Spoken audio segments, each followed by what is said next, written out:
go crazy, berserker. I killed it, it's murder. Go crazy, berserker. I killed it, it's murder. Go crazy, berserker. I killed it, it's murder. Go crazy, berserker. I killed it, it's murder. Go crazy, berserker. I killed it, it's murder. Go crazy, berserker.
Crazy.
Hello and welcome to the second day of the Welsh Masters. This is going to be a competition looking to find the best in Welsh talent for the upcoming Esports Cup of Nations in the autumn of this year. My name is Dels Bacon. I'm joined by Twiggy for tonight's event as we go through the Rocket League on day 2. Exactly. Of course, today best of 3 to start off with, and we're moving into best of 5 and best of 7 in the grand finals. Yeah, should be an incredibly interesting day of Rocket League. A couple of veterans coming up, a couple of names that people who've regularly watched EsportsWales and Rocket League will recognise, and a couple of up-and-coming names that perhaps are the missing talent that we're looking for. Hopefully, this autumn we're going to have a team in the Esports Cup of Nations that can replicate the Welsh rugby team's success on the pitch, maybe even get ourselves an Esports Grand Slam as well. What do you reckon, Twiggy? Of course, yeah. We've got lots of upcoming talent, lots of familiar faces, and it'll be interesting to see how they go up against each other in this tournament. Of course, winners are not going to go away empty-handed. Not only will winning today have a chance to play in the Esports Cup of Nations, but our gracious sponsors at HyperX have provided a pair of Cloud Stinger S headsets for all of the winners. Absolutely, and we've got to make a massive thank you at this stage, of course. As you're seeing across the top of the screen, we're very proud to support Special Effect, the Welsh Sports Association, Computer Affairs, and of course Untry. But we're here for Rocket League. That's what we're here for today. Like we said, a couple of big names coming through. Unfortunately, we're not seeing triple trouble as we did last year. That was perhaps a little bit unbalanced when we had, I think in the first match, if memory serves, they came up against a team of Platinums. Hopefully we'll have a couple more competitive matches this year, but it's going to be a very, very fun one. Almost time for kickoff at the DFH Stadium. We're going to be heading over there soon for our first round of 16 game. Cross Keys Kings versus GCS. Yeah, absolutely. Cross Keys Kings and Gower College Swansea, both, very, very seasoned teams in Esports Wales competitions so far, and this should prove to be a very exciting first match. We're going to see Dolphins there taking the kickoff and redirecting it, but to no avail. Yep. And how forward he comes again, putting it over Nebsy. Just going to be cleared away by Ahain. Back into the corner. Again with the clear. It's going to keep the pressure on here against these guys. They're going to push up into the corner. Cleared away again by Ahain. Follow up. And Baldy is not going to find the net. Yeah, strong start from Cross Keys Kings. So we're going to see them Dolphins going up. He'll tap it across the crossbar. But Ahad is there to follow up. And there we have it. The first goal in day 2 of the Welsh Masters. Within 40 seconds there. Ahad just getting stuck on the post there. That's unfortunate. Very, very quick start from the Cross Keys Kings, taking that pitch control, playing almost a territorial game, echoing the Welsh Rugby Union team. But, it works. They were able to just get that pressure on, weren't they? Indeed. Like just putting that pressure on over and over again. We saw it just staying in that corner. And they're doing it again here. Pushing forward, keeping that pressure on. As Nebsy tries to clear away, it's going to be picked up by Ahad. Cleared away by Ahain again. It's thrown up in front of net, but cleared fully away by X-Beta there. Lovely touches, and you can see the skill level coming out from the Cross Keys Kings. Veterans of Esports Wales, but there comes the response from Gower College Swansea.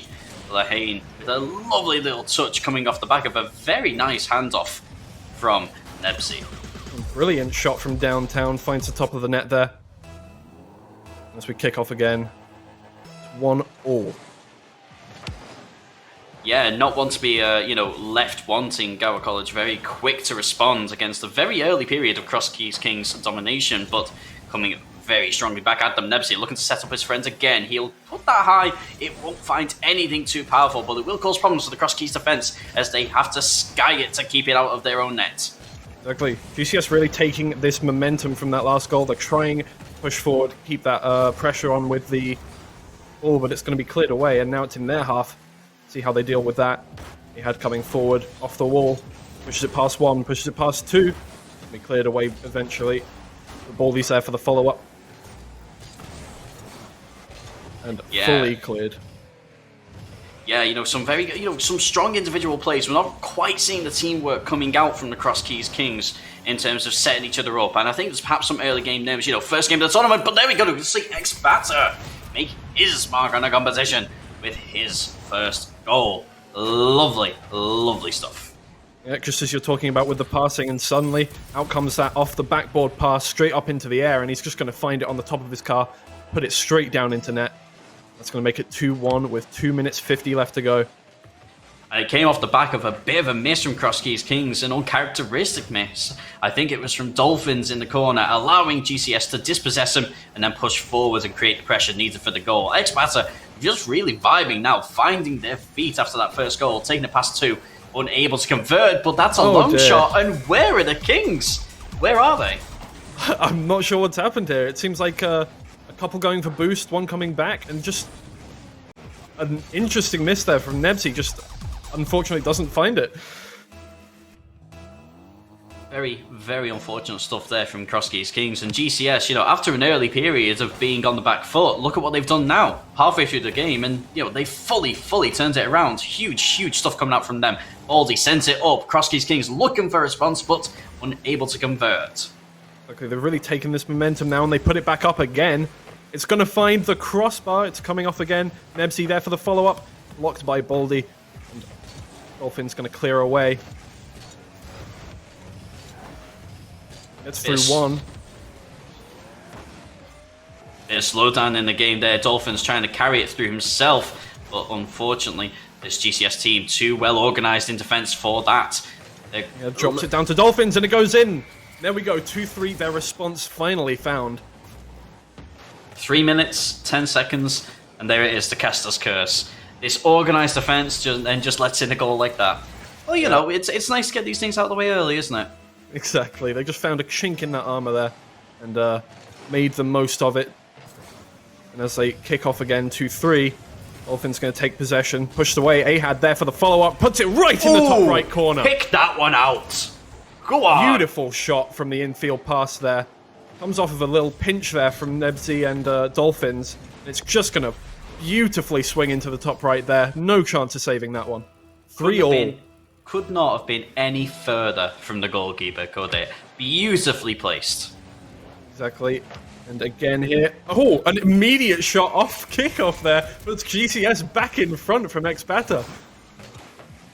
And just like that, they come back, very, very strongly against GCS. But then you've got Expata, and it seems to me like they're just getting a little bit excited. They're, really putting all their momentum on the front foot. And then GCS, they're happy to sit back, absorb that momentum, then just yeet a shot downfield. Easy open nets. Yep, the big counter-attacking plays coming out here. As ball comes back through, Expata pushing it off of the corner there, and it's going to be cleared away by Dolphins here, blocked, and up in the air. Another 50-50 comes out, and again, it's going to stay in the middle of the field for now. But as Ahad comes forward with the ball, pushed back by Nebsy, it's going to stay in their half though. Yeah, GCS seemingly comfortable to sit back in their own 30%.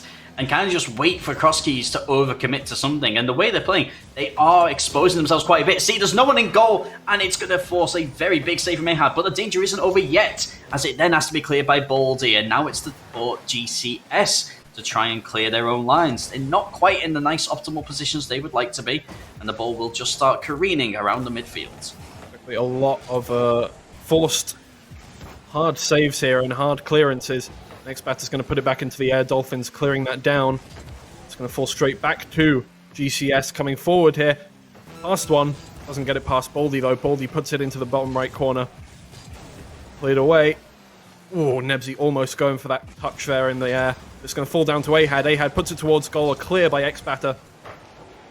Oh, and Dolphins pinching off the wall there. It's going to fall straight for Ahad. Oh! The defense very good there, just getting in front of him, not letting him take the shot at all. That's been a lovely stinky goal, that, but it's 10 seconds left. As you say, Gawakon Swansea taking it to the other end of the field. They won't quite score, but that's all they need to do. Get it away from their own goal. Almost no hope for a buzzer beater, but the ball's still there. Baldy's not ready to let it die. Ahad's going to try and keep it up into the sideline, but to no avail. GCS take round one. Brilliant from GCS. A lot of good defensive play there from them, but especially a lot of a good attacking play. Some surprise goals coming out, especially off that kickoff in the last goal, the 4-3. Yeah, and the opportunities that are presented, I think the conversion rate of opportunities is much, much greater from GCS. And you can see there, X-Panther, I think he kind of played more of a reserved, laid-back role. We didn't really see him being the one going up there and pushing. But what we did see is when the ball was loose, he was able to turn on it so quickly and take the opportunity to smack one in the net. And that's absolutely key. Exactly. And as we join into the next game here, we're going to see if Crosskeys Kings can bring back that first game, bring it to a 1-1. But there's some brilliant play there, and a lot of, not many missed chances is I think, a big thing that we can take away from that. A lot of, everything seemed to be very on target. A lot of good saves. We come away here with the second game. Yeah, the aggression from Crosskeys Kings, it kind of worked for them in the middle of the game, but then GCS, they were so very happy to sit back, absorb the pressure, and then just wait for, as you said, a chink in the armour. Crosskeys Kings, they've got to balance their game out a little bit if they want to take round two. Definitely. And as they're trying here, put on this attack, see if they can do that. Good clear by X-Battle, will put it away. And he's going to come forward, put it off the backboard, try himself for the double touch, and it's just off target. Things you love to see. The stinky plays, that's what we're here for. Beautiful stuff. Ahad clears away to Baldy. Baldy tries to get past X-Batter, and he does make it past him. It's going to fall straight down into the middle. Dolphins go for the shot. It's going over X-Batter, but he puts it away into the corner. Tries to clear away. Dolphins puts it back in. Baldy up for it. Hits it straight in off the crossbar, and it's a beautiful play from those two. Yeah, and see, that's the kind of long, slow pressure that you want to see built up. There was an element of boost starving coming from the Crosskeys Kings. They all had enough boost. Nebsy had 100, but the other two left completely without. And so when it came to that shot coming in, they had nothing to intercept the pass with, nothing to get in the way of the shot with. Exactly. Oh, Crosskeys trying to keep up that pressure there, but X-Batter's just going to take that clearing shot, and he's just going to redirect it straight into net. Well, that's just beautiful. Yeah, That ball no could chance. not have been more perfectly placed. What a beautiful ball to get onto the end. Exactly, and as you were saying there, with the boost starving, Cross Keys Kings having absolutely no boost to deal with that whatsoever, and it's just a massive facet of the modern Rocket League game. These boost starving plays, and it's just coming out. And you see it. We've seen it twice this game. I think we'll see it a lot more. Yeah, absolutely. I mean, like you say, absolutely crucial facet of the modern game. And, so far both teams, they're kind of battling for dominance in terms of the boost economy. And they're also trying for some very stinky plays. That's a very dangerous one. You see the demo attempt coming in. So we're going to see a couple of bumps. It's going to turn into a bit of a dogfight as we proceed through this game. Those shots rattling the post, but to no avail. Again, a very difficult save coming out for Ahad that isn't easily cleared. And it's caused a triple commit from Cross Keys King, so perhaps their defensive unity isn't quite as balanced as the start of this game would suggest. Exactly, the whole team having to come out there to clear that one away. But they're going to try and put on some more pressure here. Dolphins putting it forward, and 2 misses there. It's going to cause Nebsy to take it, but Ahad pushes it away into the right side of the pitch. Expect clearing away now.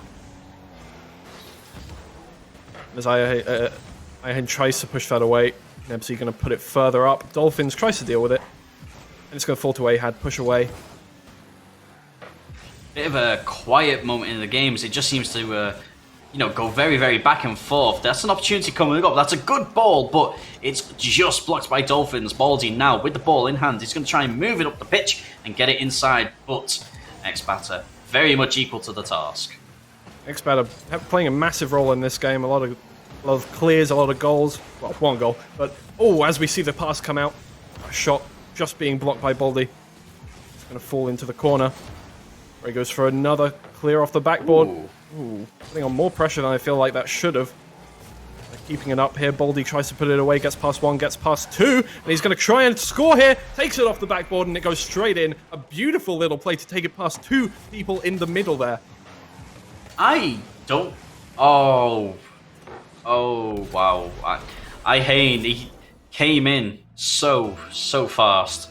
Yeah. And he unhinged his jaw for that ball.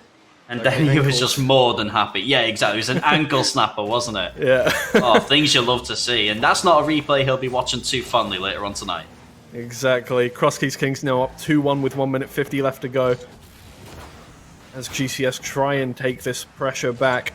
They're going to put it forward. Ooh, a beautiful little touch to put it over, and that's it. There is the equalizer, 2-2. The curse is cursed. Again. Yeah, one of the things that I was gearing up to say was this is the kind of gameplay we want to see from Cross Kings, but a moment of madness in front of net. And there it is, Nebsy with the equalizer, and Gower College, very, very real opportunity now in the next minute 30 to seal this and go through to the next round. Baldy pushing that forward. Nebsy pushes it away, gets it past 1. Ahad again with the clear. And as it goes past... Cross Keys Kings are going to have to pull out some defensive stops here.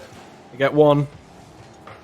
Ahane just misses that ball there, and it's going to be pushed away for a long clear. Nebsy puts it up in the air, goes for the second touch. Just isn't going to find it, but it's going to come off the backboard here.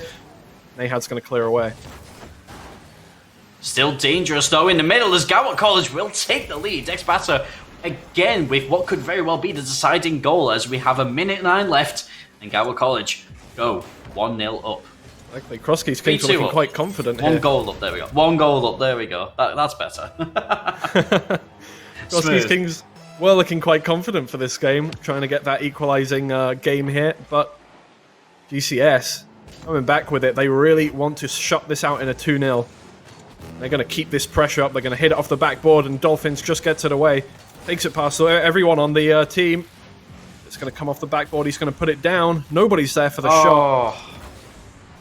Ahad turned. He turned away and tried to rotate backwards. The communication dropped slightly. Baldy not in position for it, but that's a big opportunity. He doesn't quite get the second touch. Dolphins coming in to try and salvage something, but Ahad will be saved.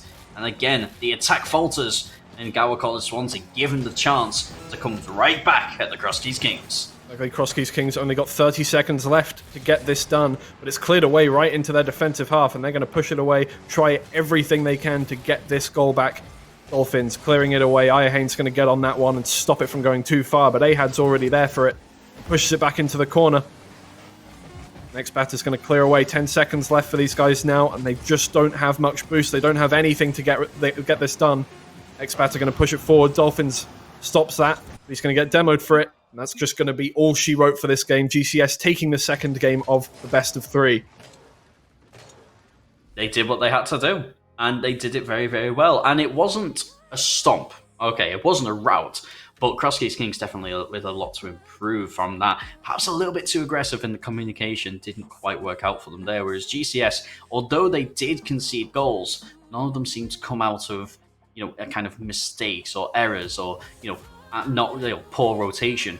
When they were scored on, it was because they yielded to some immense pressure from Cross Keys. And to give them some credit, Cross Keys in attack most of the time were very, very capable. But GCS taking the dubs 2-0 and sweeping the first round.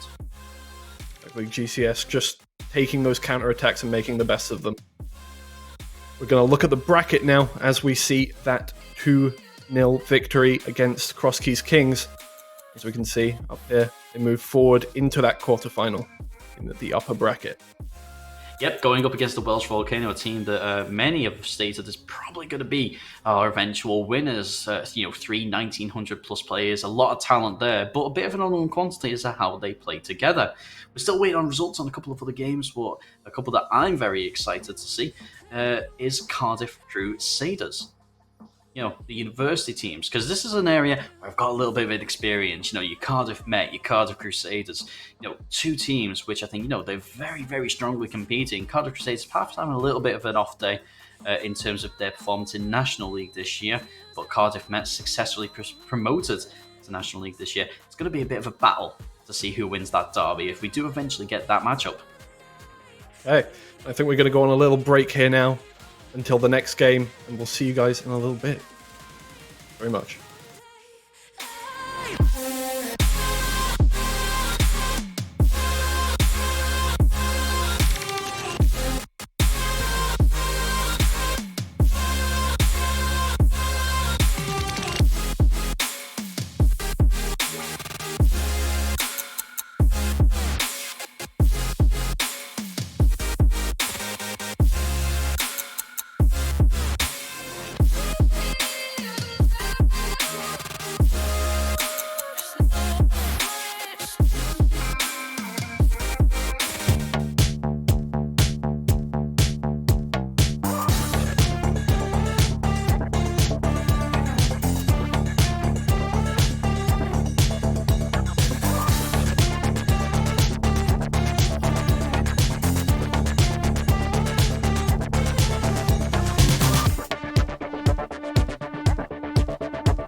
What will you like today?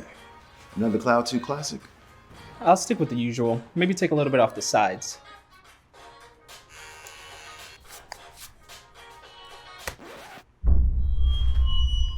Oh, that's fresh. The HyperX Cloud 2 Wireless. Legendary comfort goes wireless. Hey, watch your head.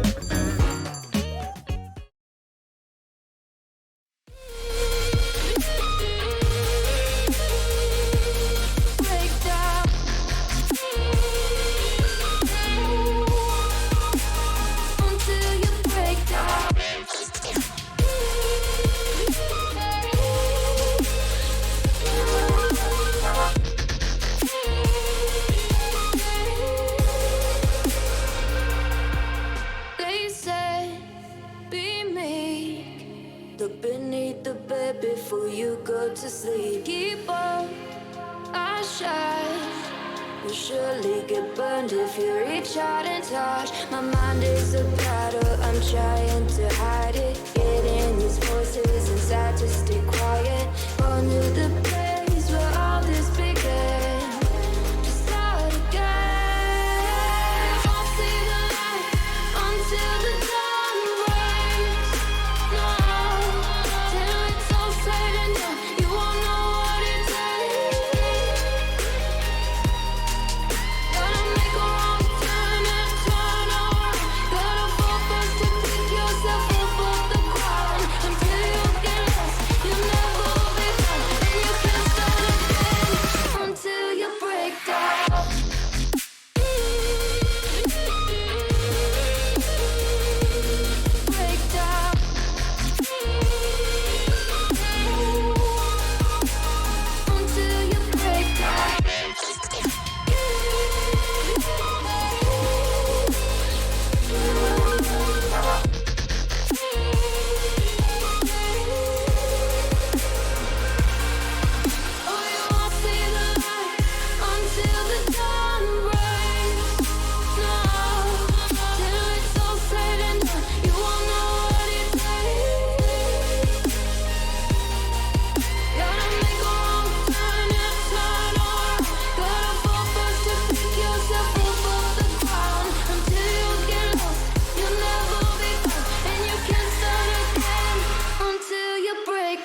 ended, never taking whatever you told me.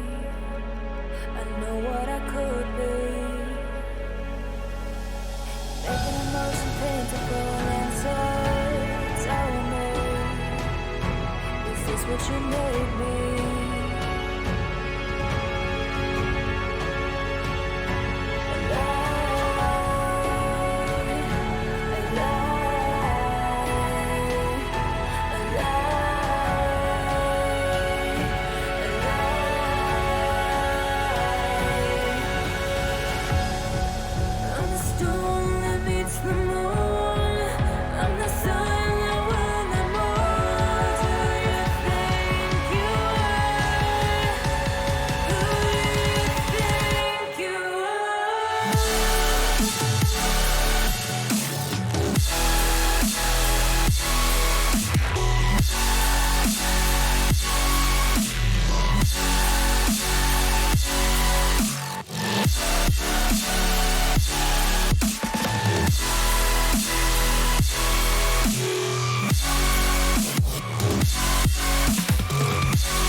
Hello and welcome back to day 2 of the Welsh Masters. My name's Bacon. I'm joined by Twiggy, and we've just been borne witness to a 2-0 demolition of the Cross Keys Kings, who've now dropped down into the lower bracket. If we just have a look at the rest of the lower bracket, the game that we're about to be watching is Ben and Sons versus Uncorai. Uncorai getting beaten into the lower bracket by Cardiff Metropolitan University, a university quite close to my heart. And yeah, a couple of other results that perhaps wouldn't have surprised us, given that there was no other teams to play. Indeed, yes. The buys did make it quite easy for these teams to get through into round 2 of the lower bracket. So, we are somewhat limited now, of course, in the games that we're going to be watching. So it is going to be Ben and Sons versus Uncorai.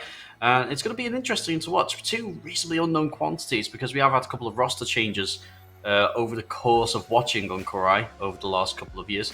It's going to be interesting to see how this team matches up, because in the team that they have just played, they did get nilled, but that's not really indicative of their true potential. Ben and Sons, another relatively unknown quantity, but it's going to be exciting to see how these 2 teams conduct themselves, isn't it, Twiggy? Exactly, yep. We can take a look at the upper bracket here, and as we can see, Welsh Volcano versus GCS after that battle that we saw last game. Nats and Friends going to be playing against Cardiff Met Archers in the quarterfinals as well. It's going to be interesting to see how these teams come up against each other, especially all of the new ones that we haven't seen yet. Yeah, absolutely. Cardiff Crusaders going to be going up against Too Fat Too Furious, and the 8-Ball Fools, which will include Tails, formerly of the national squad, going up against the eloquently named Consuming Corona in Cardiff. Very nice. Very nice. About ready, almost ready to move on into our next game. See you there. Just waiting for the players to be getting into the lobby. Twiggy, I think it's time for us to have a look at who we think is going to be going forwards. Obviously, we've not seen all of these teams, but there's a lot of teams, there's a lot of talent out there. I'm one to talk about this Welsh Volcano because we don't know exactly how long they've been playing together. They're a reasonably unknown quantity, and I'm wondering if you think if their raw skill will beat out the likes of that of the teams of Cardiff Crusaders, who not only have the skill, they've also been playing together for years. Exactly. It'd be interesting to see, definitely. And, well, honestly, I would like to see Cardiff Crusaders win and Consuming Corona in Cardiff so we get a couple of derbies going, but it would be nice to see an upset as well. Very interesting possibilities going on, and I think we're about to move into the game. So, here we go. As they move away, here comes kickoff. And Ben and Sons already going to take possession, but it's cleared away by Welshie. Welshie going to pop it up onto the backboard. It's contested immediately. Gethin coming in, trying to put another one onto the backboard. Unsuccessful on the little Pugman there to clear the return from Ben and Sons. Reasonably quick start to the game. We see our first demolition of the competition, but not really doing too much to clear the road for the Uncorai attack. Exactly. Welshie here in the corner. Ooh, a little bit of miscommunication there is going to mean Welshie and Gethin are going to send... and Pugman are going to be sent off into the opposition half, and that's going to take a nasty bounce off the corner of the pitch. It's going to come down, and that's awkward. And Matt is going to score from long range off of a very awkward bounce there. Beautiful touch to send it straight into the goal, but nobody was ready for that. I think Welshie coming off of the post at a weird angle. Yeah, an unconventional goalkeeping tactic appearing not to do too well for them there, but Uncorai, we'll see them bounce back. We saw a couple of elements of, very strong play just there. This could be dangerous, but Welsh unable to convert. I'm not even going to work on that name, so we're just going to call them Jetty. Unable to clear it properly. Just been told on our ears that it is just Jet, and they have misspelt their own name. Thank you, producer.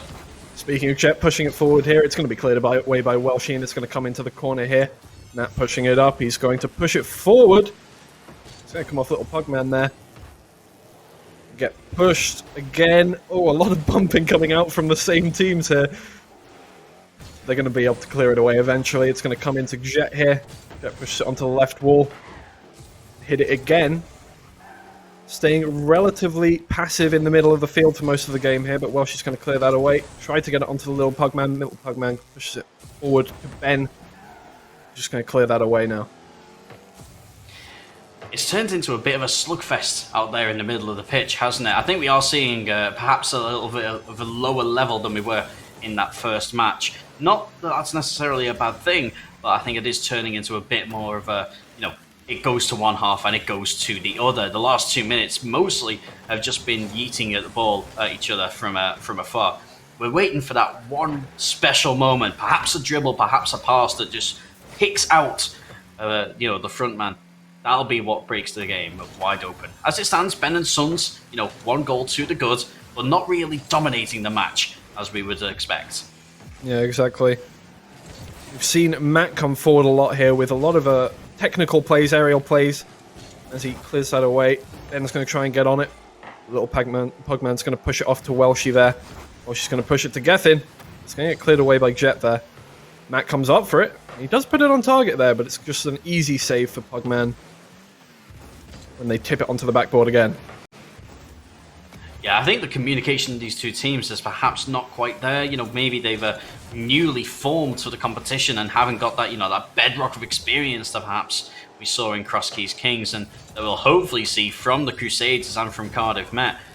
But we are seeing, that raw, undiluted slugfest. These two teams, it's about which players are better and who's going to get to pull off that spiciest of plays to break the deadlock.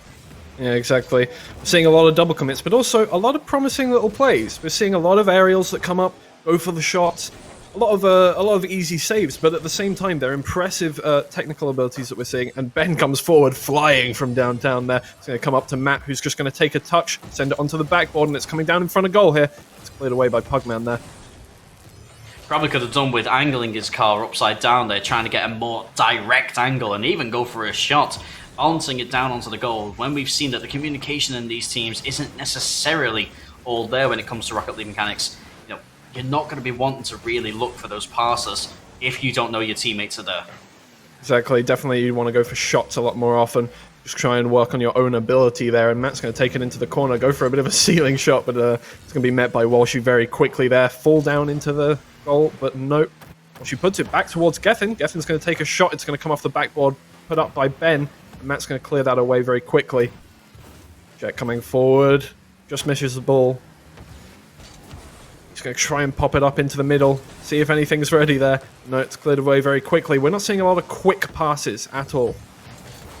Yeah, the pace of play is very much slower because it's not player to player. It's a player, touching the ball, making a dribble, chasing that ball. We're not seeing much in the way of pass-to-pass interplay. Ooh, Unkarai almost equaling up, but the save is there and present. And was that potentially their last opportunity to get one over and Ben and Sons? 15 seconds ticks down on the clock. Matt goes to an aerial, not quite nailing it, but the defense seems equal to the task. Unkarai unable to convert, and Ben going for the stinky play, isn't able to get it, but that'll be the end of the game anyway. Matt will score a second for Ben and Sons, and that will be all she wrote for game one. Unkarai really trying to take it back there at the end. I think overcommitted quite a lot. Sent 3 players forward, and it just didn't work out for them in this situation. As we're going to see the kickoff with 2 seconds left, I think that will be all she wrote for this game. I don't think 2-0 necessarily represents the game as a whole. No.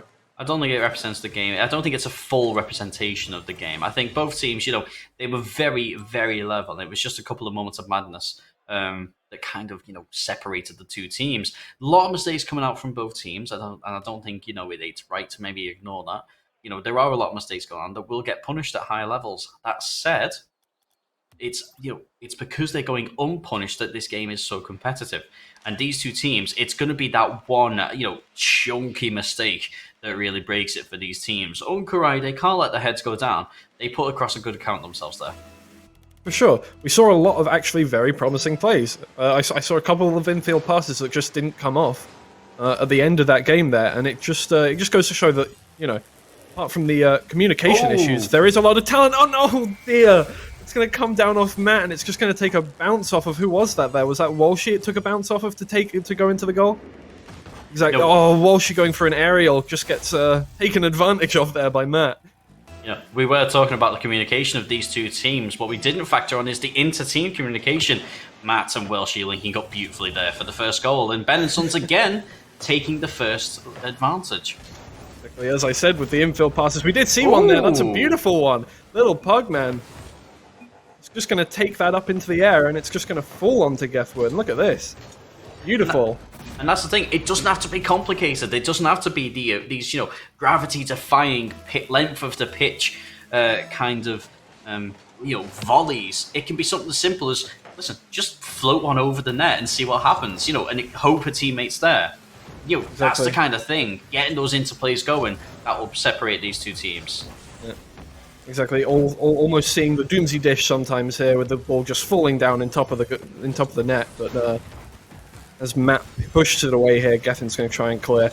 He's going to get it not past one. Jet blocks that immediately, and the ball's dead. You see them push it forward to the left side there. Welshie's going to clear.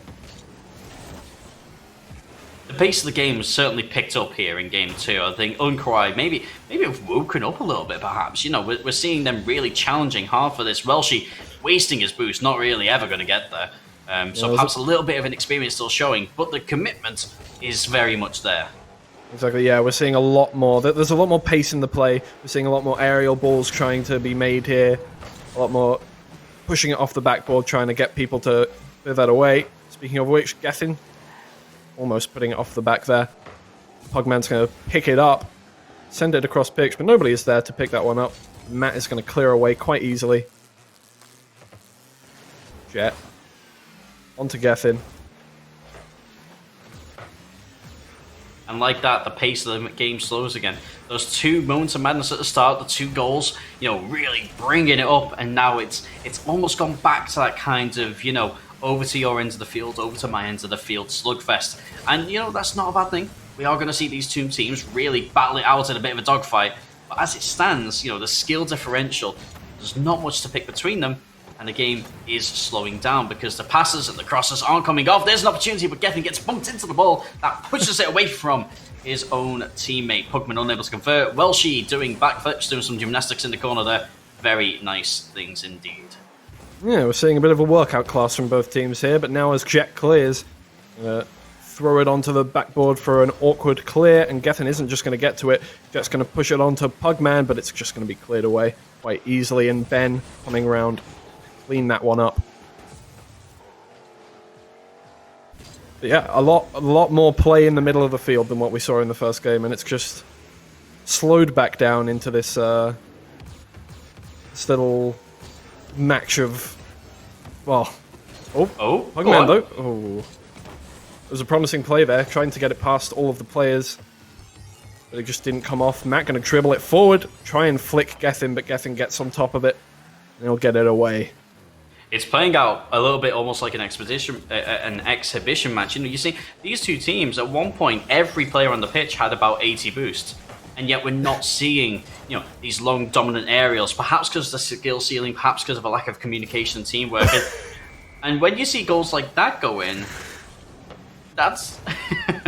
I mean, just as you were talking about with the long dominant aerials, he does come up with a bit of a... I mean, it was a great clear, that did happen to find the top of the net, and unfortunately, nobody there to save that one. And you know what? With two Unkorai players sitting there, I think that is probably the big mistake that I was referring to previously. That was very, very savable, and it wasn't. And unfortunately, that could really count against them, as they have now only a minute and a half. Rather than getting one to stay in the game and take the second round, they've now only got 1 minute and 30 seconds to try and get a goal just to pull it back level. Yeah, although Pugman does come forward, it's just going to be cleared away by Matt and Ben. The block is coming through, and while she's going to take a shot on target, it's just unlucky. Not enough power to make it past anyone there. Not getting the contact that he wanted. Exactly. Jet's going to throw that at goal. While she's going to block it. Bit of an awkward parry, but it's going to come forward again. And Matt pops it up in the air for Ben. Ben coming forward, just puts it wide. Matt again. It's just going to be the pressure now from Ben and Sons to try and keep this lead for the last 50 seconds. Ben comes forward. Just going to go back into the corner. Yeah, you're seeing the intention behind the balls there coming out from Ben and Sons. You know, they're looking for each other now. They've really hit the stride. They're starting to be like, oh, where are you? I'm in middle. Right, let's get it across to you. You know, Unkarai, I can't shake the feeling that maybe they're looking to kind of parry the ball and push it forwards and just kind of see what happens. You know, it's a very reactive kind of play that doesn't really suit Rocket League at this level, unfortunately. Yeah. I definitely am seeing like the thoughts coming through from Ben and Sons. You know, they're trying to make these combination plays happen, and even though they're not happening, it is showing a lot of promise. And it might just be the reason that they win this game here and go 2-0.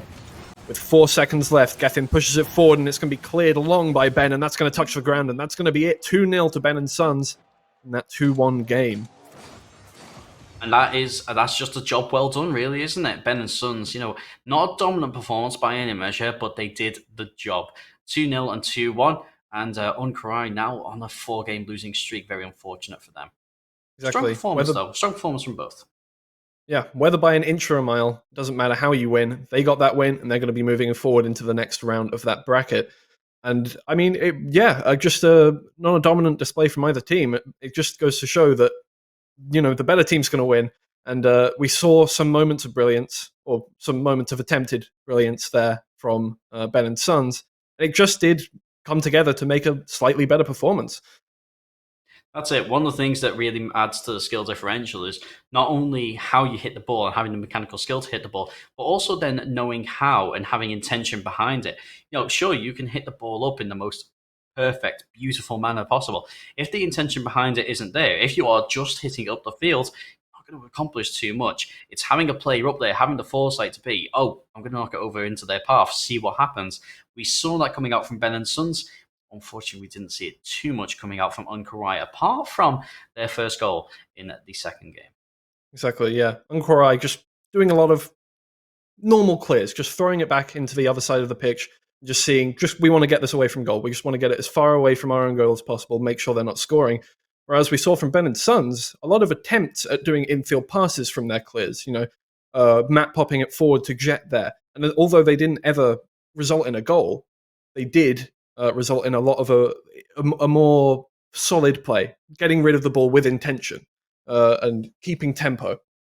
That's exactly it. They set the tempo of the game throughout. They kept their pressure up, and it came good for them. Very, very strong result. And as we go into our second break of the evening, we just want to take a moment again to thank you for HyperX. They're bringing us this Welsh Masters. They're providing a headset to each of the players in the winning team at the end. You know, we're proud to support Special Effect. We do support Unkarai, even in spite of that performance, and the Welsh Sports Association and Computer Repairs. Just a big thank you to everyone who's helped in putting this tune together. And a big shout out to Jakey Boy Pro as well, the unsung hero of EsportsWales production setup.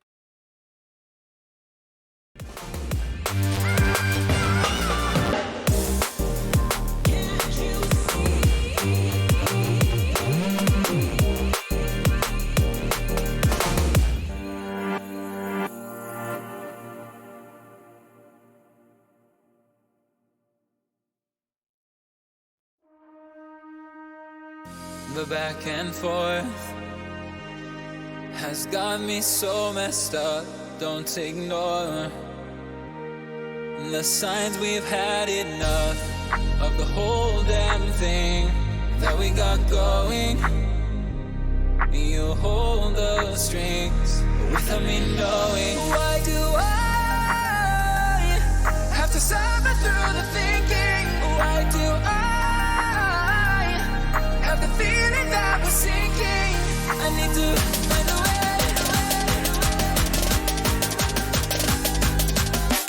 Find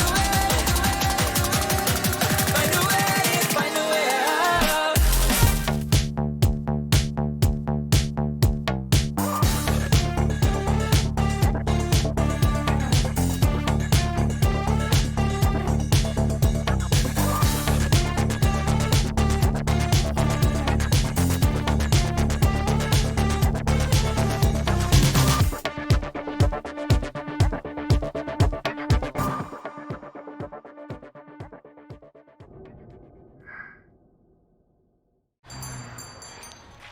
What will you like today? Another Cloud 2 classic? I'll stick with the usual. Maybe take a little bit off the sides.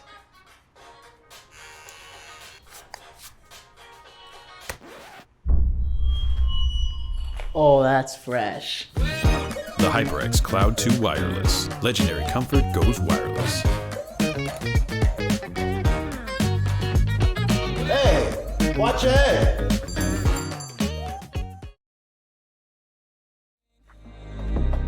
You hold the strings without me knowing. Why do I have to suffer through the thinking? Why do I have the feeling that we're sinking? I need to find a way.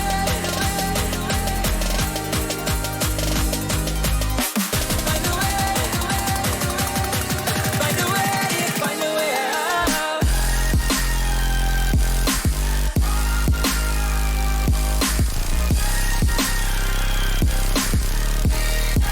Find a way out. Find a way out.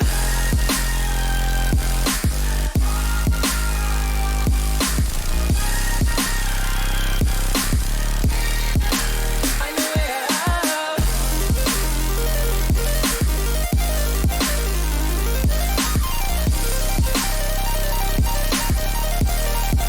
Find a way out.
All the poems I wrote for you.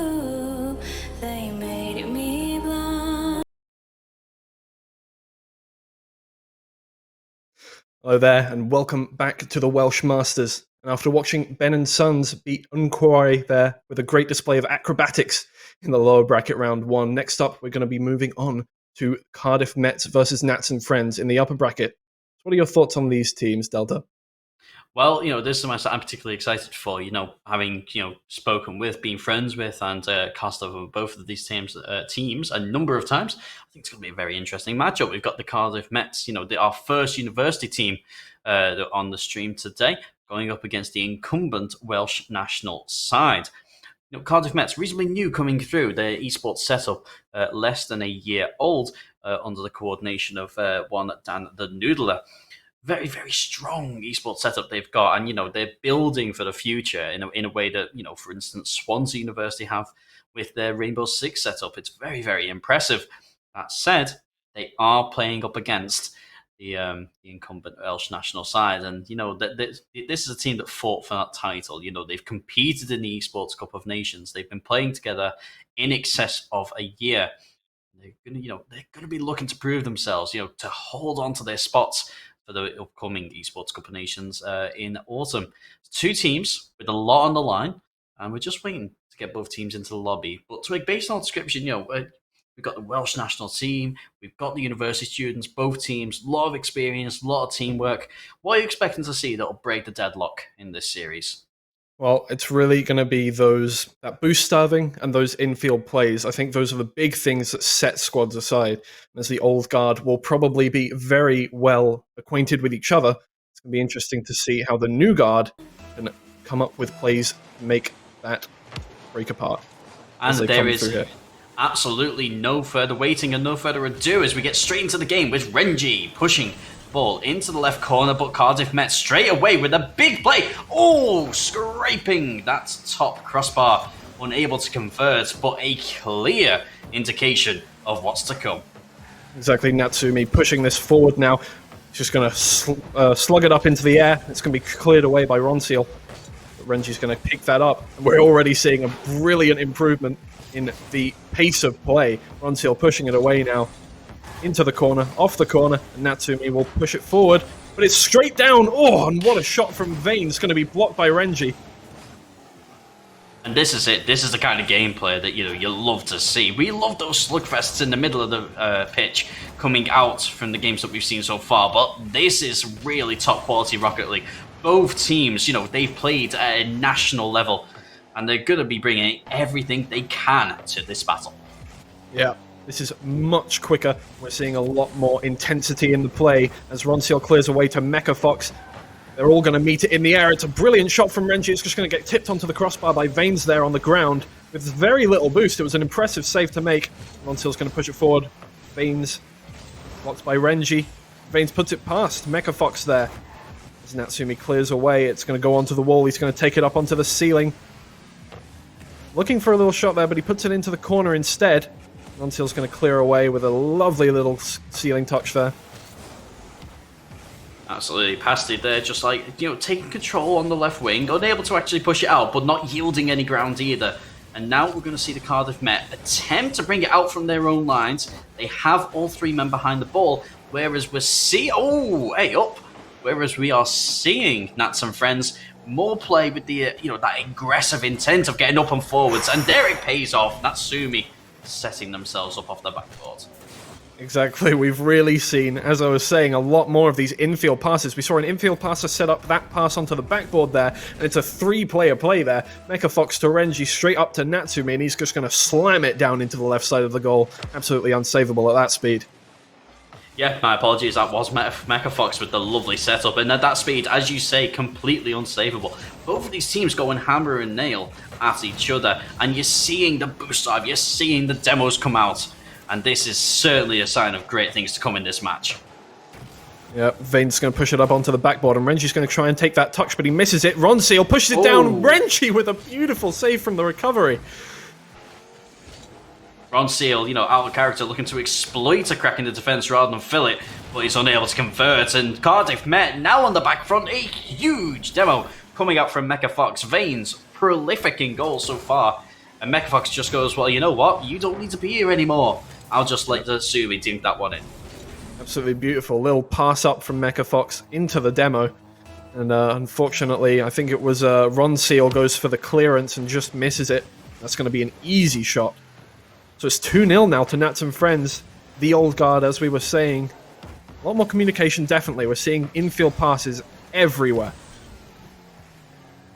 But remember, that's not just from Nats and Friends. That is from Cardiff Met as well, a team that's been playing together for, quite a while now in the NSC, both in the Winter Championship and in the Spring one, where they've enjoyed some success. Don't write them off just yet, because they will have been on the end of scorelines like this and come back. Yeah, exactly. It's definitely in Rocket League about your fortitude to come back from these kinds of things. 2-0, not at all a losing scoreline at this point in the game. Renji puts it onto the sideboard, and they're going to really try and keep possession of this ball here. Now they're up 2 goals. Puts it onto the backboard, but Ron Seald's going to get it away. It's a 2v1. Bane's going for a demo, misses it. Oh. Mecha Fox is going to be there to block that shot. Now, those are opportunities that when they're given to you on a platter, you can't afford to miss. Natsumi with a ball across. Mecha Fox a little far back for that, but doesn't need to push it aggressively. He can just take control of the ball and reset, and that's what Nats and Friends are going to be doing there now. They're not looking for the flashy stuff. They're just looking to control the tempo of the game, slow it down, make sure they are not the recipients of the next goal. Exactly, as we move into the last minute of the game here, Mecha Fox going to push it up the field, and he's just going to leave it. You see that there? He just leaves it when it gets out of his possession. He's not trying to chase it up. He's not trying to go for anything flashy or insane to try and get those goals ahead. He's just pushing it away, but both players are going to miss, and Pasty, unfortunately, just can't convert that goal. It's going to be thrown back into the box, though. Renji going to put it up for Mecha Fox and Natsumi to clear. Pasty can push it away, but honestly, looking really dominant in possession now from Nats and Friends, and there it is. It just falls straight down from the top of the wall there. A lovely little curve down.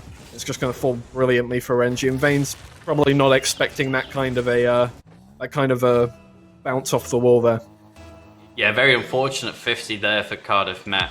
And they have struggled. They hit the tempo at the start of the game. Vane's, he can't even convert that one, but Ron Seal there to pull back what could be a consolation goal. Could be the start of a remarkable comeback. Don't rag them off just yet. Yep, you never know what could happen in the last 30 seconds of the game here.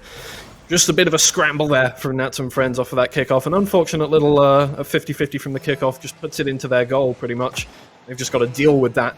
And very difficult too. Vanes will pick it up and go for a little shot there. He was going for that. He was going for the flip reset, but it's going to be interrupted. Ronseal's going to put it towards goal. Comes off of the post there, and it's just not going to find anything. Passy comes up, and that's going to clear there.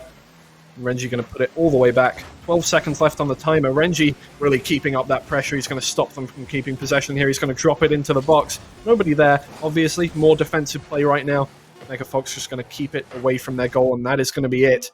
And I'll say that about another game that we've watched so far today, but 3-1 is not indicative of the, it's not a scoreline that indicates how close that match was, because Cardiff Met, they peppered the Nats and Friends crossbar. They peppered the goal. They just couldn't quite convert. Every opportunity to, though, however, Pasty with that very unfortunate miss in front of the net, they just couldn't quite get their eye in, as it were. Did. 3-1. Actually did see. 3-1 is purely a result of Nats and Friends being able to hit their shots. Cardiff Met, they had the opportunities, they just need to convert. In terms of boost starving and in terms of teamwork, they were there. They're competing. And I think it's going to be a radically different scoreline here in Game 2. I really do. Possibly, yeah. Cardiff Met Archers actually did have more shots on target than Nats and Friends last game. Exactly. They were just peppering the goal. And although a lot of those were onto the post or onto the crossbar, it did result in... it's just that Nats and Friends were just able to convert more. But as we move into this next game here, we're seeing a lot more pressure here from Nats and Friends, and they're going to take a shot on target. That's a brilliant little drop down. He angles his car to make sure that ball will just go down onto the floor with as much power as possible. Great setup from Mecha Fox. Yeah, at this level, you're expecting players to be able to nail those. All of that goal was in the setup from Mecha Fox. The second amazing setup that they've made so far. They've assisted, I think, at least 50% of Nats and Friends goals, if not more, so far this game. We are seeing Mecha Fox kind of come into his own as a playmaker of this game. Oh, and that's just a beautiful shot there from Pasty, finding the top left. Came out of nowhere, really. A little infield pass, kind of, there. A little infield pass, and Pasty just gets it past one, and Renji is going to be hard fought to get that save on that one. And again, picked that one out. Lovely, lovely ball coming off the back of a lovely pass from Vanes. Vanes, the captain, the organizer for this team, very much probably acting as the IGL. Kind of just being, the guy to call the plays, be like, get over there now, and really pushing his team around the pitch. But you can't take anything away from all three of these players. Vanes, stop it! I'm making a point. He set himself up for that one. Pasty takes a pinch off of there, and he just goes up straight away. He read that one perfectly, and he just goes in right off of the top there.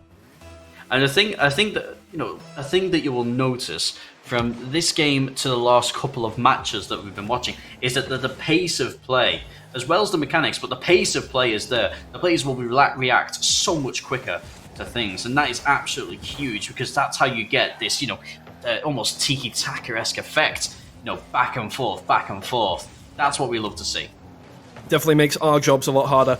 But as you said, with Cardiff Met Archers have made this scoreline a lot different to last game. They've got those 2 goals and they are now winning with 3 minutes left. Absolutely.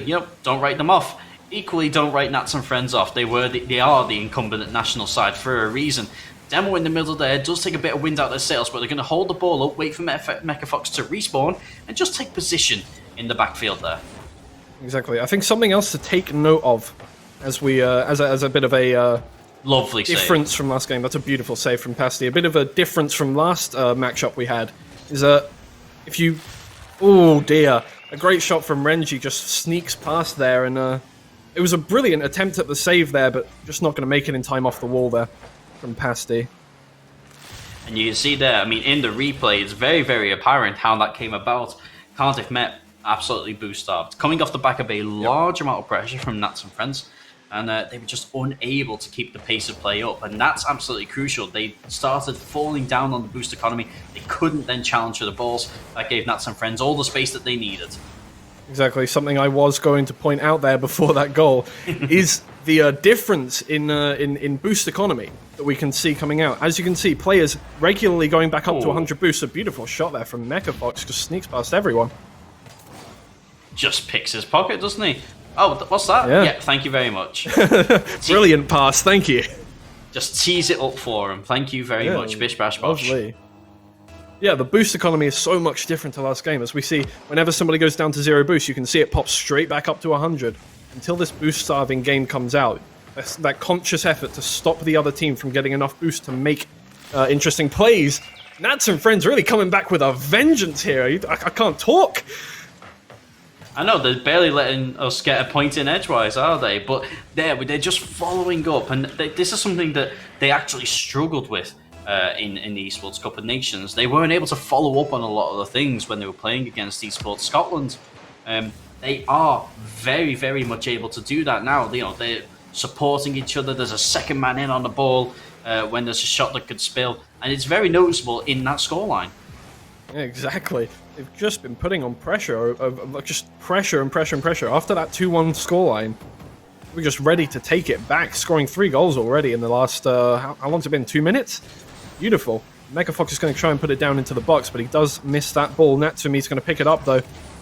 And the demo coming out onto Renji makes sure that they're not going to get a shot off there, but Vanes is going to take that boost and push forward. Does get it past one, but it's not going to get past Mecha Fox there. See here, Mecha Fox going to look for Renji. He's going to put it up high. Renji there, but he can only push it back into the corner. Away from the Met defenders, but a bit of a misplay there. Sets up Ronseal for a little run. He just about gets it to Vaney. But again, to no avail. Met unable to convert that opportunity. Ooh, an unfortunate pass there. Does take it past one Nats and Friends player, but Mecha Fox already in the back to pick that up. Ronseal's going to take it past 2 there. Renji by himself on the backboard. It's going to be taken past him, and Vanes takes a shot, but it's going to hit that crossbar there and not go in. Pasty and Renji fighting for the ball. Renji's going to go get that boost. Ronseal's going to try and clear away. And it's starting to, the alarm bells must surely be starting to ring for the Archers at Cardiff Met now, as they have 1 minute to try and find 2 goals desperately to stay in this upper bracket lest they drop to the lower. Exactly, and it's very unfortunate seeing how they've been playing these games, because with those 2 goals at the start, there was so much promise in this. They've just been really trying to build that on, but Nats and Friends really don't know what happened to them. They took a superpower in the middle of this game, and they've just been going at it. Absolutely, but this game absolutely has been much more Cymru and Biff than Cymru and Whiff. I think you'll agree. Big plays definitely. coming out from both of these teams, and it's unfortunate for Cardiff Met that they've not been able to convert at the rate that Nats and Friends have been doing. But like I say, the incumbent Welsh national side for a reason. Yep. Beautiful play from both teams. So there's 10 seconds left here to make 2 goals happen. And with Nats and Friends on the possession here, keeping it in the Cardiff half, I don't think that's going to happen. It's 1 second left and the ball touches the ground. Nats and Friends will take that game. Yeah, and a very well-deserved MVP for Renji there in that second game. A huge effort from those 2 teams. But I think if I was going to choose a standout overall over the whole series, we've got to talk about Mecha Fox. Stalwart in defense, stalwart with the assists, and then you know what? If you set it up for me, I'll just take it. I'll take it. I'll pop it in the net. Yeah, I'll do that. Why not? Huge game from Mecha Fox, really tying that Nats and Friends side together. Unfortunate, not quite heartbreak for Cardiff Met. They do drop down to the lower bracket. They will be facing a fight, but all is not lost. Exactly, yeah. We've seen a lot of promise there from Cardiff Met, and they are really going to try and come back in that lower bracket and face off against these guys again in the grand finals. But yeah, some brilliant play there. Mecha Fox, exactly. A brilliant MVP there, I think, for me. And he's just been in the back. He's been in the front. He's been trying to get balls ready for his teammates. And it's just been beautiful to see that speed of play from those 2 teams. Yeah, absolutely fantastic stuff there from both teams. And just an inkling of what's to come. They're 2 teams that we have seen on Esports Wales. We've got a lot of talent that is as yet unseen. What other treasures await us in the rest of the stream? We'll find out after a couple of advertisements.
berserker. I killed it, it's murder. Go crazy, berserker. I killed it, it's murder. Go crazy, berserker. I killed it, it's murder. Go crazy, berserker. I killed it, it's murder. Go crazy, berserker. I killed it, it's murder. Go crazy, berserker.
What will you like today?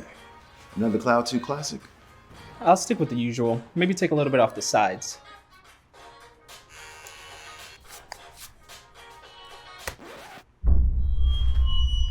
Oh, that's fresh. The HyperX Cloud 2 Wireless. Legendary comfort goes wireless. Hey, watch your head.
been chillin', watching the ocean with you. Baby up with a slow motion crew. And we up in our growlings when people change, but not us. And we just chillin', kicking it, kissed by the sun. Could be soaked to the skin in the mall soon. I know she got the good vibes when seasons change, but we're the same. Even if I lost all my money, the zero runs deep, honey. And I don't need to speak a single word, 'cause you got me holding, holding. Even if my jokes aren't funny, my tongue tied up on it. And I don't need to speak a single word, 'cause you got me holding, holding.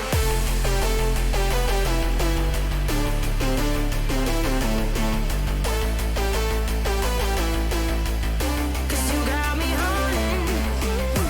Even if my jokes aren't funny, my tongue tied up on it. And I don't need to speak a single word, 'cause you got me holding, holding. 'Cause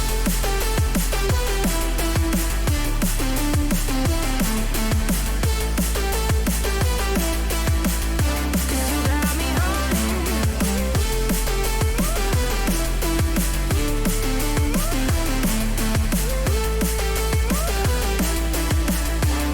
Got me holding, holding. Even if I lost all my money, the zero runs deep, honey. And I don't need to speak a single word, 'cause you got me holding, holding. Even if my jokes aren't funny, my tongue tied up on it. And I don't need to speak a single. Hello and welcome back to day 2 of the Welsh Masters. It's the Rocket League. If you haven't been following us, if you're just joining us now, yesterday we had the Valorant and an exciting day of Valorant that was. Today we're on the hunt for our next Welsh Rocket League team. Previous match we saw the Welsh national team coming up trumps against Cardiff Met, who we're now going to be watching take on the Rymni cum Dragiau cum Rymni.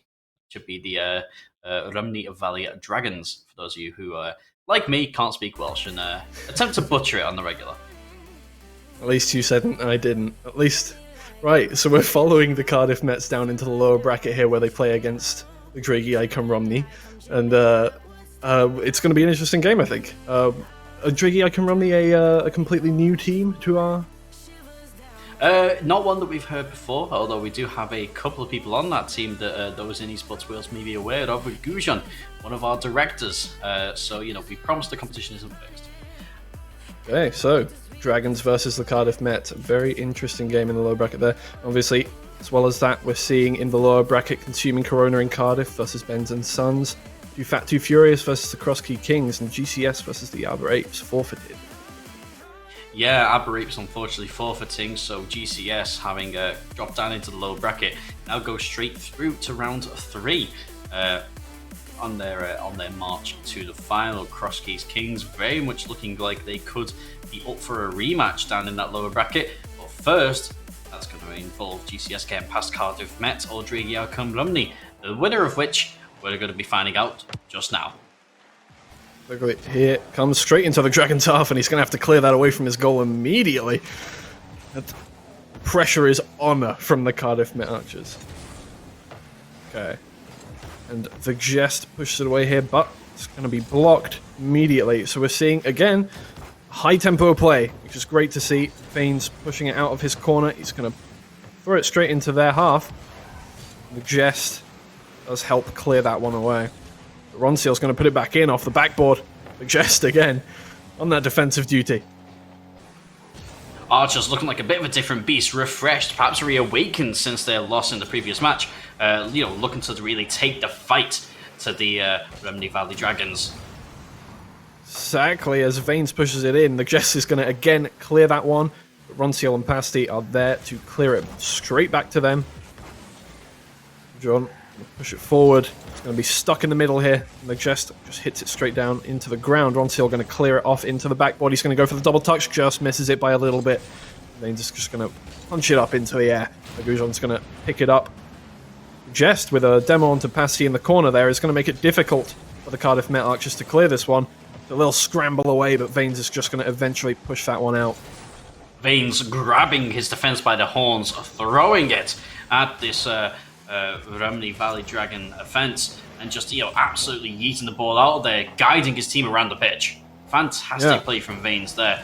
Vanes also going to go up here. Tried to get a really light touch. He touches it into Ronseal's path, but Ronseal unable to get a good touch on it. He'll pop the ball up and make his retreat. We're already now. Oh, what a shot! It's going to go down from Ronseal, but it just doesn't find the goal. It's straight into the chest. But the scraps are going to be picked up by Vanes there with a lovely shot from the left side in. Excuse me. Things you love to see. Great play coming out from Ronseal. Very, very close with that attempt, but it bounces back out, and Vanes are able to clear it up. 1-0 to the Cardiff Met Archers with 2 minutes played. We're already seeing that tempo of play, that control of play that we saw last game from the Cardiff Met Archers that just didn't, unfortunately, end in a win, but they're going to try it this time. Ronseal just takes it over everyone on the Dragons team. Over Goujon there, and then over him, over the last defender there as well, and it's just going to go straight in. And that's a beautiful goal, a little solo play there from Ronseal.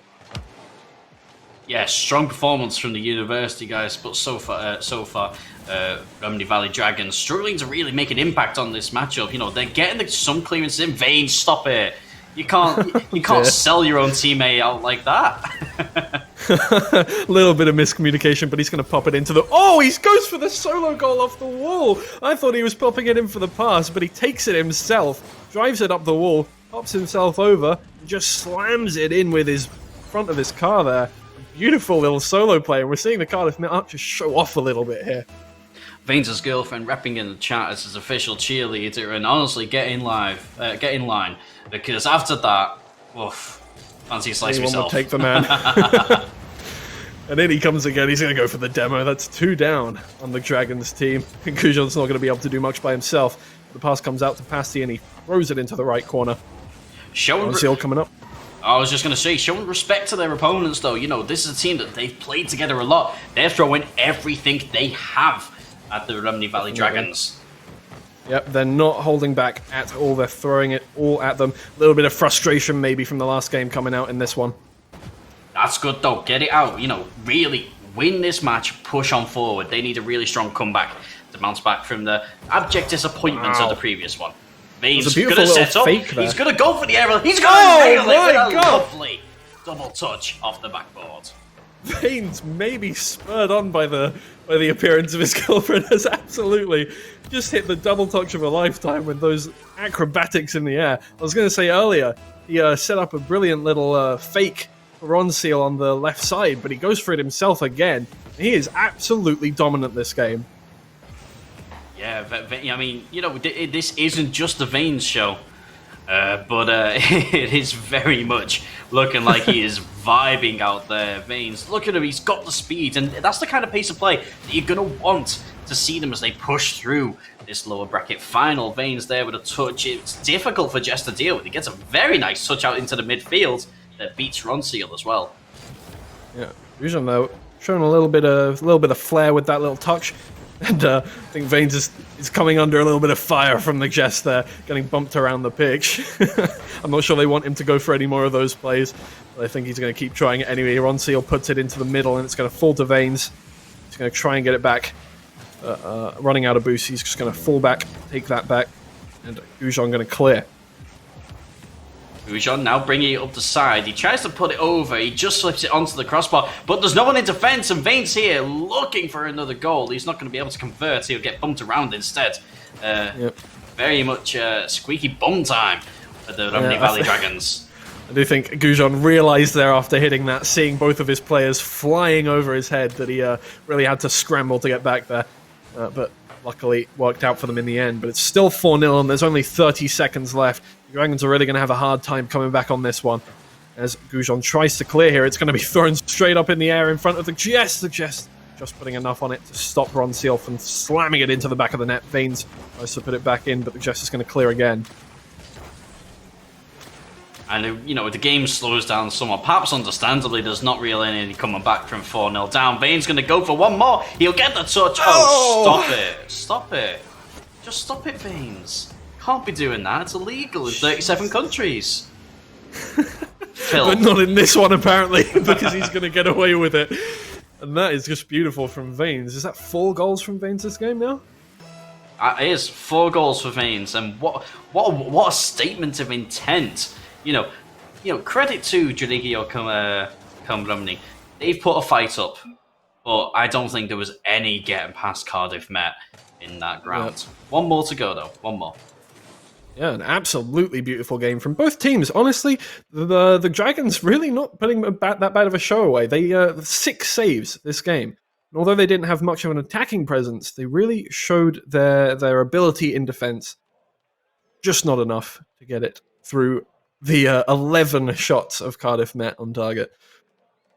It's also worth mentioning that Ronseal themselves have also represented Esports Wales at a competitive level, at a national level. So, make no mistake about Cardiff Met. Yes, they did lose the previous matchup against the incumbent Welsh national side, but they weren't, they've got that kind of, that pedigree themselves, that high quality to really carry them forward. Second round here, in the best of 3, the lower bracket round 2, and Cardiff Met 1 to the good after a 5-0 demolition of Giorgio Cambrumni. Yep, exactly. I think sometimes it is hard to remember when you're looking at the high-level games that the loser is not always a bad team at all. Cardiff absolutely showing that they know what they're doing out there in last game. And again, they're going to be putting on the pressure, clearing it away beautifully. And it's as you alluded to earlier, it's a fortitude. Oh, Veins, stop it. Oh, now you're having fun, Veins. Now you're having fun, aren't you? I think the respect is slowly disappearing from Veins here as he goes for a bit of a flashy play. They're going to be able to keep the attack up here. Definitely the Dragons coming back with a bit of a vengeance. You can see it in the Cardiff half quite a lot more often this game. Yeah, there's a fire in the bellies, isn't there, as they push on and around, and they're trying to create something, pull a goal or 2 back. So far, we've seen 3 sweeps, 3 series sweeps in this competition so far. Giorgio Cambrumni looking not to be the 4th. Oh, but with that 50-50, it's so unfortunate. Ronseal's just going to find the back of the net. I think a little more speed on Ronseal there just does make it very difficult. There's not much you can do there defensively. That's a very unfortunate goal. So they're going to be 1 up. 3 minutes and 55 seconds left to go. Yeah, Goujon doing what they can, winning that opening kickoff, unable to convert though. That's an open opportunity for Jess, and there it is. The Rumney Valley Dragons will pick up a goal, and they'll actually equalise in round 2. I think Goujon maybe putting off Veins a little bit there. The clearance wasn't quite there, and I think maybe he got, maybe not bumped, but he was definitely he was aware of Goujon's appearance in his half. The kickoff again. Veins going to put one forward. It's going to be immediately blocked by Goujon. Ronseal takes it up the wall with no boost. He's just going to try and flip into it. Doesn't get it anywhere. Passey's going to go up with it. Put it back onto the wall. The game has slowed down quite considerably, but he's going to take it on top of his car, flick it over. Doesn't make it past anyone. Goujon going to clear away. Yeah, Pasty very much seemingly content to just hang back and, kind of let the other 2 do their thing, and just be there to kind of clean up. It's clear from the skills that are involved that that Cardiff Met, they're very comfortable in their ability to beat the they're comfortable. Lord. They're comfortable. Yeah, they feel all right. They're a little bit confident. Jesus, Veins, stop it.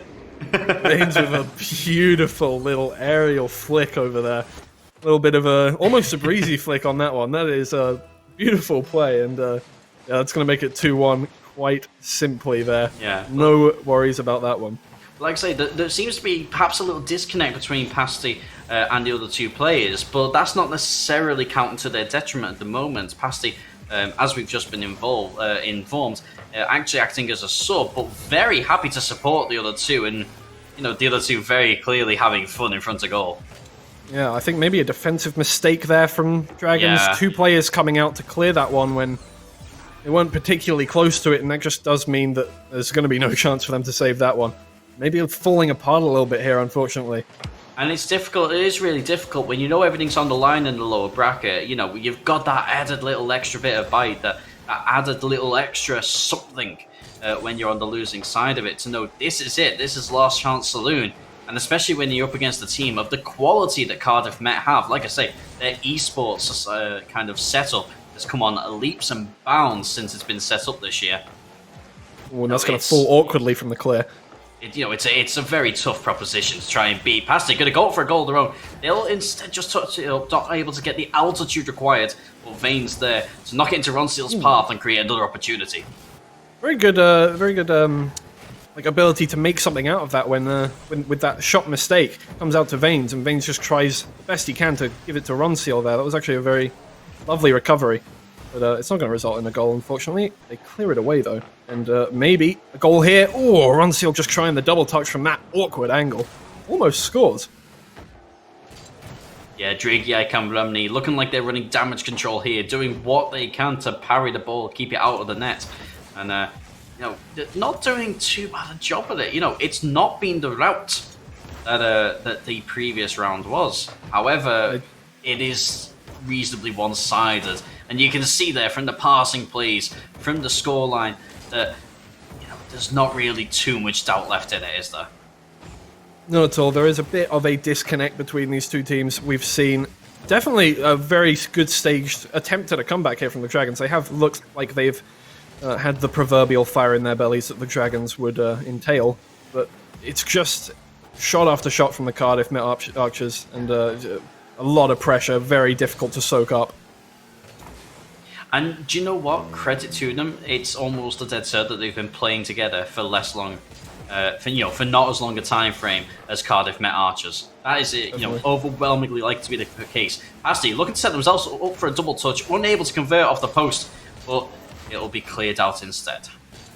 Yep. Veins trying to keep that pressure there. Does get that boost and come back full power. Asti going to try and just break it off the wall there, but it's not going to happen. And well cleared by the Dragons. Ronseal going to come up, push it onto the wall. Veins is there for it, but the Jess is going to get in front of it. Pasty straight into it. It's going to come off the backboard. Jump back down. Pasty again, and it's cleared away. Goal line save, absolutely beautiful. Veins going to be up for it, and he just touches it down in front of goal. They're ready for that one. David not letting that be the end of it. Still putting everything in 15 seconds from time, and that is that's huge, and that's a lovely statement of intent. This isn't over. And then the moment I think of uttering the statements, Ronseal goes, I'll stop you right there, pal. And there we see the Doomsy Dish coming straight down in front of goal, and Ronseal cleans that one up beautifully. He's there straight in time. Absolutely, you can ruin that one. There were two people going up for that ball in defence, and as much as it seemed like an easy finish, they were there very quickly, and he had to be there right in time to finish that one up. I'll be in for a buzzer beater. Go on, Jest. Ronseal going to come in and put paid to any thoughts of that. He'll dink it off his backboard. He'll ground the ball. And Cardiff Met will take a reasonably easy lower bracket victory moving forwards. Unfortunately, that means that we do wave goodbye to the Rhymney Valley Dragons.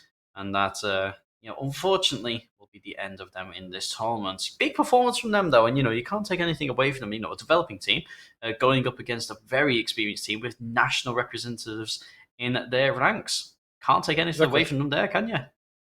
Exactly. We saw how well Cardiff played in the upper bracket. So it's really, I wouldn't say no surprise that they would win that game, but it's just the talent that came out there was just a little bit too much, I think, for the Dragons to clean up. And it's unfortunate that they do go away in this lower bracket here, but we were expecting to see Cardiff do incredibly well there. And it's not an unexpected scoreline. Yeah, very unfortunate for them, but Cardiff going forwards. We are going to be going to a short break, and then after this little intermission, we'll be going up to see another two teams, this time in the upper bracket, going face-to-face, two that we haven't seen so far. Tails will be making a reappearance, those of you who have been following Esports Wales, another member who has had Welsh national team representation as a part of 8 Ball Fools, going up against our other university team this evening, Cardiff Crusaders. All that and more to come after the break.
What will you like today?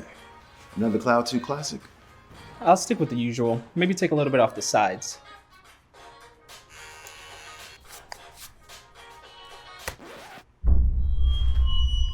Oh, that's fresh. The HyperX Cloud 2 Wireless. Legendary comfort goes wireless. Hey, watch ahead.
I think the girls with their nails done now.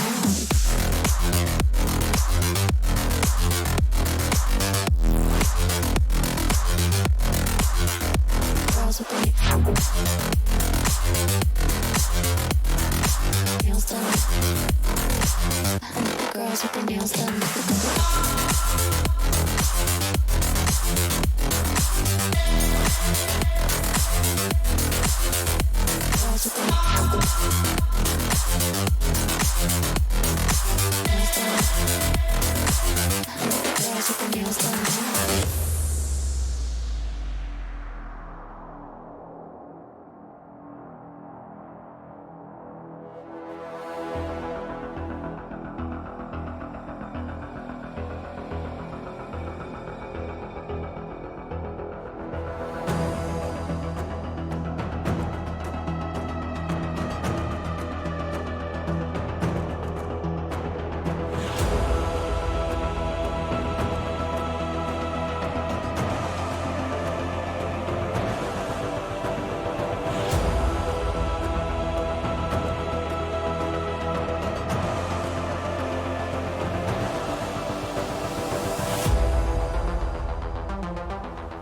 I think the girls with their nails done now.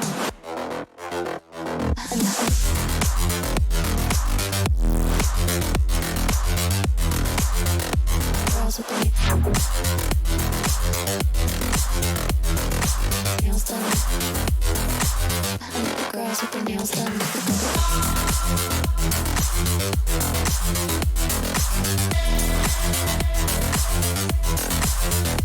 Girls with their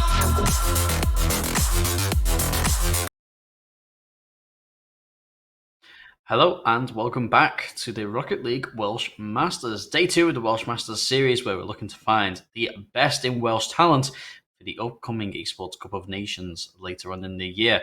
My name's Delta Bacon, and again, I am joined by Twiggy. Twiggy, we've had a couple of good games so far, haven't we, mate? Had some brilliant games. We've been watching some great teams fight their way through the lower and upper brackets, and we're going to be back in the upper bracket now after seeing that dominant performance from the Cardiff Met Archers. And we're now going to be watching the 8 Ball Fools come up against another Cardiff team Cardiff Crusaders. Both teams having fought their way through into the upper bracket semi-finals will be going head-to-head in another best-of-3 matchup. How do you feel about this matchup? Well, I have a soft spot for the Cardiff Crusaders. One of my good friends, McCready, who is also casted on Esports Wales, and you'll now know of Rainbow Six Siege fame, as he's in that organisation for the Siege team, and so I'm very close to the Cardiff Crusaders. They hold a position in my heart. I didn't go to Cardiff. I went to Trent and started the Esports Society there. But Cardiff Crusaders, that's they're my guys. They're my boys. And so I've got a bit of a bias in this one because it's a couple of people I know that are playing for the Cardiff Crusaders, and I know that they are very good. And I also know, and Finch, you probably won't like me saying this, that they have had an absolute mare of it this season in NSC in the national championships. Very unfortunate, but all these national league. Sorry, very unfortunate. But there's everything to fight for. Pride is on the line. You've just seen Cardiff Mets. They've dropped down to the lower bracket. Cardiff Crusaders, you're looking at kind of, your rivals in the lower bracket. You don't want to see them down there. If you are going to see them, you want to see them in the grand final. You want to dash the hopes there. But first, this Cardiff Crusaders side has got to go through the 8-Ball Fools. Again, a member of that team, Tails, has been on the Welsh national side, a team of very, very strong quality. It's going to be an interesting matchup. Exactly, and the winner of this game will be going up against the winner of Welsh Volcano versus Nats and Friends. Nats and Friends we saw earlier, the team with the Welsh national player.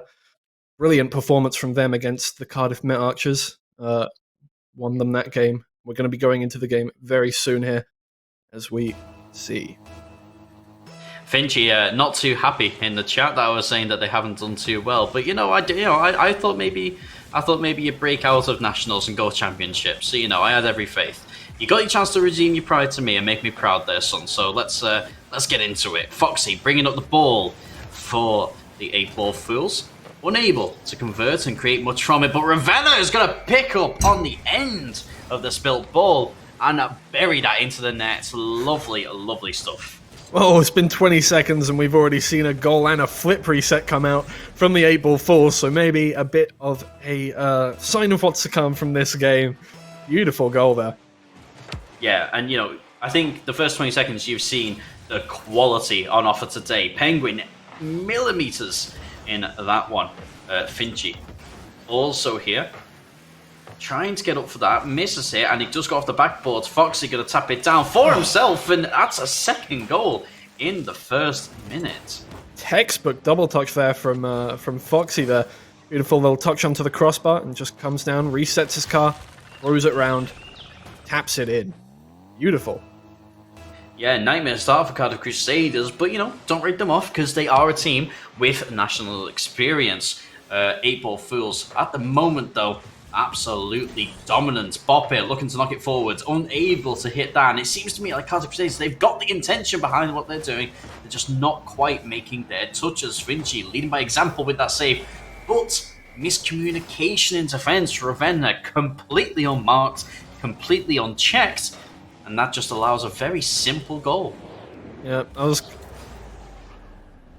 going to say, we are really seeing a lot of Cardiff Crusaders are looking good in the few moments we've seen them, but they're really not having a chance to show off any of their skills here.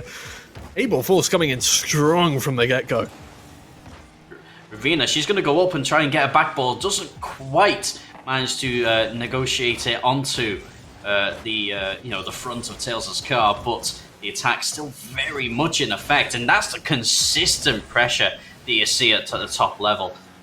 Can you remember a point at which the 8-Ball Fools haven't been in control?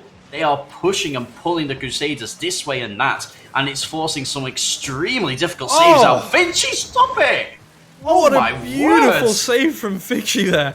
Off of the back of the goal, beautifully done. But it's really not going to be enough to get rid of all of this pressure. They're still in the Cardiff Crusaders half here. And as much as that was a beautiful save, still 3-0 down with 3 minutes to go. So we are seeing talent from both teams, as we can see here. That little push forward there, it's still going to be in the Cardiff Crusaders half after a brief little period with the 8-Ball Fools, and Finchy's going to bring it forward. Comes off the backboard, He's just not going to be able to do anything with it. Tails going to push it away. Yeah, one for the highlight reel from Vinci, but he's unable to guide his team into the dominant position that he'd be looking for. And at the moment, Tails, Ravena, and Foxy are just utterly dominating this match. 4-0, almost within the first 2 minutes. That's huge, especially at this level. Yeah, it's massive. We're not even halfway into this game. And Tails is going to try and clear this away. Gets one touch, gets a second onto Ravena, but it's not going to go anywhere. Finchie trying to make as much happen as possible. Show them that the Cardiff Crusaders are a big force to be reckoned with as they come forward. Finchie's going to get a shot, and Foxy's just going to be able to make it there in time. That's a brilliant little flip off the side of the goal. Yeah, we talk about teams with national experience, but in spite of the quality in this Cardiff Crusaders side, we look at an 8 Balls Fool side that has intercontinental experience. Ravena with that, European experience. Cardiff Crusaders yet to make a run in EURC, and it is starting to become a little bit obvious that even at this high level, we are going to see some extremely difficult challenges in the times to come for the Crusaders. And 8 Ball Fools, just look at the coordination. Yeah, sure, you can save our goals, but then we'll just pass it to another mate and they'll get it in. And it's just pushing, pulling, weaving in and out of each other. It's seamless and it's beautiful Rocket League. Exactly. We just saw there a beautiful infield pass there from Ravena getting smacked as hard as possible by Tails. It's just going to be so powerful. There's no chance you can stop it from going in, and Boppet's going to take it away now. Try and get it past Foxy. Foxy's going to block it, but he's going to get demoed for that. Ravena taking it away. There's nobody in defense, but just gets back in time, Penguin Ed. We're seeing defensive play unlike we've seen in any other game today. It's absolutely beautiful. Yeah, strong performance coming out. And Cardiff Crusaders, they seem like they're starting to try and make a little bit of a fight back, but 5 goals down so quickly, so decisively. It's really going to test, as you've been saying all along, Twiggy, it's going to test their fortitude, isn't it? Exactly. Push it forward. And they are making a lot more pressure on this attacking side here. Again, getting in each other's way a little bit there, and it's going to be cleared away quite easily. Foxy going to throw it up into the air.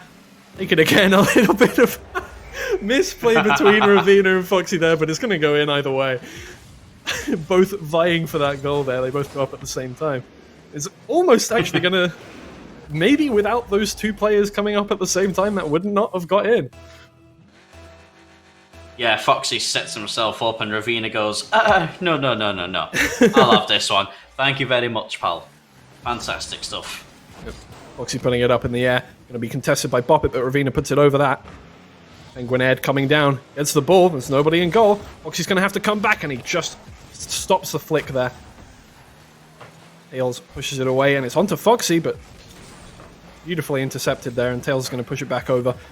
It clears. It's onto Finchie. Finchie keeps it. Oh. Unfortunate. I almost thought he was a defender there for a second. He'll be disappointed with that. Not one that he'll want to be watching on the replay. I think this match, I think we can call it. I do think we can call it. I do think Cardiff Crusaders are probably just trying new things out here, and there it is. They've tried a new thing out in scoring with Boppet coming off of the top of the net, the top of the court there, and just smacking it down. Beautiful little touch, controlled off of the crossbar into the goal. Boppet, pass it, shoot it, score it. Yeah, but it is 6-1 though, so no cap, and it has been a one-sided fight so far. Hopefully we can see the Cardiff Crusaders try to continue their attacking pedigree. I think they were really caught off balance by the pace of gameplay. They've adapted to it a little bit now with that consolation goal, and hopefully we can see a bit more of a competitive match moving in to round 2. Hopefully so. 8 Ball Fools just taking that game away. 6-1. It's the most goals we've seen in a game today, and it's just going to be pretty much a bit of a dominant display, let's say. Cardiff Crusaders brought out some amazing defensive plays as well as 8 Ball Fools, but just not quite enough. And now, what you can't really say much more. I've just looking at our production chat, and our producer has just written 2 words: "She's insane." referring to the MVP of the previous round. Absolutely huge performance from the whole team. But Ravenna, honestly, something else, just pushing the team around the field. Exactly, yeah. Saw a lot of good plays defensively and offensively from Ravenna there, and Foxy going to try and go for a little tap down, but Tails on the follow-up, Ravina on the follow-up, Ravina again! And it's just not going to find the back of the net. Hit the crossbar 3 times there. Penguin Ed just not going to find it. Foxy going to clear away. Yeah, rough times. Rough times indeed for Cardiff Crusaders, setting themselves up with strong opportunities, unable to convert, and it seems like there's just a little something missing. Bop it with a nice shot, but easily countered by Ravina. Yeah, nice shot, although fairly easy save. Bop it coming back. It's a stalwart both in attack and defense right now. And Penguin are going to come up, going to try and keep that as far away from their goal as possible. Foxy's going to keep it out of the corner. It's going to go off the backboard here, down to Finchy, and Bop it, and it's just a bit of a miscommunication there. They both went up at the same time, and it's not going to come out for them. It's come back into their half now. Tails going to push it over. Penguin's going to get that clearance. It's a long lofted clearance over to the goal. Ravina's just going to easily tap that on to the backboard. Look at this, though. Look at the change in the dynamic. Cardiff Crusaders, they've really turned up in this second match. 8 Ball Fools not having the control over the game that they perhaps would have liked at this stage and that they had in the first round. Exactly. In the first game, we almost saw 8 Ball Fools having the win in the first minute almost. But Cardiff Crusaders have held on to it for 2 minutes here, and they're actually making attacking plays beautifully, keeping it in the other half. I think maybe having more possession on this game than 8 Ball Fools. And trying there for that touch off the backboard. Not quite finding the ball, and Tails going to push it forward. Almost faking Bop it, but he gets there in time. Going to push it back, and it's going to come out with a little pincher, but not enough power to get past Ravina. Yeah, and we see there, the understanding, the immediate understanding. This is where I'm going to go. Foxy just doing donuts in the middle of the pitch, because, why not? You're in a controlling position, but no longer as Finchy will bury his first goal of the series. And Cardiff Crusaders, against arguably everyone's expectations, will take the lead in round 2. Yeah, Tails is just going to find himself kind of sliding along the wall there, not able to get back in time, and that's going to give Cardiff Crusaders the lead for the first time in this series. That's brilliant for them. They're going to see if they can make it a 2-1 here. Tails coming off the wall. He's going to go for a little touch. He's going to take it under one. Finchy is not going to be taken for a fool with that one. Yeah, this looks like this looks like a side, the 8 Ball Fools. It looks like a side that are ready to represent Wales. They're strong. They're showing a lot of characteristics that you want to see in a team of a high quality. But that doesn't mean they're infallible. And Cardiff Crusaders now are the ones with all the pressure, just unable to convert. That open goal hopefully won't come back to haunt them as Bop it only just misses the goal. Huge opportunity coming in. Foxy with a huge pre-jump, comes to nothing. Finchy left to carry the ball up alone against Tails. 8 Ball Fools maybe a little bit taken aback by the performance from Cardiff Crusaders in this game. Not having seen any of the attacking chances. Well, as I say that, the attacking chances that he did in the last game, but Buffett almost putting it in himself. There's going to be a scramble at the back there. Foxy going to find it. It's just going to come off Penguin Ed. It's going to be cleared away by Finchy. It's going to find Ravina, and Ravina's just not going to find the net. Going to put it into the corner. Back to Foxy. Foxy's going to put full power on it. It's just going to hit Finchy. Finchy, take a bow. Huge save. And that's set up a huge amount. It's a 3-on-none. They've got to get it in. And it's beautiful. There it is. Finchy with the second. Cardiff Crusaders 2, 8 Ball Fools 0. Absolutely brilliant defensive performance from Cardiff Crusaders there. Leads into a 3v0 in the attack. And yeah, 8 Ball Fools not finding the success that they did last game. It's going to be a big matchup here. Maybe we will see our first game 3 of the tournament. Bop it, meeting Foxy in the other. Yeah, it's not quite a reversal of the first round, and it's not over yet. But this is a completely different 8 Ball Fool side to the one that we saw. They're just not converting the shots that they converted so many of in round 1. Finchy there, pushing the ball forwards, earning his teammates a little bit of time. Ravina, unfortunately, misses the boost, unable to contest any more than a 50 on that ball. But that is a huge clearance from Tails into an empty net. Cardiff Crusaders overcommitting heavily in offense. Finchy left without the boost, or the speed to get anywhere near it. Yeah, unfortunately, that little pinch there. We've just been informed that this game is a best of 5, so in fact, we will be seeing a game 3, guaranteed. But that little pinch there was just so unfortunate. It fell on top of Tails, and Penguin Ed just found himself in no man's land. Had to go for the ball, and unfortunately just couldn't make it happen with the block. Now it's 2-1, with 40 seconds left on the timer. Foxy goes for a shot, but it's already blocked by Finchy. Finchy going forward here into the corner. Ravina going to be pushed out of the way. Finchy trying to make things work, and he's not going to let anybody get in his way, and Boppet puts it up onto the backboard. He's going to come back down for it, but Foxy's in the way. Yeah. Panic stations there, and the Cardiff Crusaders, it's an empty net. It's going to force Penguin to make a clearance off his own line.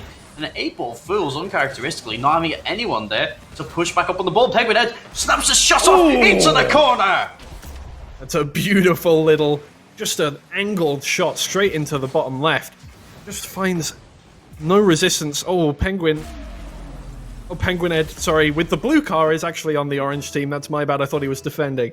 But he leaves it there, gets it in. Lovely, lovely goal. And one that surely seals this second round. Cardiff Crusaders 3-1 up. And who saw this coming after that round 1? Honestly, what a huge turnaround from them. That is going to be it. Cardiff Crusaders versus 8-ball Fools, 1-1 going into game 3. Absolutely beautiful. Some chatter coming out from the production, and here we go into game 3. Wow. But it's beautiful seeing a fairly even matchup now after that first game.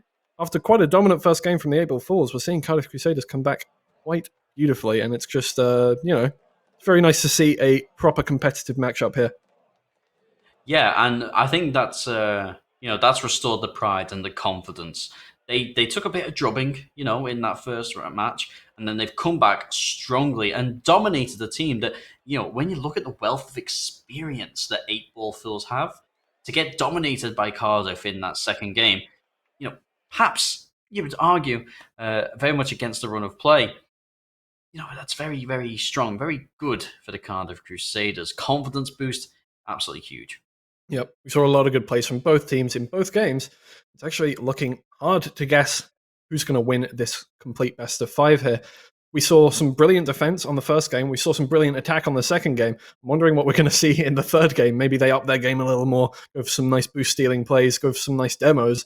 We'll see what kind of story is going to pan out for each of them as we head into game 3.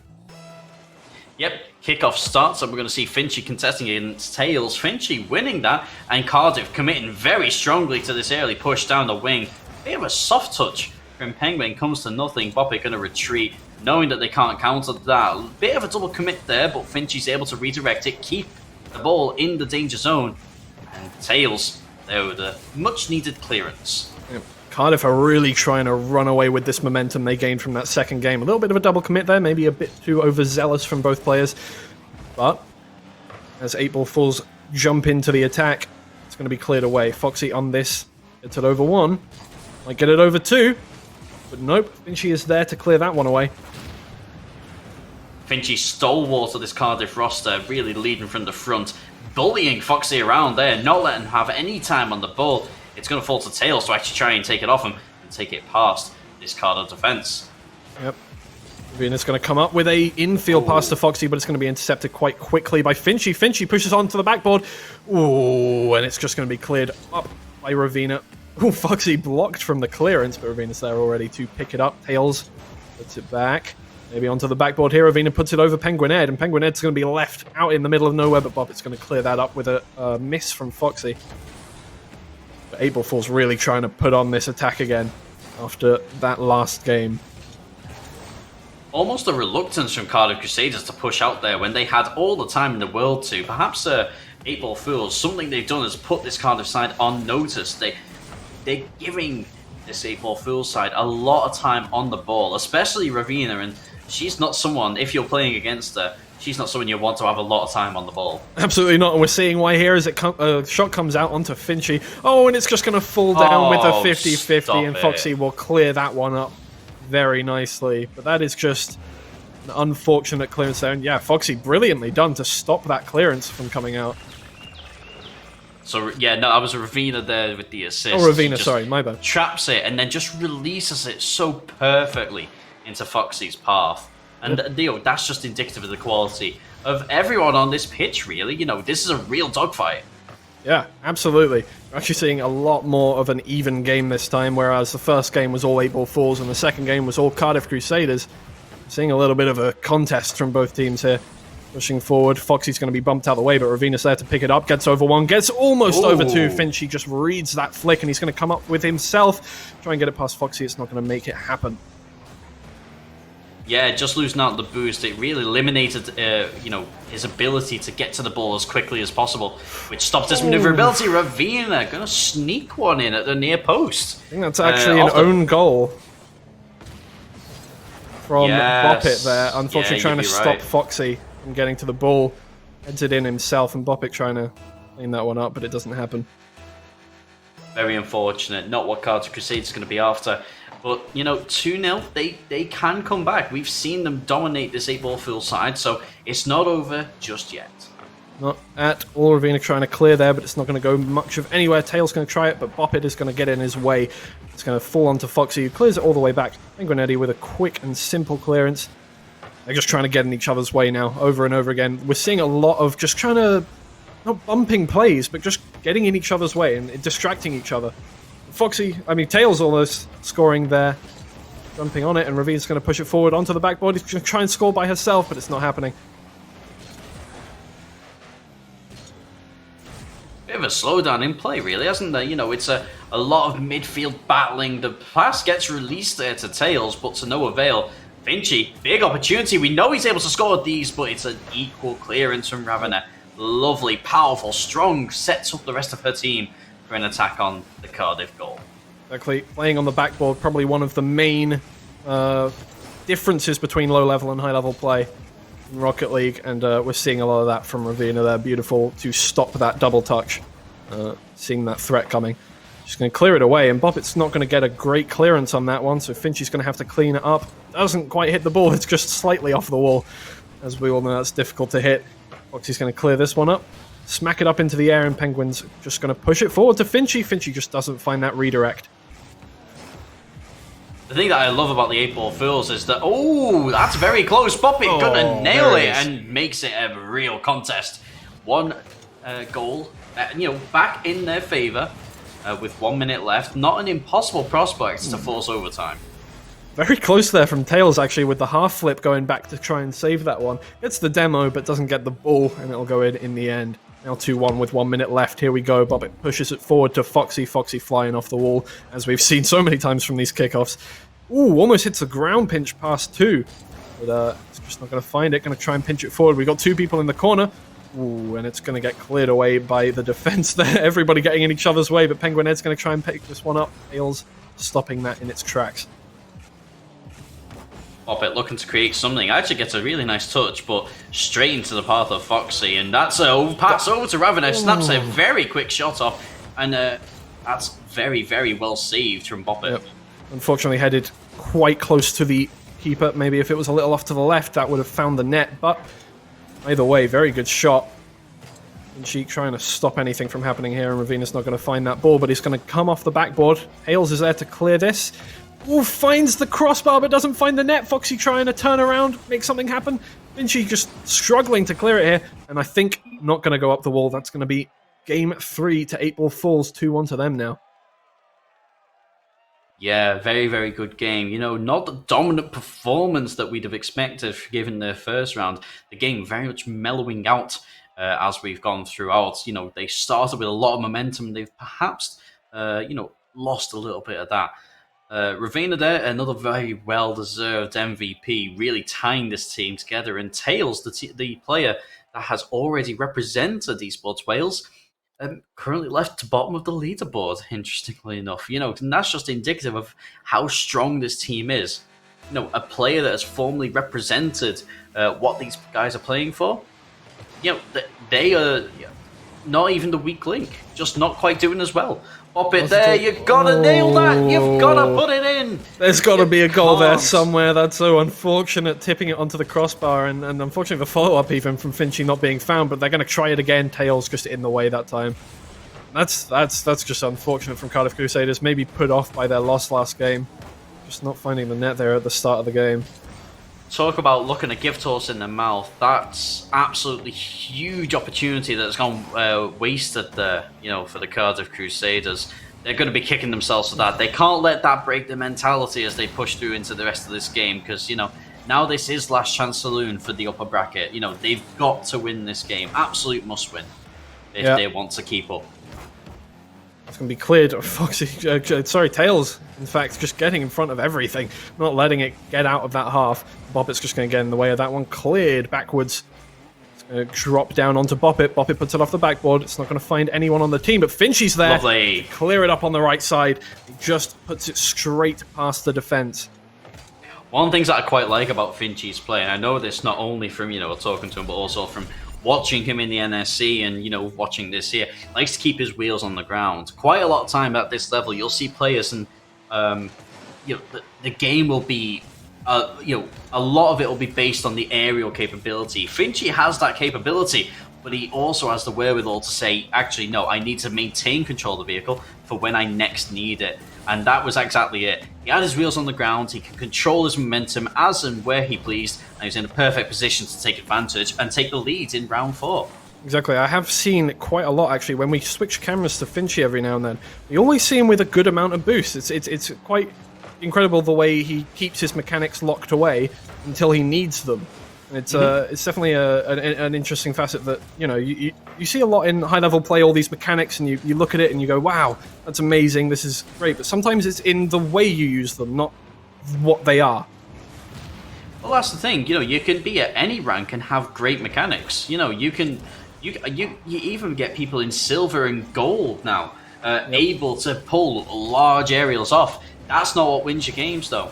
Oh, that's a beautiful little fake flick from Ravina there. Just completely tears apart the defense. Ravina, I was making a point about mechanics not winning games, and then you do that. Come on, give me a chance. That is uncontested control of the car there. Stinky. Instead of going for the flick over, I think it was Boppet was trying to save that one. Boppet gets caught out by that, thinking they're going for the flick, not actually going for it. It takes it under Boppet and over Finchy for the goal. Beautiful. One for the highlight reel, and I think my previous point is how it's going to have a little less impact. But it's your game mechanics. It's not your physical mechanics. It's just knowing how the game works. That's what wins you the matches. And then sometimes giving the ball to Ravina works as well. So there we go. Exactly. Ooh, and a big 50-50 there comes in Boppet's way, and it's just going to come out to Finchy, but Finchy doesn't have any boost. Foxy does. Foxy comes forward. Foxy just gets blocked by Penguin Head there.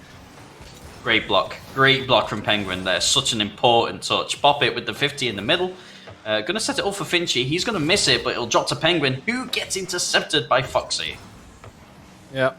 And as Finchy comes forward again, it's just going to find Tails there. There's a lot of bumping going on there, trying to get each other out of the way, but nothing happens. Almost like a game of ball there. I'd quite like to have seen Penguin go into the non-ball cam.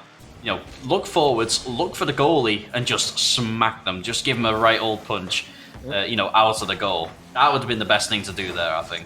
Yeah, and a lot of times when you're in a stalemate with the other team, you're not making many goals happen. That's the way you're going to get stuff done. If the other team's good at defense, you need to stop them from defending. Yeah, exactly. Like demos, they used to be extraordinarily frowned upon, even in competitive play. And as time's gone on, they've become such a core part of the meta. It's surprising we haven't seen that many of them so far in this game. Both teams very evenly matched, and you can't help but think that maybe taking a player or two off the board, if Cardiff Crusaders can...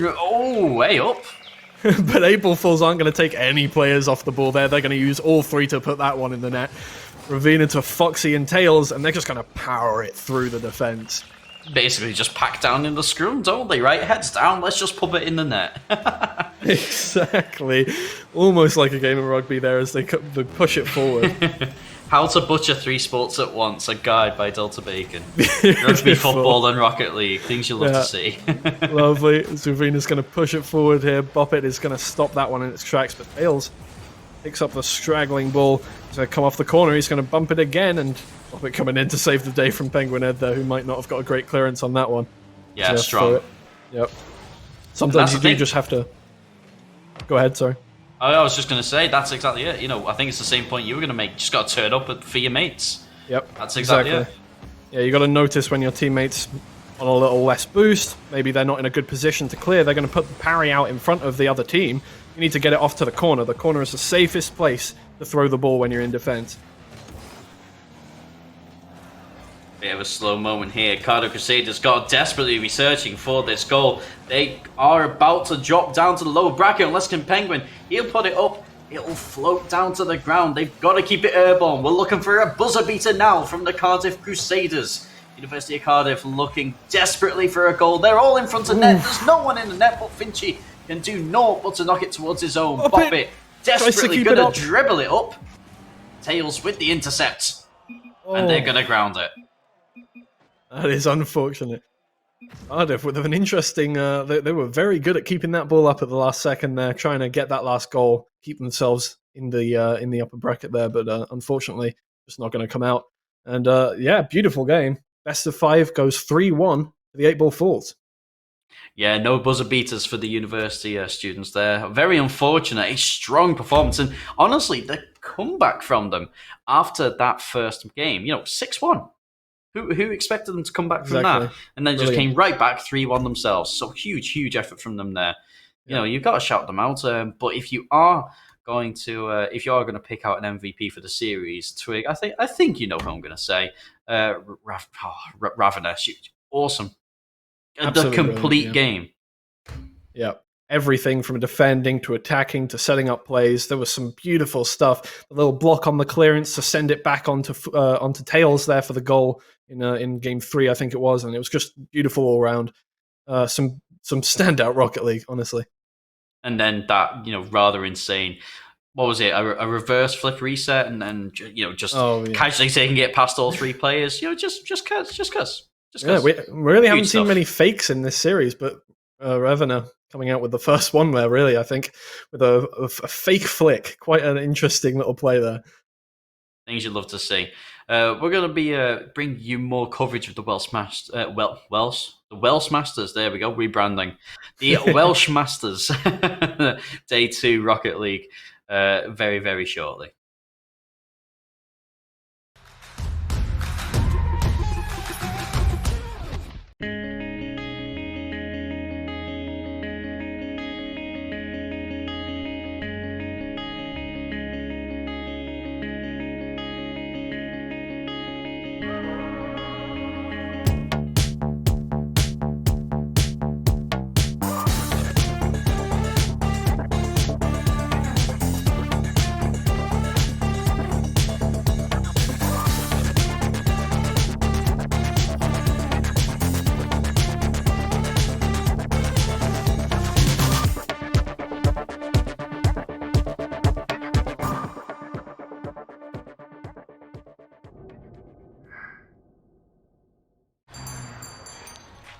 What will you like today?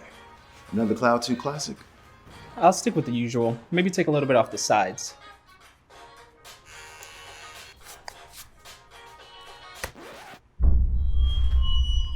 Oh, that's fresh. The HyperX Cloud 2 Wireless. Legendary comfort goes wireless. Hey, watch your head.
Hello and welcome back after that rather short interval to the second day of the Welsh Masters. This is the Rocket League day. If you are only just joining us, we've had some incredible Rocket League action so far, and there is more to come. My name's Delta Bacon. I'm joined by Twig. You can see our Twitter handles as they've just disappeared there before I made reference to them. Things you'll love to see. There they are. Away with the plugs. You can follow us both, and you can also keep track of the day's events at EsportsWales. And don't forget to follow our producer as well, at JagyBoyPro, the big man pulling the handles behind the scenes. So next game we're going to see is the Cross Keys Kings here against Consuming Corona in Cardiff. A very another Cardiff team, first off, but a very apt name, obviously, with the Rocket League scene being thrown straight into completely online gameplay. Yep, and not a team that we've known too much about. Cross Keys Kings, we've seen that they are, they have a bit of quality behind them. We've seen what they're capable of. But Consuming Corona in Cardiff, a bit of an unknown quantity. It's going to be interesting to see what they can do as we get very quickly, with no further ado, into this next game. I do, in fact, believe Consuming Corona in Cardiff may well be the second team for Cardiff University, although that is as yet unconfirmed. Brilliant clear into a shot there from Jackalus is going to start things off with a bang. Ralanator takes that boost in the left-hand corner. Beaten by a truck is going to keep it away from being cleared. Yep, this is indeed the Cardiff University second team. So after seeing the Crusaders A team beaten by their rivals there, now going to see the B team and see exactly what they're capable of. Now I recognise Ralanator, and I know that they to put themselves, a very, very admirable, very strong, account of themselves over back last year in the EsportsWales Open. Oh, that is unfortunate. There. A strong lofted clearance from Dolphins is just not going to be cleared there by Beaten by a Truck. Maybe should have waited a little longer to jump off the wall there. Just misses it. That is very unfortunate. But that opens up the scoring 1 minute in. Cross Keys Kings are going to be 1-0 up. One of those horrendous balls when you're waiting for it to touch the ceiling and redirect, and then you're caught in that quandary. Do I get up early for it, or do I see where it goes? Sometimes notorious to deal with. Yep. Dolphins is going to touch it down to Raza here, who's just going to put it off to the left. Almost a three-man play there, but it just doesn't come off for them. Very close. Raza puts it down. It's going to be cleared away by Jackalus here soon, or not, as Raza comes back forward again. They're keeping that pressure on as much as they possibly can. Really make that scoreline increase, hopefully. Yeah, Cross Keys seeming to have really picked up the quality since their, the first match of the stream where we saw them lose to Gower College Swansea. Cross Keys looking like almost an entirely different team. Yeah, exactly. And I've seen a lot of demos come up on the top right there, actually. So maybe that is one of their new strats. They're going for a lot of demos. They're going for a lot of easy plays, maybe. As Baldy comes down here, tries to put it off the backboard. Jackalus clears. Jackalus going to keep going with this one. He's going to put it forward, but it's going to be blocked by Raza. Raza into Dolphins and Beaten by a Truck. Beaten by a Truck pushes it forward. Baldy's going to keep that from going towards their net.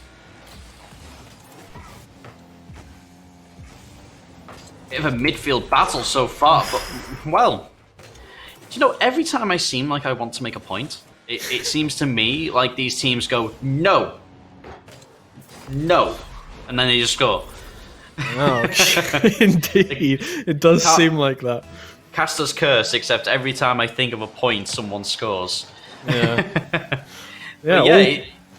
It seems like it had turned into a bit of a midfield battle then, but then Cross Keys Kings, they just push it up, and and here it is again. Oh, stop it. Yeah. No.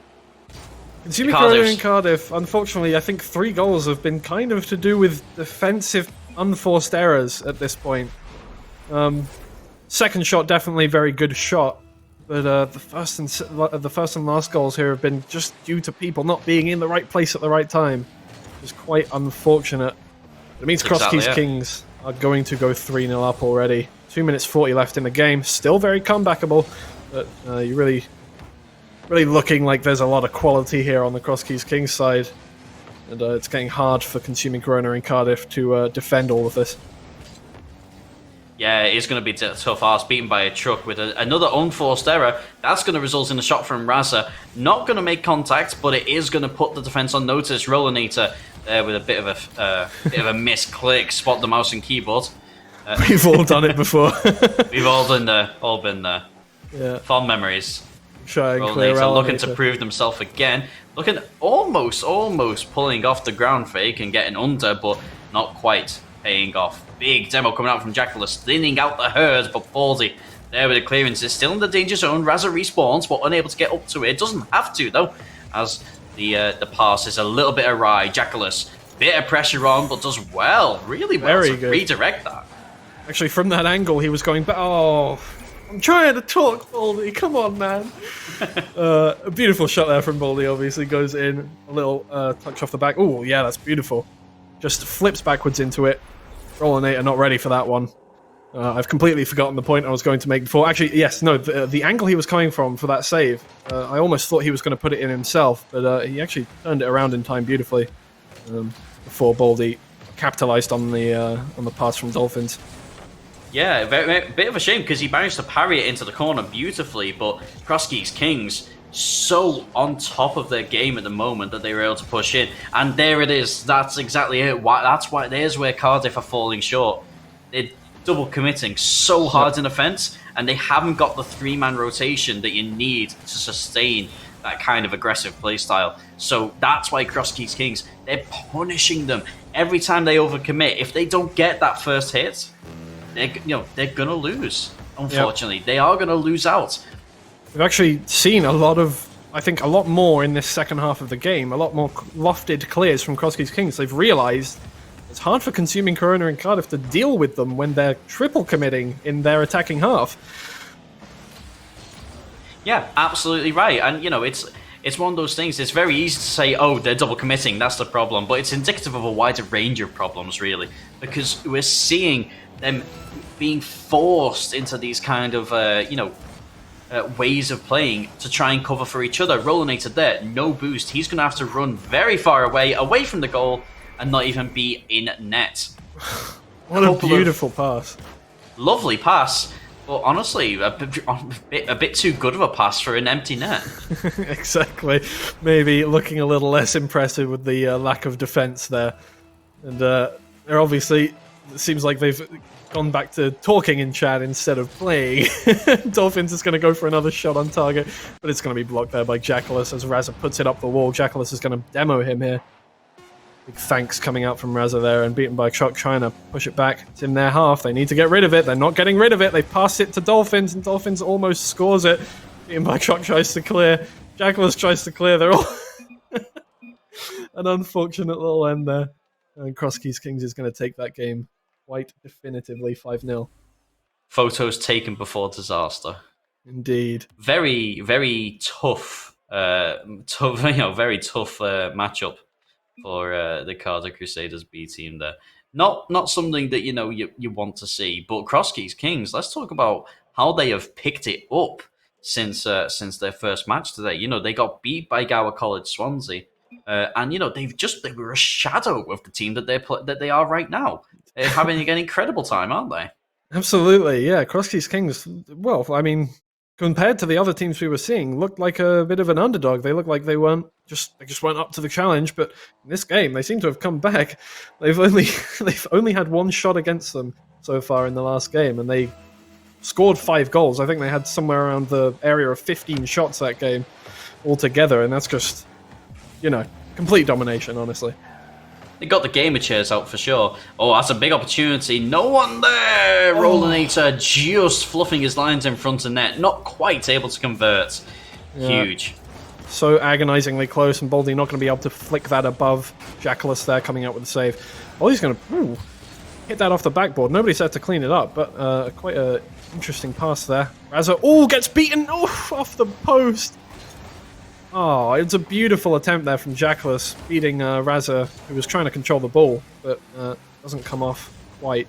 Rollinator going to go up, though. Get off the backboard. Dolphins going to clear that quite easily, though. I blinked there, and I assumed it had gone in. So when I opened my eyes, you were still talking, and I was like, what's he still talking for? They've scored. And then I opened my eyes, realised it had been saved. I have no idea what happened. I literally blink and you'll miss it. That's the kind of Rocket League this is. Fast, Exactly. furious thing you love to see. And that was a fast and furious goal from Baldy, just picking up the dead ball, smacking it into the net as quickly as he could. Obviously, nobody really there to defend it. Maybe a little too much flair on that one, but he goes for it, full power. And it's a very well-controlled ball, goes straight in front of him. Yeah, I saw that one. Definitely saw that one. Hard to miss, to be honest with you. The other thing that was hard to miss was the gaping hole in the Cardiff defence, because, again, double commit. Yeah. And it opens up these gaping holes, because... and because it's so unforced. Is it so unforced? You know, that's what's probably making it look so easy for Cross Keys Kings. They're not even having to push their opponents this way and that. They're just scoring. Yeah. When you do have many players on the opposition team in the same position, it makes it very difficult for them to save anything at all. And if they do clear it, even if they do a good job of clearing it, they've still got one person left to clean up whatever's left. And that's just not enough when you're playing in a 3v3. 3v3s are difficult for this reason. They do take a shot on target, but it's blocked by Razor at the last second. Yeah, and the thing is, there was no backup for the shot as there is with Cross Keys Kings. So, you know, although there was a double commit from Cross Keys Kings, even a triple commit on that save, there was no follow-up from the Cardiff side, which meant that they could take the time, you know, unclutter themselves, as it were, and then reset for an attack. Yeah, it's definitely seeming like not an inability, but a difficulty in clearing stuff and just getting everybody in the right position, having the rotations down so that somebody's always behind the ball, somebody's always ready to deal with everything that's going on. And yeah, Cross Keys Kings are really capitalizing on that. As beaten by shot comes forward here, he's going to try and clear it. Rollinator demoed behind him. Jackalus going to not go for that with the little boost he has. Rollinator's going to have to pick up the slack there. It's going to go back into their half. Baldy with an interesting touch there, tries to put it up. I'm not sure 2-2, but Jackalus is going to try and push it forward. No boost. Seeing a bit of boost stealing going on, I think, here. Dolphins push it down into the box. Nobody's there to clear that one. See, the thing with Cardiff is that they... Oh, look at that. The ball goes up in front, and the communication just isn't there, and you see both Cardiff defenders going up to try and push it forward, and they both miss it. Yep. You know, and all of a sudden, what should have been an advantage for them turns into another period of attack, another period of aggression for the Cross Keys Kings. Yeah, exactly. Unfortunately, not converted there for the Cross Keys Kings, but I don't think they really care about that at this point. 2-0 up with 1 minute 55 left to go. They smack it back to Baldy there, which is going to go for a clearance. Dolphins having a little dance on the pole there. He just throws it away, but he's going to try and go for a ground pinch here, I think. Oh, it's going to be blocked by two players. Blocked by two players once again. But Raza comes forward, pushes it. It's going to go into the corner. Baldy tries to put something at an interesting angle on it. Everybody's going for those interesting angle shots. Sure, let's Cardiff clear this one. That's the thing. It seems to me like each Cardiff player is looking to take a little bit too much personal responsibility for the welfare of the team. That's why they're all committing to these things. They're not... Yep. Oh, unfortunate miss in front of nets for the Cross Keys Kings. Jackalus looking to bring it up. But again, you know, not really too much in the way of support, and it'll careen back into Cardiff's half. Yeah, when you've run out of boost at that stage in the attack and you've got nobody behind you, that's very difficult. A beautiful save from Raza, pinching it off of the crossbar to get rid of it. But yeah, it seems as if Cardiff... I'm not sure, Rollinator with another whiff there. Oh, they got it past, but again, there's no support. It's just so difficult. I think it's like when you don't trust your teammates to be able to make plays for you, it becomes very difficult to make combination plays that are going to beat high-level teams. Exactly. And I think the pace of the game has also really thrown Cardiff off. I think they're not the ones setting the tempo here. They're playing very reactive. They're under pressure, and you know, it's just not vibing for them. This is the lower bracket. They're almost out of the competition at this stage, and they're being thrown completely off their game by the Cross Keys Kings. A dominant Cross Keys Kings, might I add, that have really rejuvenated themselves since their first round defeat. Exactly. And although you say that, Cross Keys Kings haven't really done anything too significant in the last few minutes of the game, and I guess that's going to come together with a last second goal. 2-1 with 0 seconds left. That's going to be the end of the game. Heartbreaking for Corona and Cardiff. Oh, sorry, there is still a second left. There is still a second left. Cardiff do have a chance to win this game here. We'll see what happens here. Are we going to see a buzzer beater? It goes up into the air. Airborne. Jackalus tries. Oh, Rollinator's there to pick it up. And if they can dribble this forward, gets past Baldy, almost gets past Razza, but there's nobody there. And the consuming Corona in Cardiff fault that we've come back to every game here with the lack of support in attack has just been their downfall in that last second there. That's so unfortunate that there was nobody there to clean that one up. And it's just, it's this story that's repeated over and over again for these guys that they just don't have the support they need to push stuff forward. They're playing solo. It's a 3v3. You need to use your teammates. Exactly, and very disappointing. But at the ends there, you saw it again. There was no support. There was no second man in. Rollinator could have boosted forward, gotten himself into position to collect the loose ball and put it in the net and force overtime. Wasn't there. And I think there was both an overabundance of personal responsibility. There was also a little bit of caution. And at that point, you're almost out of the competition. Not even a second remaining. Just commit to it. Go. Just got to go for it. Exactly. Heartbreak for Cardiff Crusaders B team, leaving it only now to the A team with a shot in this Welsh Masters. We do have to wave goodbye to the B team now. But they didn't put the worst account of themselves over. They did very well, and I think they reached the same point in this competition as they did last year in the EsportsWales Open. Crosskeys Kings with a dominant performance, proceeding further down the lower bracket. And that's not it. We are very far from done. We'll have more Rocket League action for you in just a moment.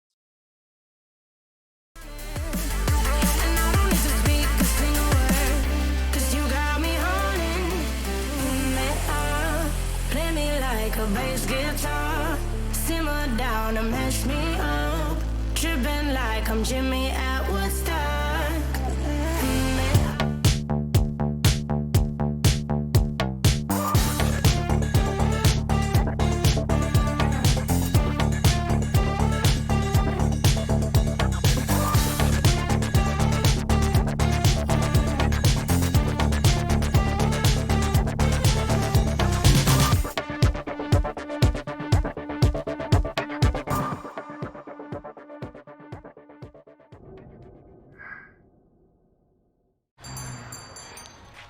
What will you like today?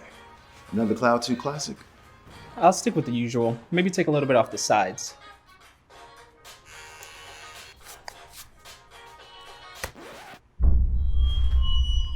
Oh, that's fresh. The HyperX Cloud 2 Wireless. Legendary comfort goes wireless. Hey, watch your head.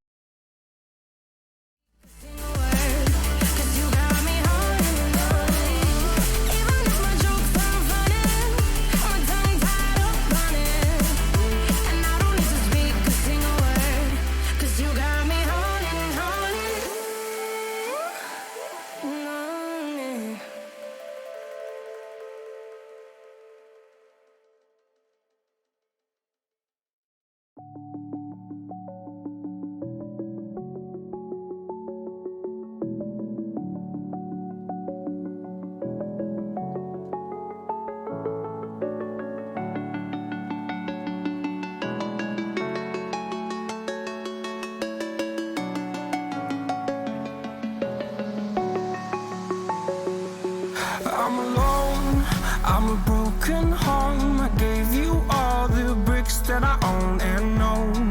I'm letting go, I'm breaking these walls down, breaking these walls down. If you want adventure, then fly to home. But if you wanna travel, then go alone. Yeah, what's the point in us if I never know? Yeah, if you're gonna leave, I'ma let you go.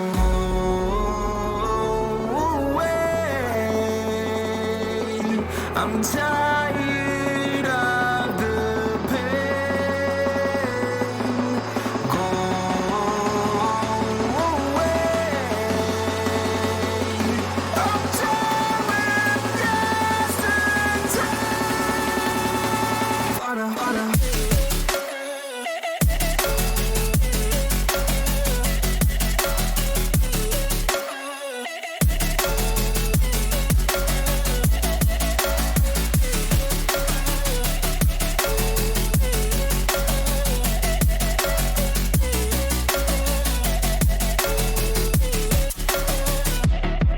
I fell where my demons dwell.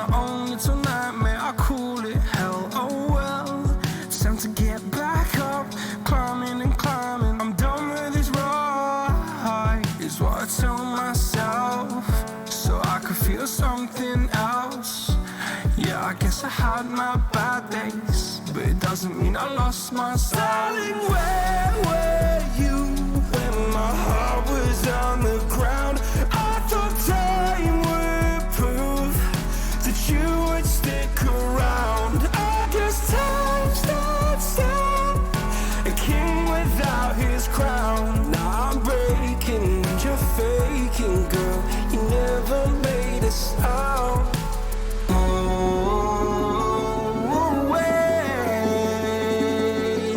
I'm tired of the pain. Go away. I'm tired of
turn left or turn right or look straight at the sun. My mind's going in circles, I'm trying to fight it. Getting these voices inside to stay quiet. Going to the place where all this began. To start again. Oh, you won't see the light until the dawn breaks. No, till it's all said and done, you won't know what it takes. Gotta make a wrong turn and turn around. Gotta fall fast to pick yourself up off the ground. Until you get lost, you'll never be found. And you can't start again until you break down.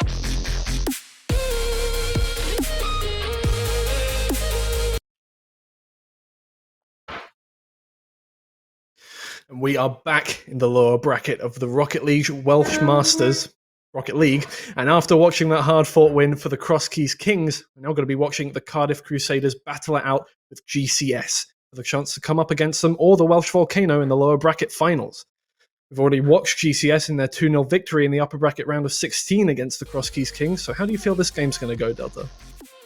Well, we've seen Cardiff Crusaders. They've put across a good account of themselves. They've not had the strongest run in their past match. They were dominated quite comprehensively by by that other team. And our production's really distracted me by laughing in my ear there. And, I think they've got every chance of putting across a strong account of themselves. We've not seen GCS for the last couple of games, but they have knocked out Cardiff Met. So we won't be seeing that Cardiff derby anytime soon, unfortunately. Unfortunately so, and as X-Batter comes here, Penguinegg going to block that, but Irehane's going to try and put it back. He does pass it backwards to X-Batter again into the corner. Who tries to go for that little pass forward, but Nebsy almost finds the bottom left corner. Boppet's always going to be there for that one, though. Bit of a slower start. We've not, the last couple of matches, we've started with a couple of goals right from the off. Not seeing that this time. Bit of a slower start. 30 seconds without a goal. It's unprecedented, really, isn't it? That is absolutely dreadful for both teams. I'm kidding, obviously. But as X-Batter puts it up into the middle of No, that's fine. Tell us how you really feel. I feel like X-Batter is going to get this one on the wall. He doesn't. Yeah, never mind. What I really feel doesn't matter to these teams as Finchy pushes it up, bop it again. But it's not going to find anybody in the middle, apart from Penguin, who gets cleared by Nebsy. Yeah, a bit cautious from Cardiff Crusaders there. Third man, not wanting to commit. Arguably the right decision as it turns out in the end, but I would like to see a bit more aggression from this Cardiff side. Yep. X-Batter coming forward from the back of his pitch all the way through to the mid to get that clearance. And a little bit of miscommunication going on in the middle there as both players, I think, run out of boost and try and kind of control the ball, but that's okay. Penguin Eddie tries to go for that one, but he's going to be blocked by X-Batter, who gets a clear. Finchy going to pick that one up. He's going to come off the wall here with 45 boost. Pick it up. He's going to go for the shot, and it's cleared by Iahane quite clearly. Oh, Nebsy with a beautiful redirect. Stop it. That is absolutely brilliant play from GCS with the clearance straight into a redirect from Nebsy there, who turns around. Sorry, who turns around and just off of his wheels there, punches it forward into the bottom right corner. Well, the stream has to be age restricted after that one. That was naughty. That Absolutely. Some filthy stuff. Then she putting it back up onto the wall for Boppet, who comes forward, but it's just hit the ceiling and he wasn't expecting that one. Iahane comes forward to clear that one. X-Batter in the middle just doesn't quite nail the 50. That's a huge clearance up to the other end of the field. The backboard is narrowly missed, and now it's down to Cardiff to actually bring it back. Finchy puts it over the top. That is on target. It doesn't matter. Lahane equal to the task of putting it out. Pop it. Going to bring it out to the left-hand side. See if they can get something into the middle. But unfortunately, they can't. Little defensive fake from X-Batter there puts off the attackers. And it looks like they're going for these redirect plays all day today. Nebsy's going to come forward for this, but he doesn't have enough boost to make it happen. X-Batter pushes it forward. It hits the crossbar. They're not going to clear it yet, but Boppet's coming forward. He pushes it forward. Lahane clears that one into the corner. Penguin Ed's going to come for scraps, but he's just not going to make it in time. Bit of a rash play there because he expended all of his boost on the way in for little to no gain. He very much committed before he knew what was happening. The boost management from Cardiff Crusaders seems to be a little bit weak, perhaps, this game. We're seeing them all really struggling to manage their boost economy. GCS very much in control of their boost. That's going to be a lovely redirect attempt. Not quite on target, but just showing what Gower College Swansea are on about. Yeah, they've gone for 3 redirect shots, and unfortunately, that was just spicy. Because that was not going in on Lahane's touch at all. Yeah, it's forward and he's hit it onto Boppet, yeah. Absolutely. Ouch. Unfortunate 50. You know, Boppet with the right move to go for the clearance, but Lahane just in the way to redirect it there.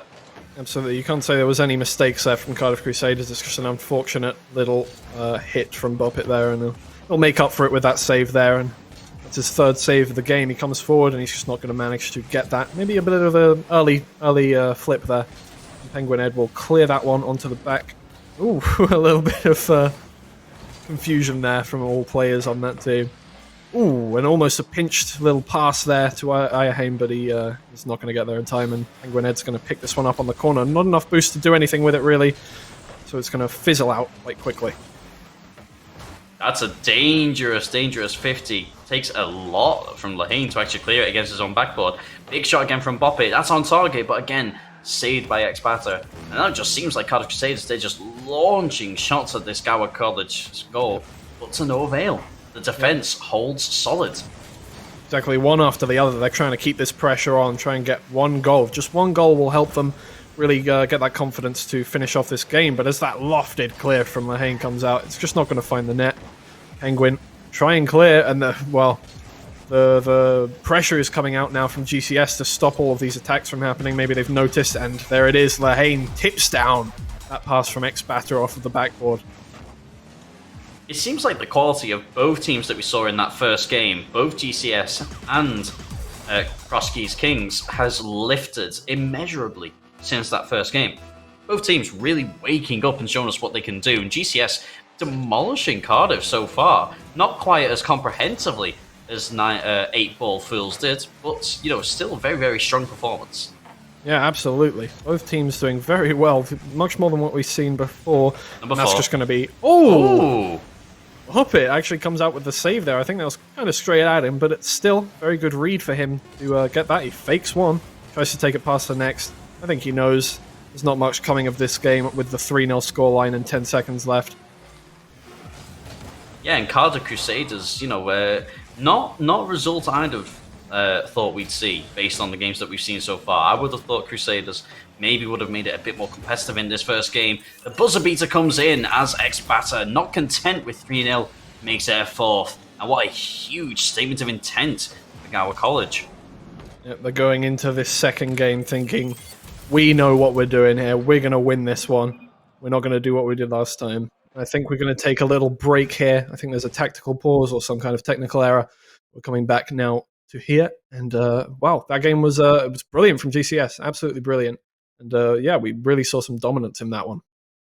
Yeah, you know, like I say, completely different beast to what we saw in round 1. Seemed a little bit timid, perhaps a little bit passive. But now, in this one, we're seeing them really pushing hard. And, you know, GCS strongly attacking this this Cardiff Crusader side that really doesn't doesn't know how to cope with it. You know, very similar to their game against 8 Balls Fools. You know, they're struggling to keep on track with GCS. They're struggling to keep pace. GCS setting the tempo, keeping the boost to themselves, and doing incredibly well in the air. Let's draw attention, though, to that first initial redirect, because what a way to open their account in the game. What a lovely ball just to pick it out and then just change the flow of the game like that. It's definitely one way to make a statement. Let's see if they'll make a statement in this game as well. No, quite a slow start, actually. And that shot just hits off the crossbar there. And Lahane's going to go up for a lofted ball here. Boppet's going to send it right back down, maybe trying something. Well, it looks like Finchy was trying for a redirect of his own there. Maybe they're trying to get something back at them. But Boppet's going to stop that clearance from coming out. That's a double commit. It's now a 1v2 here. Boppet has to deal with this by himself, and he does. That's a good pass forward as well. Penguin probably could have done a bit more with that. X-Batter using all of their boost. Boppet forced into a save, parrying it into the corner. Now going to have to make a bit of an effort to get it past Gower College. Comes off the ceiling, but he's not going to find anything. Finchy takes out one of the defenders, but Penguin Ed there getting in the way of the shot, pass, whatever. Oh, that's fallen very awkwardly, but nobody's there to clean it up. Bop it sends it right down in front of net, but Penguin Ed just not there in time, and that's a bit of a wasted opportunity, I feel like. They're looking for it though, and I think that's the key. The intention is there, now they just need to convert. Yeah, exactly. Really Head, gonna pop it up, pop it. Not able to get the right touch on it, and again the conversion lets them down. Finchy playing it slowly, looking for the right time with some pedestal defense, unable to convert, but slows the Gower College enough down to let his two teammates grab some boost and get ready for some defense. Pop it with the aerial play. Stayed in the air a little longer than he had to when he wasn't challenging, but not bad play so far. Very even in the midfield, isn't it? Absolutely. Finchy takes it forward, and he's going to hit it off the post there almost. Nobody coming forward to help him with that one, but Penguin Ed's going to put it back down. Bop it coming up for it. Bop it coming up for it. Hits the backboard. It's been cleared by Lehane, but Penguin's there for the follow-up, and he puts it in the top left very cleanly. Imagine a couple of words just been shared there in the Discord call. Finchy there with the opportunity, and probably rightly should have gone for it himself. He had to yield to Penguin, and if Penguin had missed that, all three players would have been absolutely done for. So, great goal, but, possibly indicative of some further communication issues just at this time. It may be dangerous, but they have now got the lead that they need to carry on in this lower bracket. Absolutely. Penguin Ed comes forward here. Hits it off the backboard. Finchy's up for it. Finchy hits it just to the right, but not close enough to the goal to go in. Next batter's going to get this clear away. Bobbitt has to deal with this one. Hits it into the corner. Tries to get it away, and he is going to get it past everyone. Yeah, big clearance out to the corner. Penguin not really able to do much. It goes up in the middle, but Lehane bringing it back out. Bop it with the opportunity. He tries to get it past, but one of the things that GCS are doing really well at now is just getting into these awkward locations, so Cardiff can't beat them out. Yeah. It's definitely, they're soaking up pressure a lot more than they were in the first game, Cardiff Crusaders, but it's very difficult when when the team is doing stuff that's unpredictable completely, and that's almost a beautiful shot there. Brilliant save. X-Batter almost just coming down from out of nowhere to finish that one off. They're going to keep this pressure on. GCS really want this goal back. Lehane almost throws it onto the into the back of the net there, but it hits the crossbar. X-Batter's going to keep this pressure. He takes it past one. Just not there in time, Nebsy. Ooh, and the follow-up just hits Penguin. It's just going to get cleared away now, I think. Yeah, ball really careening around the Cardiff Crusade. That's a golden opportunity for Finchy. He can't quite get to it in time. The ball just has too much momentum, rolls onto the backboard, and GCS, perhaps a little gift there, was not conceding. Yeah, Nebsy with a not an ideal parry there. Hits it back in front of goal, but quite fortunately did not result in a goal for the Cardiff Crusaders. They push it forward here. Oh, and that's a beautiful little shot. Came out of nowhere, I think, X-Batter, when we were looking at the defense there. What did he do here? Lehane pushes it up, and yeah, X-Batter just kind of touches it backwards, and I don't know what's going on between Finchy and Bopit there, but they just didn't manage to get in front of that one in time. Yeah, a bit of a miscommunication there, but it looked for all it was worth. Like, Bopit thought it wasn't going to go into the ceiling, but the pace of it would suggest otherwise, and they see a little bit of a defensive error creeping in. Penguin and Finchy interrupting each other, 1-1, and this is still an incredibly tight game. Yeah, actually very brilliant, really close now, 1-1 with 50 seconds left, and X-Batter's going to try and put that forward. Bobbitt's going to throw it off into the corner and try and make something of it himself, but it's going to be blocked, and blocked again, blocked once more, and Lehane put us a nice shot on target from that distance. Finchy's going to be there to clean that one up quite nicely, and X-Batter is going to have to try and keep it in their half. This is, it's almost concerning from Cardiff Crusaders, because we are seeing a couple of what we would consider usually steadfast mechanics really being tested, and missing a couple of balls that you'd never expect them to. It almost looks like Penguin is playing with a bit of lag, almost. Yeah, in a way, some of the miscommunications we've seen might be down to something like that. The mechanics, the simple mechanics that haven't been coming out, have been really interesting to see, but Bopik tries to put it up in front of goal here for Cardiff Crusaders. Penguin pushes forward, but he just doesn't reach it in time. And the pinch off the wall, Finchy coming forward. Gonna He's be still cleared dangerous. upwards by Nebsy, but they're going to push it back. And unless Penguin can control this, it's going into overtime. First overtime of the competition on stream. Who's going to win out in this second round of this best of three? Penguin's going to go up, but Lahane will beat him to it on the right wing. Bop it with the clear, but it's straight into the arms of GCS. Expata probably could have left that for Nebsy there, and that'll be cleared. That's it's a big dangerous, but clearance. it's not on target. Not on target, but close. And that's, I don't think there was anybody there to defend that. Potentially, oh, that's just a great win for GCS with the little pass off the backboard. And Bop it, no, Finchy, I think, thought the shot was coming out on that first one, but it comes off the backboard instead, and he's left in no man's land while GCS clears it up. They take that win there. And the thing is, when it comes into a 2v1 situation, if you commit to it and you get faked, fair enough. If you don't commit to it, if you commit to the pass and then the other team just shoot, you're in a really bad position either way. There's absolutely nothing you can do, and you've got to feel for Cardiff Crusaders there because they fought the good fight. Yeah. But unfortunately, for them, GCS, again, vastly rejuvenated. I will say it again from their round one performance. Just ultimately the better team on the day, and we've got to wave goodbye to yet another Cardiff University team. Now we said goodbye to Cardiff Met. GCS dumped them out, and then they've dumped out their rivals on the other sides of the city and University of Cardiff. Who's next? Exactly. Yeah, I mean, you really can't fault Cardiff Crusaders for that one. That was a good showing, and it just didn't turn out their way in the end. That 2-0 scoreline probably not really indicative of the overall performance of both teams.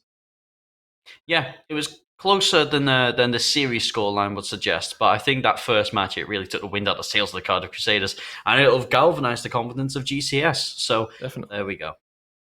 Yep, and I think we're going to go to another break now. Until next time, see you in a second.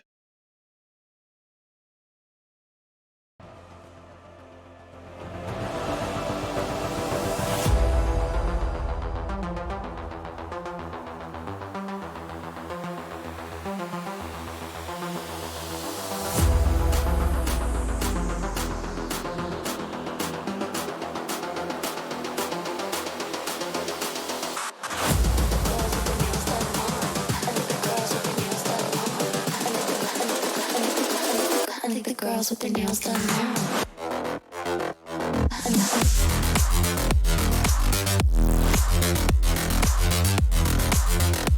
Girls with their nails done. I like the girls with their nails done.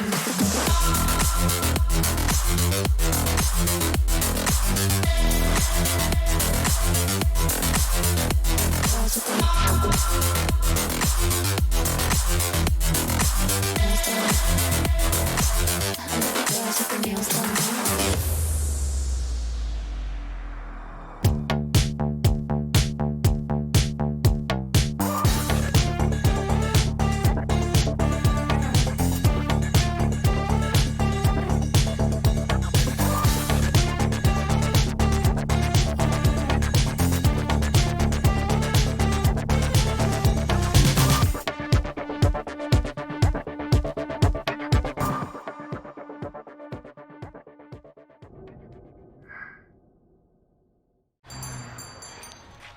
What will you like today? Another Cloud 2 classic? I'll stick with the usual. Maybe take a little bit off the sides.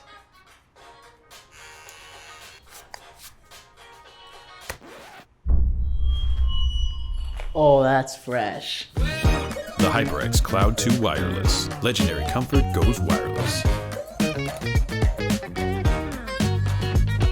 Hey, watch it!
like a haunting melody.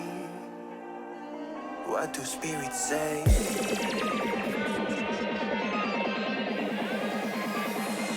What do spirits say in a darker day? What do spirits say?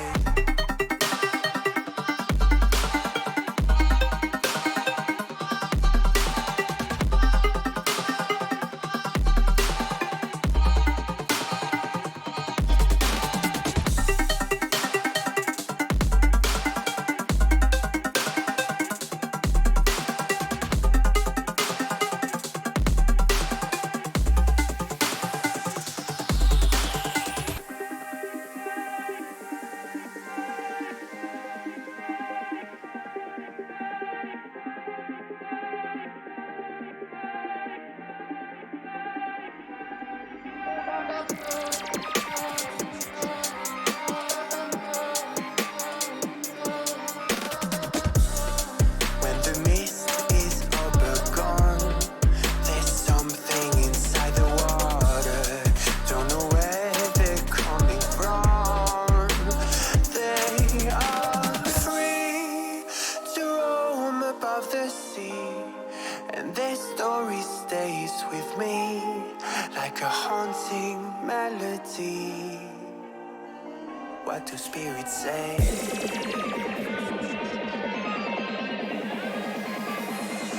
What do spirits say in a darker day? What do spirits say?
The back and forth has got me so messed up. Don't ignore the signs. We've had enough of the whole damn thing that we got going.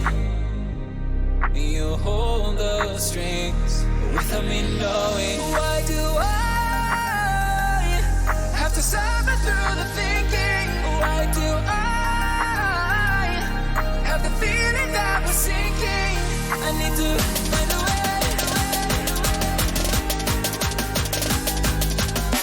Find a way.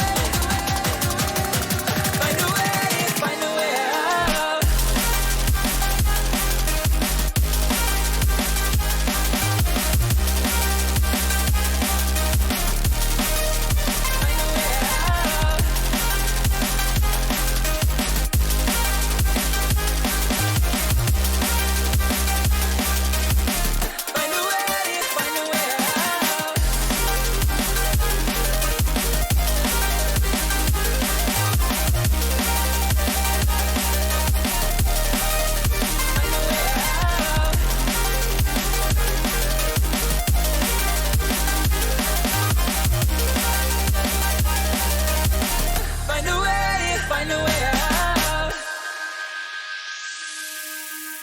What's all this for? It's got me turned around, but I can't ignore the feelings that I found in this whole damn thing that we got going. You hold the strings without me knowing. Why do I have to suffer through the thinking? Why do I have the feeling that we're sinking? I need to find a way.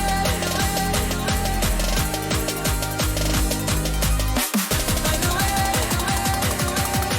Find a way. Find a way out.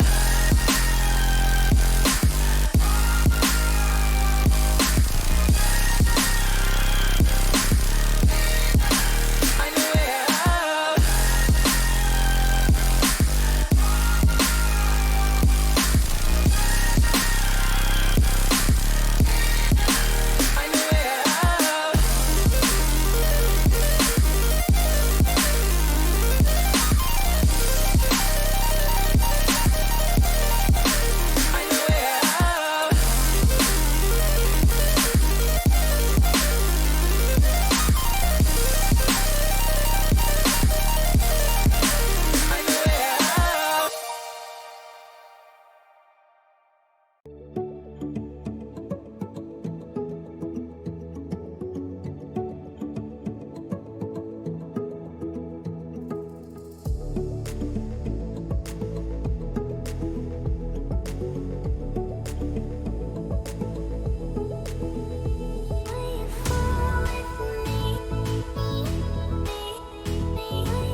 Hello and welcome back to the Welsh Masters. Day 2, Rocket League. We've seen a lot of good action so far, and we've got yet more to come, perhaps the most high quality matchup yet, with a huge amount of quality coming up in this next match. A lot of national talent, and just a very exciting prospect, really. As always, my name is Delta Bacon. You can also find Twiggy over at his Twitter handle there, at MattJSTwig. And you can also find our producer at JakeyBoyPro over on Twitter. Don't forget to follow at EsportsWales. Keep updated and abreast of all the information of what's happening with the bracket. You can also use the chat commands in Twitch to just keep updated on the competition. We're going to be having a look at the bracket now. As it stands, this will be the upper brackets, and you see there, 8-Ball Fools. Last time we saw them, absolutely battering the Cardiff Crusaders 3-1. Nats and Friends narrowly winning over the Welsh Volcano, taking us here to the upper bracket final. Okay, we've seen both of these teams play incredibly well. It's going to be interesting to see their clash in the upper bracket, see who comes away with the victory here. The quality on both teams in the attacking half has just been absolutely insane. Nats and Friends, obviously, when we saw them beating out Cardiff Met, absolutely just took advantage of all of the mistakes that they were making and just made everything happen. 8-Ball Fools, obviously, were also dominant, so we're going to go into the game here, see who takes it.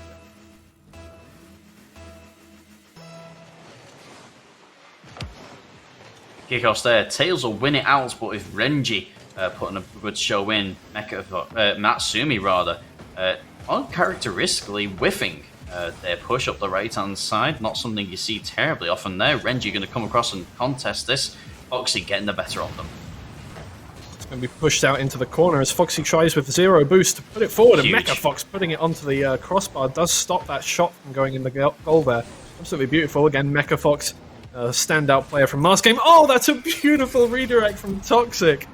Just takes that little pass from Foxy and runs all the way with it. Absolutely just a tiny little touch from the opposite side of the pitch takes it over the defense there, and just no chance of saving that one, I don't think. Yeah, full context. 8-Ball Fools, their original players, actually had to retire for a couple of matches. That's why they've had a couple of substitutes. Ravena, the intercontinental hero of Welsh descent in the previous one that we saw on stream, and now we've got Toxic, who, as you've seen, isn't too shabby themselves. Definitely picking up where they left off there. And as a shot comes in from... Oh yeah, as a shot comes in from Renji, bounces off the crossbar, Natsumi's there completely to finish that off. They're going to bring it back to a one-on-one. Yeah, lovely. This is going to be an absolute battle of the Titans here. A lot of former national representatives on the pitch at once, going up against each other. All of these players know each other, fundamentally. All these players know each other in some way, shape, or form. So it means more, and that is very, very a bit controversial there, really. Mecha Fox just picking out an open net, and I don't know where 8-Ball Fools were there. Seems like Foxy and Tails have both gone for a challenge in the midfield and not gone back for boost early, which has left the back of their defensive half completely man. It's just, a clearance has turned into a goal there from Mecha Fox, and it's very well done. Yeah, some uncharacteristic poor rotation coming out from them, and the incumbent Welsh national side will now take the lead 2-1. Nats and Friends defending on their own line. Tails looking to create something, gets it across to Toxic, who rattles the crossbar, unable to convert, and then a fantastic save coming out from Renji, denying Foxy, but that's not it, as Tails rotates back in, and the pressure doesn't relent. Yep, Foxy coming to clear that one up. It just gets turned into the corner from Renji there. They're not done yet. Toxic again throwing another one in. Mecha Fox clearing that out. Toxic back on it, and it goes back out to Foxy. Foxy's going back for boost, though. Natsumi's going to have to pick this one up with zero boost as well. Foxy's going to clear that one right up into their corner. Mecha Fox and Renji both going for it. Renji clears it into the corner, and a shot comes out. Mecha Fox saves it. Foxy grabs that boost, going to turn back around, but Toxic's already on it. He goes back up for it, hits it off the backboard, and almost gets that shot on target. Not quite, but that's some promising play there. Incredibly close. It's actually rather incredible just how long Nats and Friends are surviving against this prolonged period of pressure. 8-Ball Fools throwing everything and the kitchen sink at their goal line, as yet unable to convert anything meaningful in the last minute and a half. Mecha Fox here finally clearing the lines and actually able to start something. Huge fake coming in. The shot will come in. Foxy's there and more than equal. Mecha Fox on their own. Renji going to come over and attempt themselves. Unable again to convert. Yep. It's a brilliant block there from Renji to take it for the double touch. Doesn't quite make it, but some more promising play from them. Natsumi clears it up onto the corner there. Pushes it forwards. Toxic's going to be there to clear it away, and Mecha Fox just out of position to deal with it. But Renji pushes it forward. It's going to be a one-on-one here. Tails getting it past him, but Renji's going to make him pay for that one. The shot on target is blocked by Foxy quite easily. That's me popping it up. Toxic's just going to get that one away again. Foxy popping it up to Tails. He takes it past one. Foxy again. It's going to be blocked by Renji.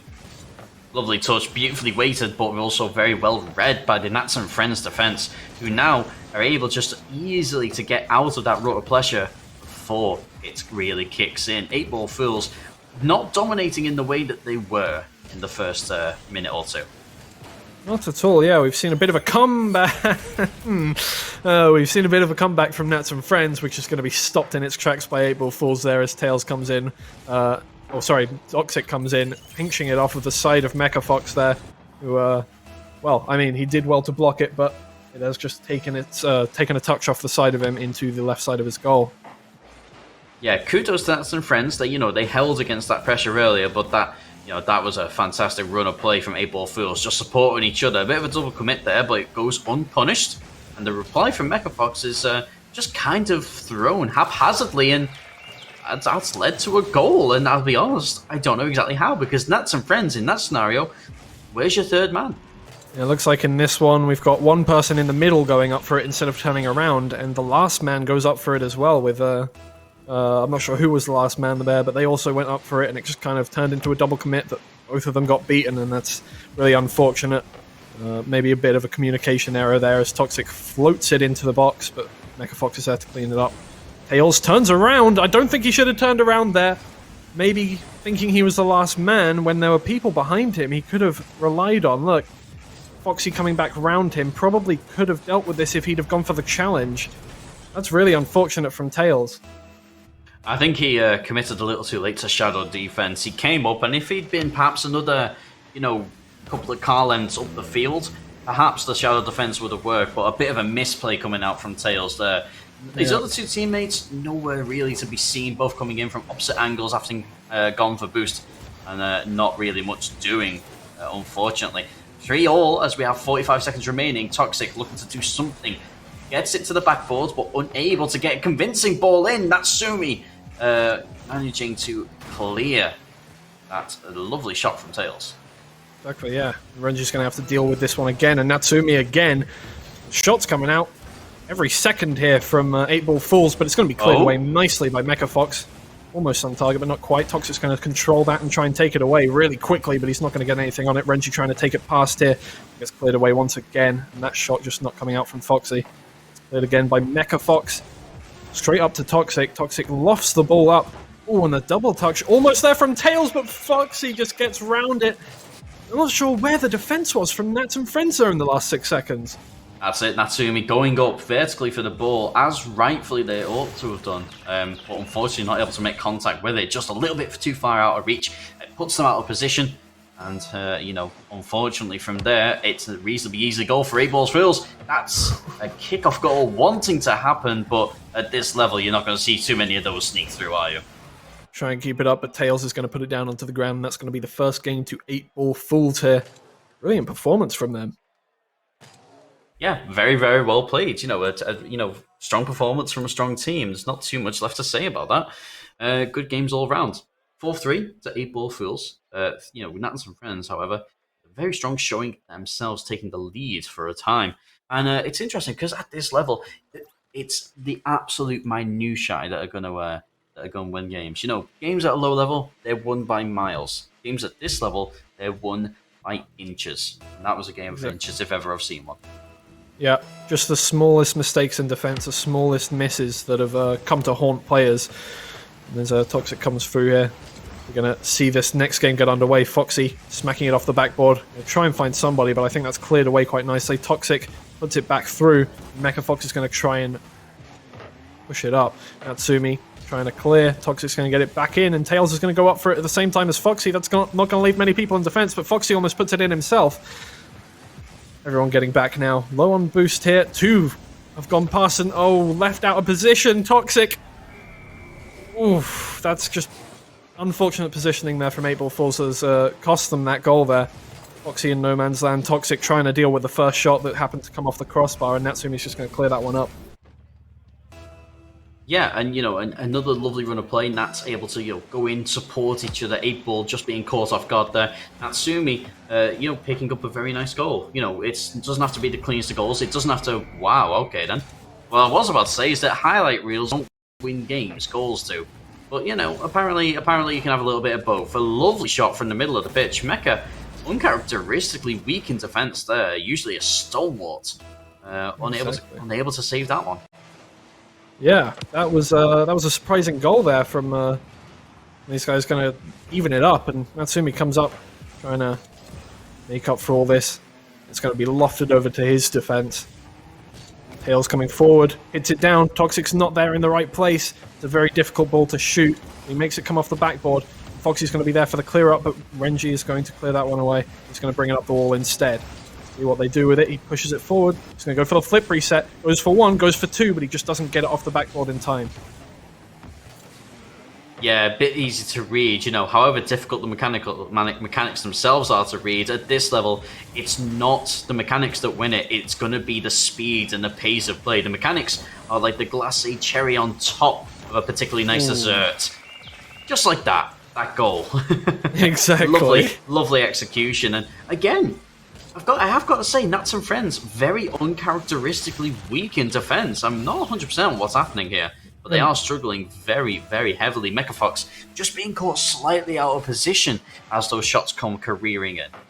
Exactly. There's a fake kickoff from these guys, and they're going to go for a glorious little 3-touch goal, but it's not going to come out. That little shot just off target, and he's not going to have enough boost to save this. Their little attempt at a beautiful goal there has come back to bite them in the form of not being able to have enough time to get boost there. Tails almost saves it, but with 0 boost there, you're not looking at a brilliant chance of doing that. Yeah, probably one to avoid putting on the highlight reel. As lovely as that would have been, Foxy not able to get the last touch that they were after.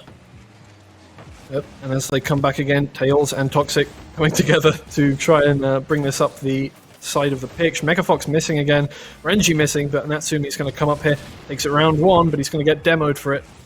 Mutual demo there, and Renji's going to try and clear this down. Ooh, and almost kind of gets the shot off the ground pinch there, but he's not going to be able to do it. Toxic comes forward, the ceiling shot coming through, tries to flick it over, but he's not going to get there. Ooh, close. Yep, and almost tries to touch it again, but not quite getting there.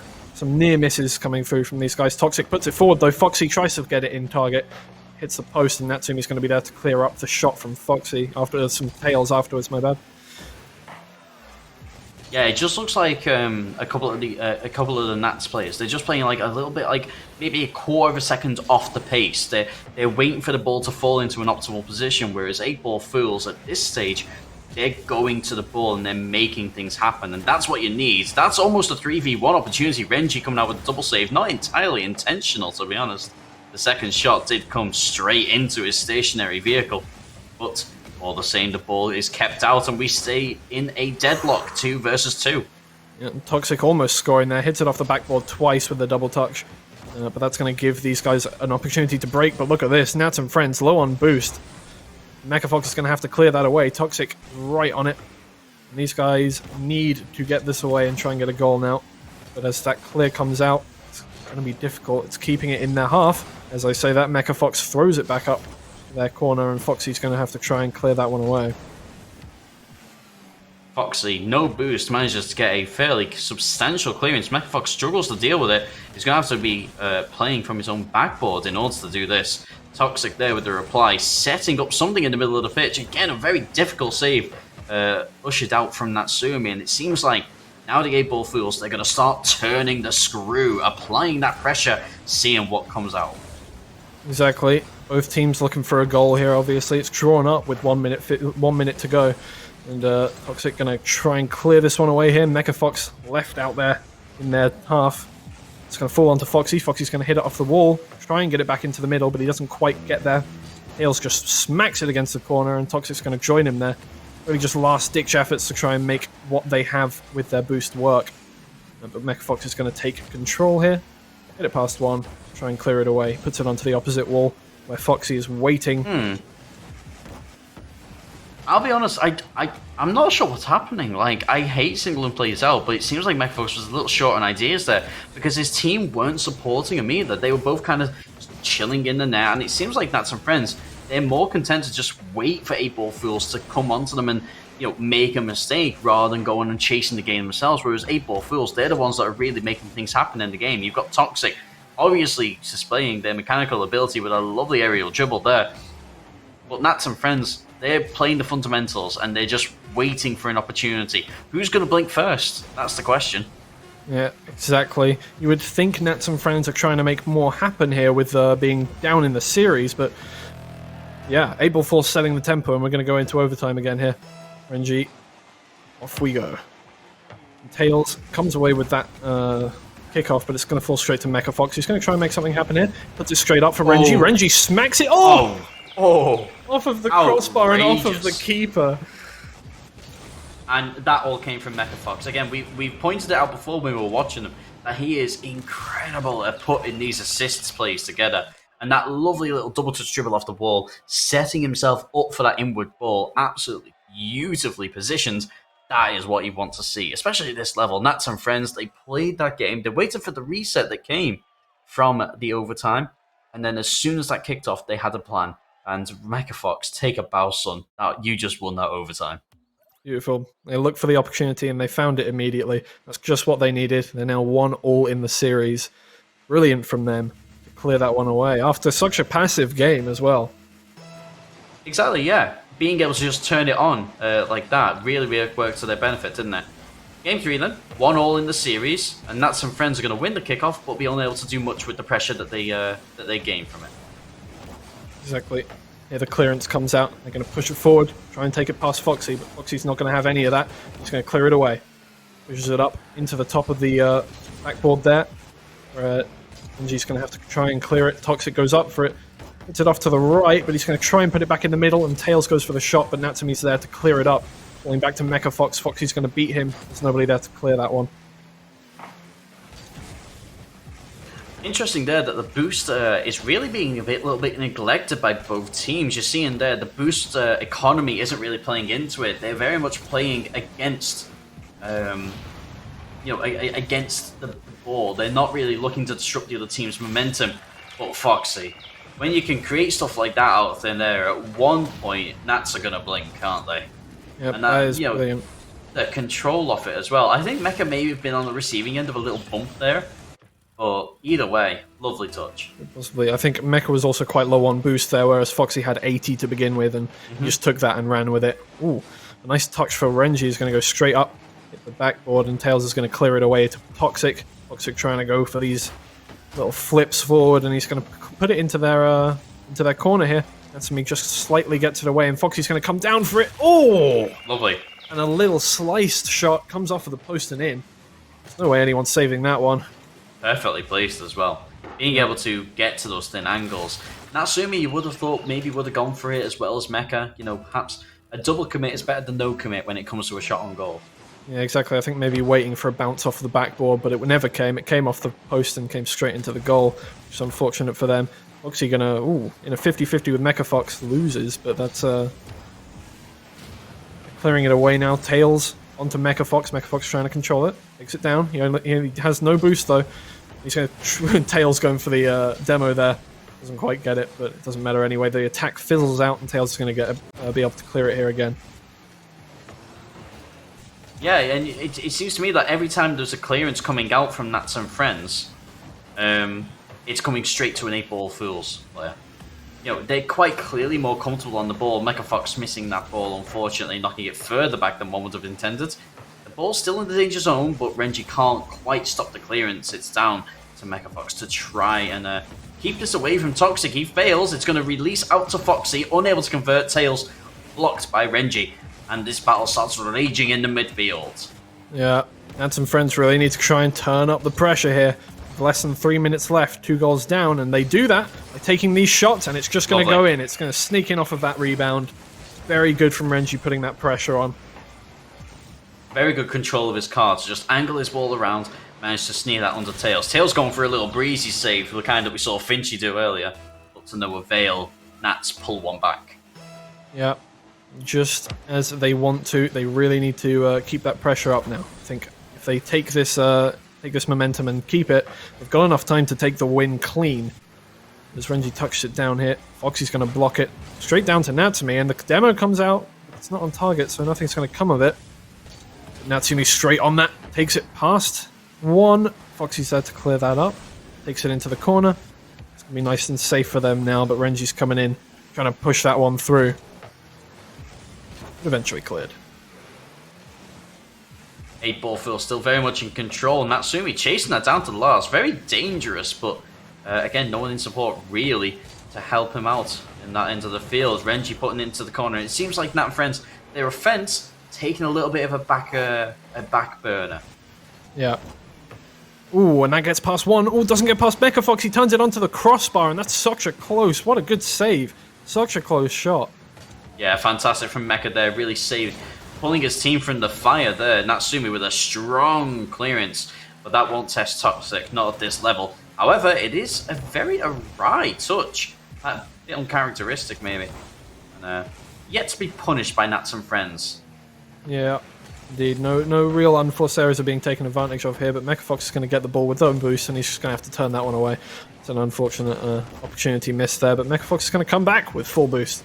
Try and keep this up, and he's going for demos in the back line here with possession in the 8-ball Fool's court. Renji's going to try and push this away. Gets one. He's just being bumped around. There's no chance of him getting that again. Toxic's going to try and clear it back with Tails. Yeah, the game seems to have lost its cleanliness. You know, there's none of this clean action that we're seeing anymore. It's a dogfight. It's uncultured. It's messy. There's not these highlight reel plays. This is just raw Rocket League. Get the ball in there and net or die trying. Yeah, exactly. And with 30 seconds left, they're really going to have to do that soon. Had some friends with a little pinch there. It's not going to go fast enough to beat the keepers, but that clearance is very good from them. And Toxic trying to lift it over Renji there with a redirect, but it's not quite going to get there. Renji puts it forward. He doesn't have any boost. He's going to have to give it to Mecha Fox. Mecha Fox comes round. It's not going to come of anything. Foxy's going to clear that one, and Natsumi's going to try and get it back, but it's not going to happen. Gets past one, gets past two. Foxy tries to fake, but Natsumi's there at the back. Oh! And Toxic comes around out of nowhere to finish that one off. Perhaps a little bit of bad manners there from Foxy. A very interesting maneuver. I probably would have just wanted them to snap off the first time shot. But the ball releases out to Toxic. And it doesn't matter anyway. 3-1, 7 seconds to go to 8-ball Fools. And they move one step closer to that grand final spot. Yeah, exactly. It's looking very good for them. With this game ending now 2-1 in the series to 8-ball Fools. That's some friends going to be feeling the pressure coming into this next game. Yeah, absolutely. The 8-ball Fools, they're turning the screw, aren't they? And we've seen what they're capable of. We've seen that they are able to, they've got the mechanical skill set. They've got the passing plays down, even though Toxic, with us being a substitute, won't have played a huge amount with this roster with Foxy and Tails. They've got that kind of affinity just to vibe with each other. And it's going to be tough for Nats and friends to be able to pull it out of the fire. But if they can disrupt this team, maybe get another couple of demos in, maybe just string a few more passes together, get that kind of synergy going, that'll be what decides it for me. Maybe take Toxic off the field. Like, there's not really an excuse not to. If you're on your way through from the goal and you're not supported, just take the opportunity and take one of their players out, even if it's just a bump. Fight dirty. Yep. It's really going to be at this point the consistency in the way they're playing that's going to win it for them, I think. And Foxy's going to hit it off the backboard straight to Tails, but it's going to get just knocked over in by Natsumi. Yeah, I think in the end it's really going to be these more dirty plays, trying to keep the ball away from the other team as opposed to keep the ball for themselves. That's going to win them the game, and Mecha Fox is going to clear this one out. Yeah, you don't win any prizes for not having any demos, for having a clean record. if you need to demo someone, it's part of the game, and it's in there for a reason. No, you don't need to show your opponent that kind of respect. Just bury it in the net, as Mecha Fox shows. Yeah, exactly. A little tiny mistake from Toxic there, just not being able to get to the ball in time in defense, and that's just going to open up a little crack in the defense of the 8-Ball Fool's goal. It's going to be slotted right into the top-hand corner.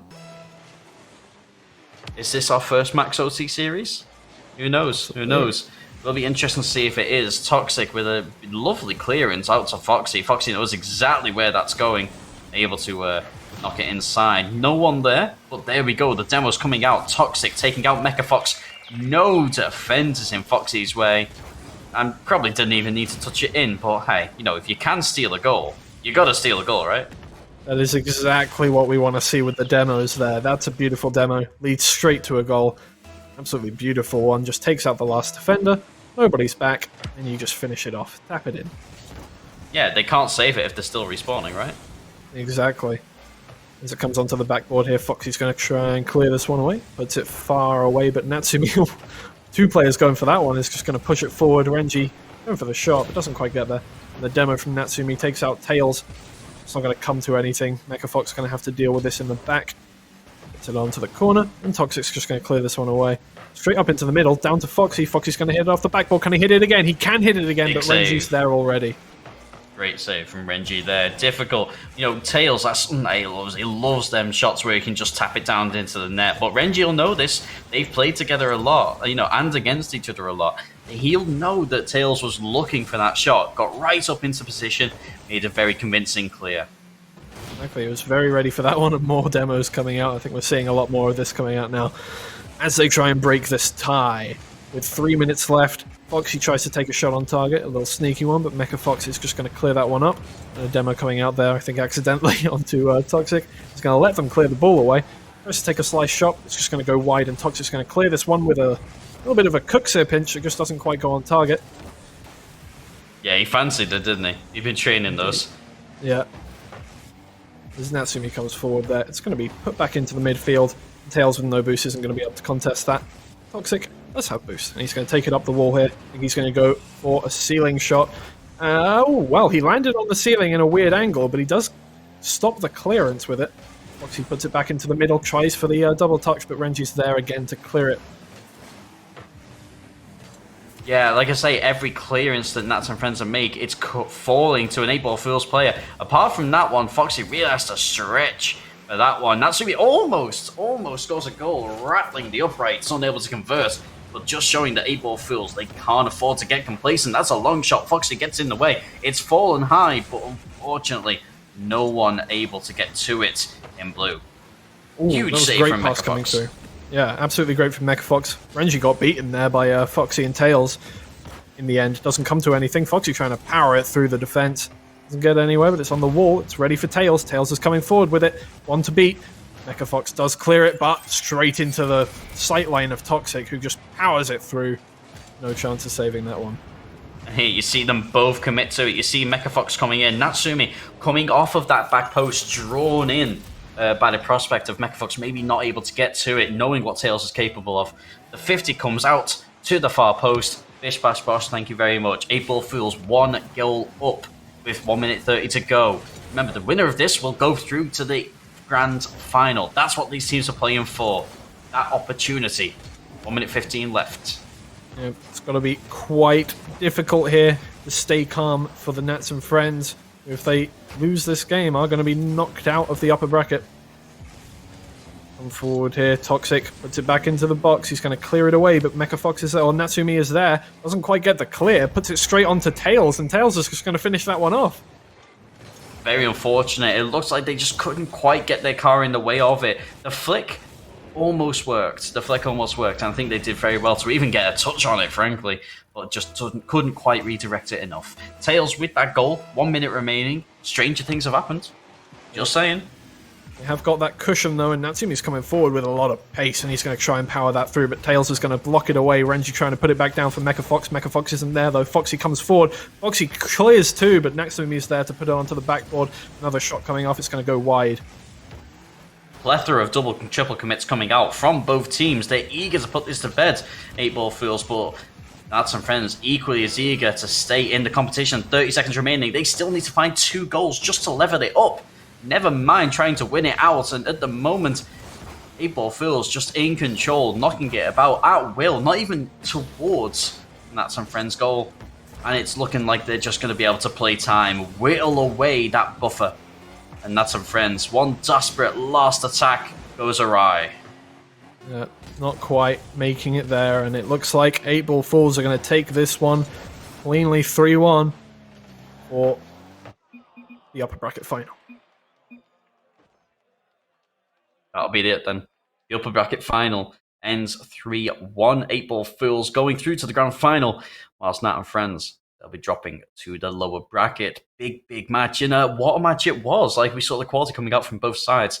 Perhaps a little bit of nerves, perhaps even a bit of fatigue. These players, they've been at it for about 4 or 5 hours now.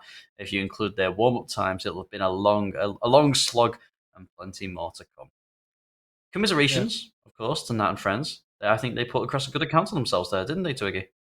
Yeah, Nat and Friends have, they look great again still, but they really just didn't show the same kind of attacking power and the consistency that they had in last game. And a lot of shots going awry, a lot of clearances just not coming out, just means that they're going to have a lot of mistakes that get capitalized on by 8-Ball Falls, and 8-Ball Falls really took advantage of that. They really did, and they did so with aplomb, and they have the talent and the synergy to be able to push through. They'll go through to the grand final, and we'll be coming up with some more Rocket League action after a short break. Don't forget to follow both myself at DeltaBacon1 and my co-caster Twiggy, which is at MattJSTwig, which I didn't just read off the screen. I memorized it, don't you worry. At EsportsWales and at JakyBoyPro for the expert production behind the scenes. And just a little shout out to everyone who's helping put this together.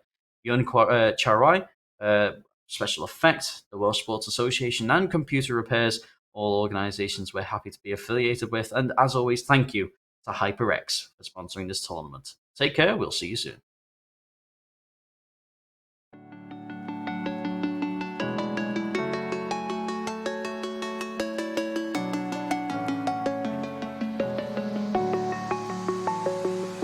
I'm alone, I'm a broken home. I gave you all the bricks that I own and know. I'm letting go, I'm breaking these walls down, breaking these walls down. If you want adventure, then fly to home. But if you wanna travel, then go alone. Yeah, what's the point in us if I never know? Yeah, if you're gonna leave, I'ma let you go.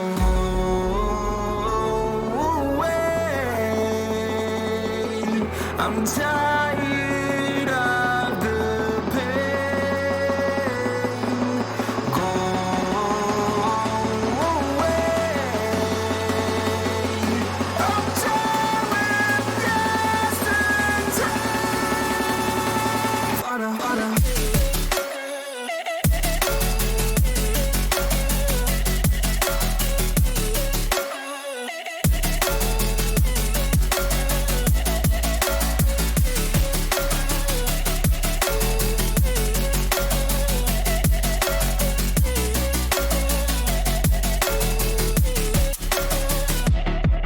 I fell where my demons dwell. My own little nightmare, I call it hell. Oh well, it's time to get back up.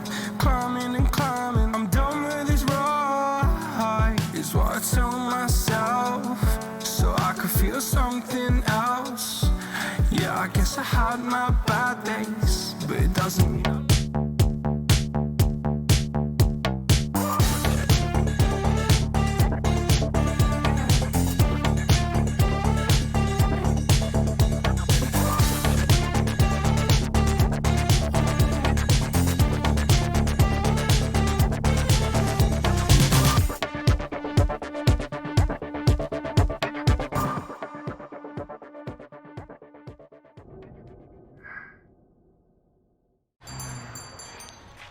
What will you like today? Another Cloud 2 classic? I'll stick with the usual. Maybe take a little bit off the sides.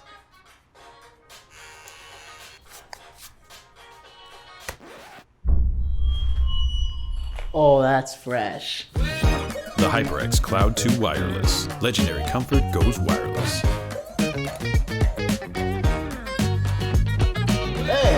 Watch it!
You've been taught, you've been told. Don't blink, don't run, don't turn left or turn right or look straight at the sun. My mind's going in circles, I'm trying to fight it. Getting these voices inside to stay quiet. Gone to the place where all this began. Just start again. Oh, you won't see the light until the dawn breaks. No, till it's all said and done, you won't know what it takes. Gotta make a wrong turn and turn around. Gotta fall fast to pick yourself up off the ground. Until you get lost, you'll never be found, and you can't start again. Until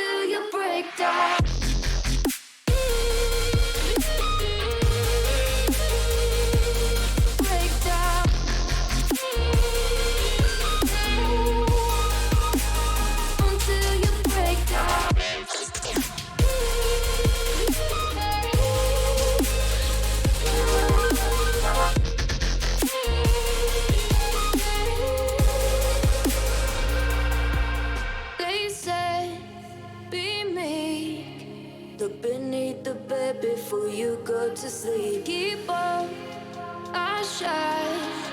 You'll surely get burned if you reach out and touch. My mind is a battle, I'm trying to hide it. Getting these voices inside to stay quiet. On to the place where all this began. Just start again. You won't see the light until the dawn breaks. No, till it's all said and done, you won't know what it takes. Gotta make a wrong turn and turn around.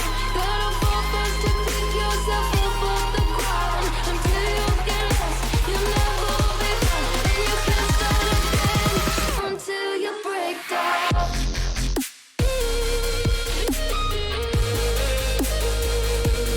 Break down.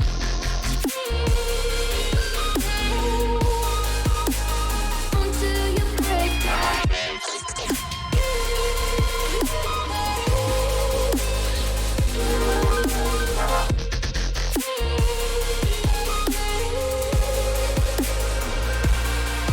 Oh, you won't see the light until the dawn breaks. No, till it's all said and done, you won't know what it takes. Gotta make a wrong turn and turn around.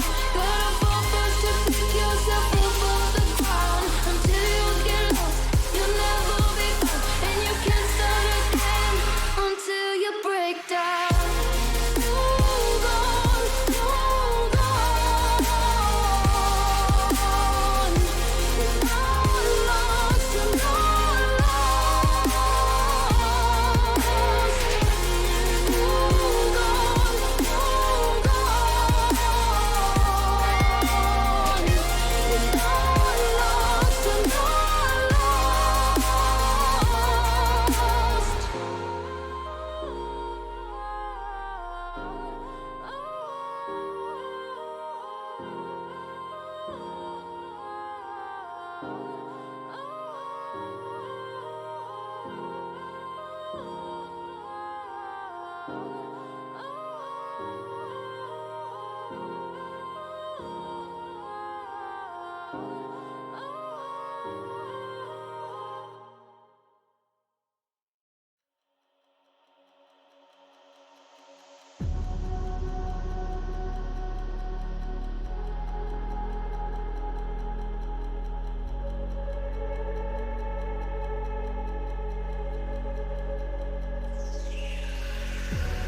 never reminded, never taking whatever you told me.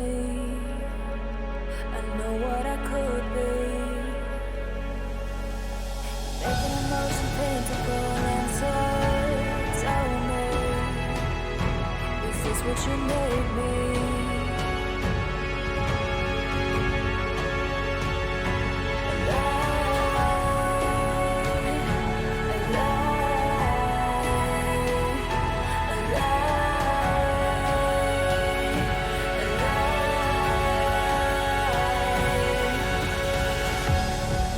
I'm the storm that meets the moon.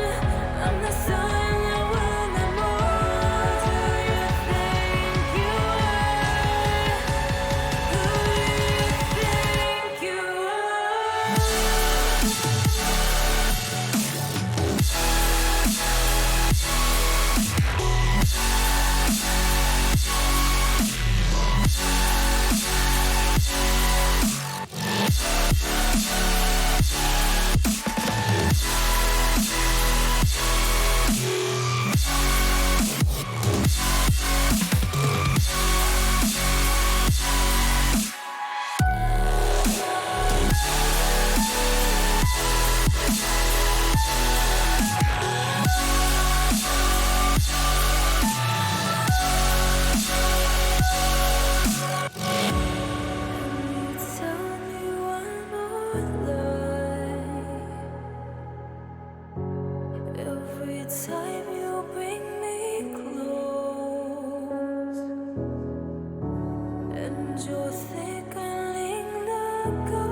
Hello, you're through to the Welsh Masters. I was about to deliver my pitch from work then, and I don't know why I defaulted to that.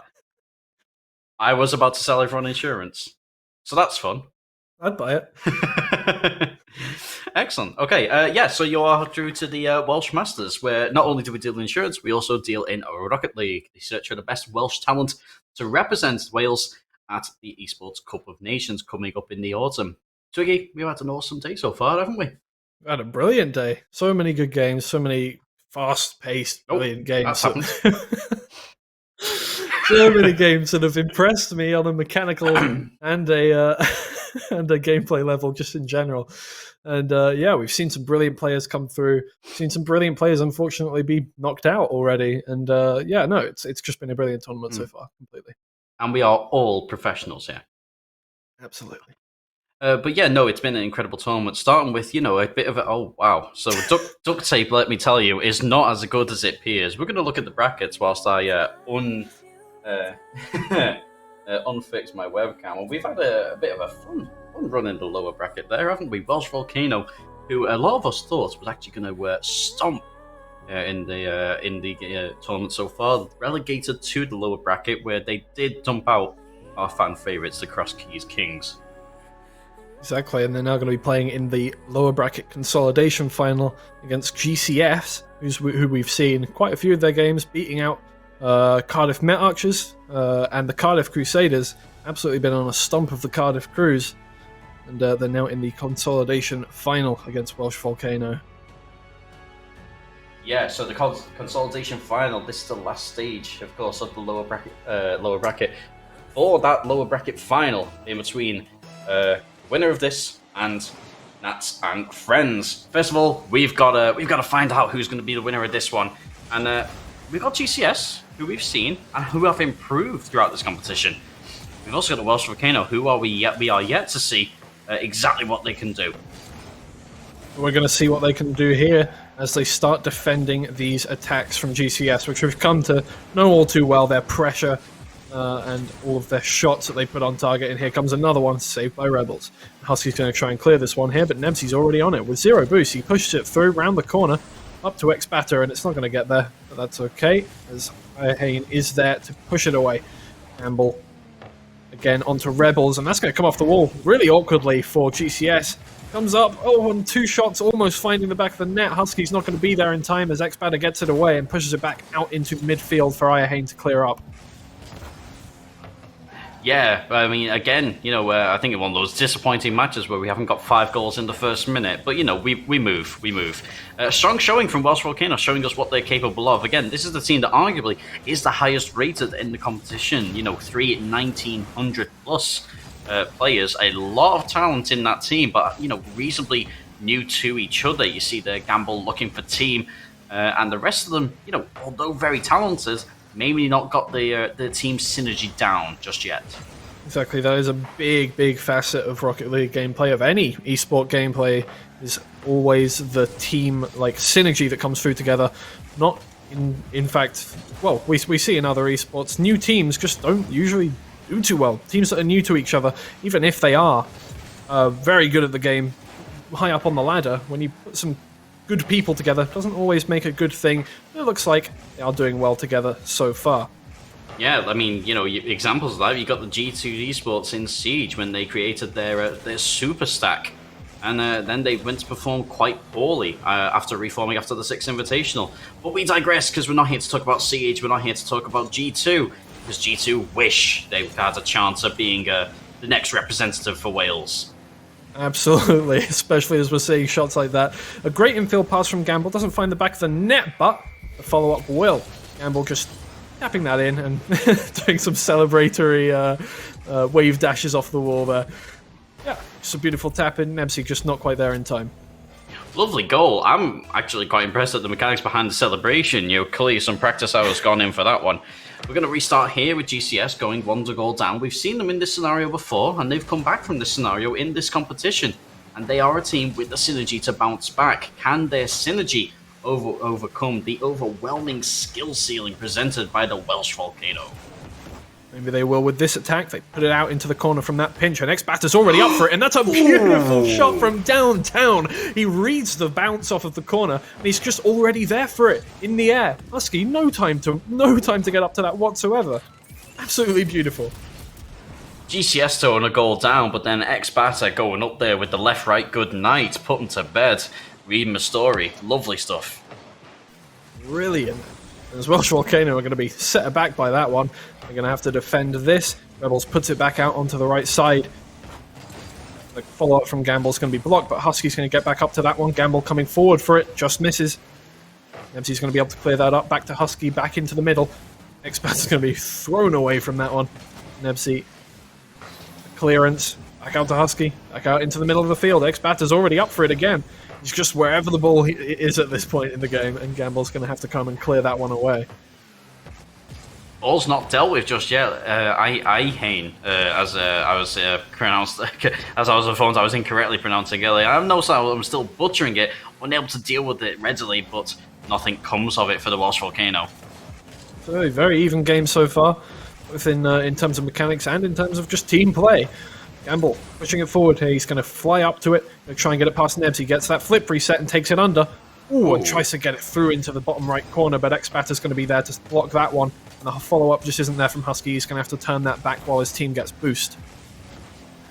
Yeah, a bit of an uncharacteristic for the skill level for them to miss something like that. You know, perhaps I can't even explain it. Perhaps just didn't see the optimal thing to do in terms of hitting it. But that kind of makes up with it, would you say? Maybe? Yeah, maybe I feel 50%. Like that more than makes up for it on that one. One or two more of them and it'll make up for that one missed touch, eh? Yeah. Lovely carry, you know, jokes aside, you know, just receiving the ball, just having the control to get it up into that position, meet it, get it into the net. You know, it looked effortless and it was beautiful. Exactly. Yeah, didn't even look like he was ready for that pass from Gamble, but he made the most of it. He scored it away. X-Batter trying to clear this next shot and gets that demo as well. It's going to be pushed up way up into the air, and Rebel's going to have to just try and get anything he can on it. Husky on it though, off the wall, takes it, 1 touch, 2 touches. He's going to try and dribble it in, but it just hits the crossbar. But the follow-up is going to come from Gamble, just tapping it back in. Almost a beautiful goal solo from Husky here, but unfortunately doesn't quite get there. Gamble is fully there to make up for that though.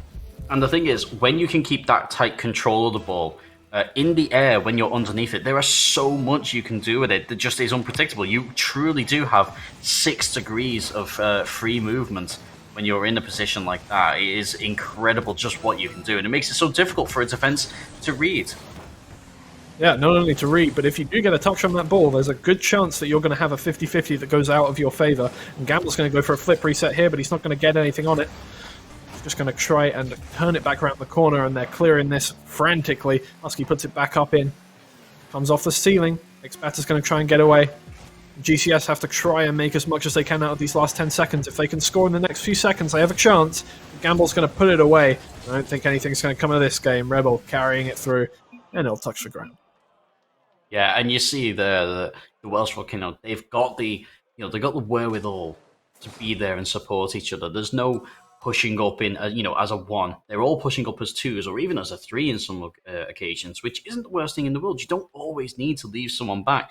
And also with the rotation, it doesn't have to be, a straight. It's very fluid rotation. And I think they've really nailed that there. They've got their balance down to a fine tee. Exactly. We haven't really seen any situations in which they're scrambling to get back to the ball. Exactly. They're scrambling to get boosts. They're always in the right position. They're always ready to deal with it calmly and collected. As Husky clears this away, X-Batter's going to come up, as per usual, him in the air. Name a more iconic duo. Rebels comes and clears it back out with the little touch off the ceiling. Careers into the midfield. X-Batter going to try and get a 50. Loses the 50, but doesn't really lose possession for his team. Ihane struggling to retain possession and the boost. Bumps are coming out, and it's an open opportunity, open goal, but the shot is awry. Husky there, going to have to deal with it in the corner. That is a lovely intercept from Nebsy, and you honestly have no idea where they are going to go as a defender when the attacker can intercept you like that. They've got to be on their toes. It was absolutely beautiful. He just found himself in the air, and he found himself right in front of the ball, and he tried to make the most of it. Very close to actually converting that chance.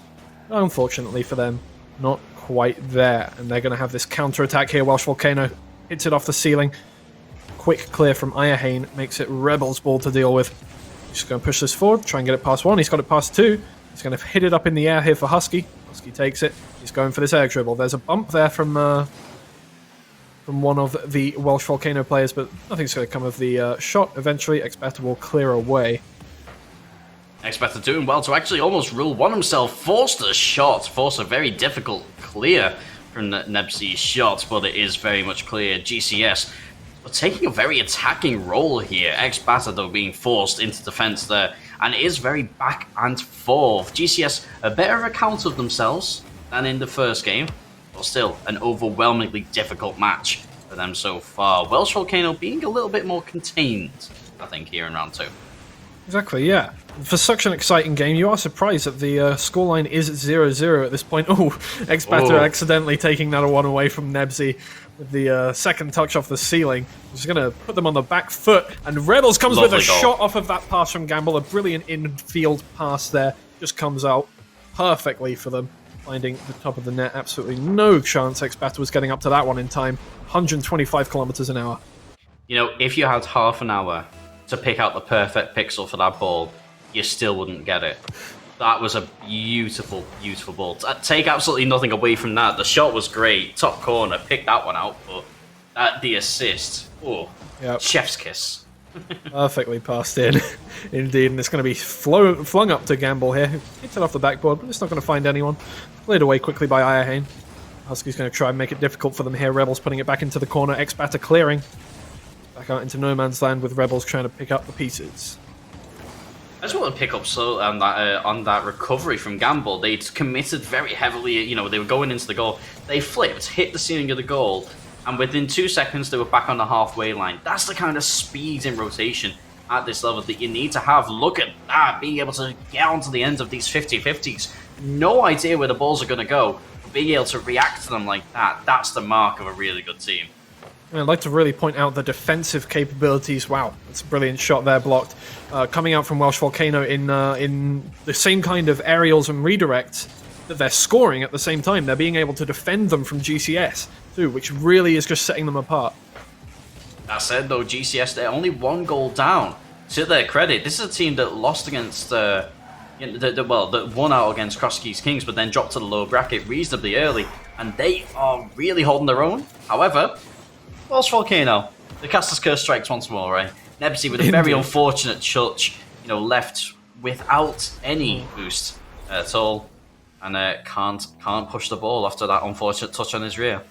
Yeah, both players getting very close to saving that there, Ayahane and Expata, but just not quite finishing the block on that one. But Expata's going to come up with an attacking play of his own, and Rebels is just going to be able to clear that away in time before the shot comes out. Ayahane clearing it back out. Gamble going to take a touch here. Hopefully get it for a pass to his players. Both of them take a touch, which is unfortunate because that could have come out really well for them.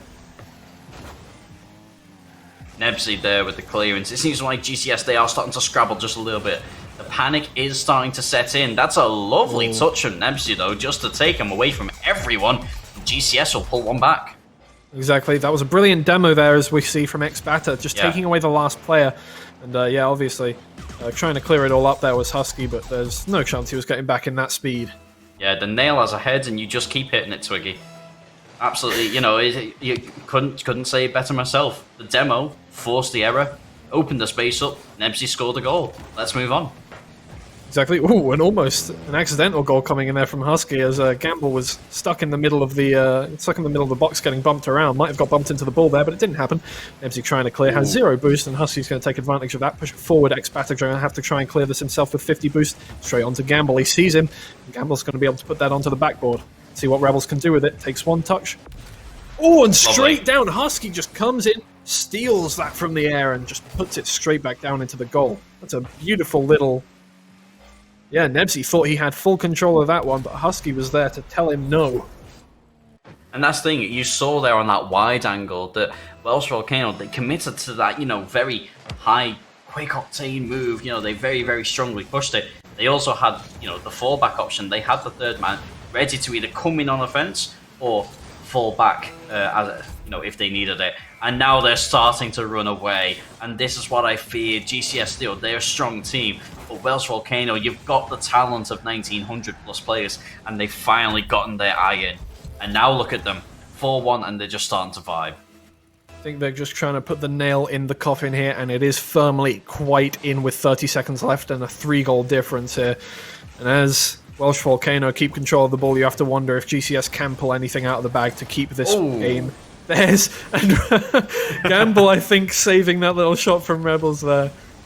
Taking a leaf out of my own book and saving his teammates' shots, something you love to see. Indeed. Might be kicking himself there, but I don't think he will be with 10 seconds left and a 3-goal difference. Nebsy tries to take the shot, Gamble going to block it. And that will be all she wrote for this game. Gamble taking it away, hitting the ground. And there it is, 2-0 to Welsh Volcano after that 4-1 game. And what a game that was for Welsh Volcano. They pushed and they pushed and they turned the screw, and eventually they just came out on top, and there's really not much more analysis to be done. They're just absolutely battering GCS at every part of the field. They've got the possession. It's in their favor. They got the territory. They're moving about the pitch freely. It also looks like GCS are being constrained within their own half, forced to deliver these long, arcing, hopeful balls up the pitch that just aren't working out for them at this stage.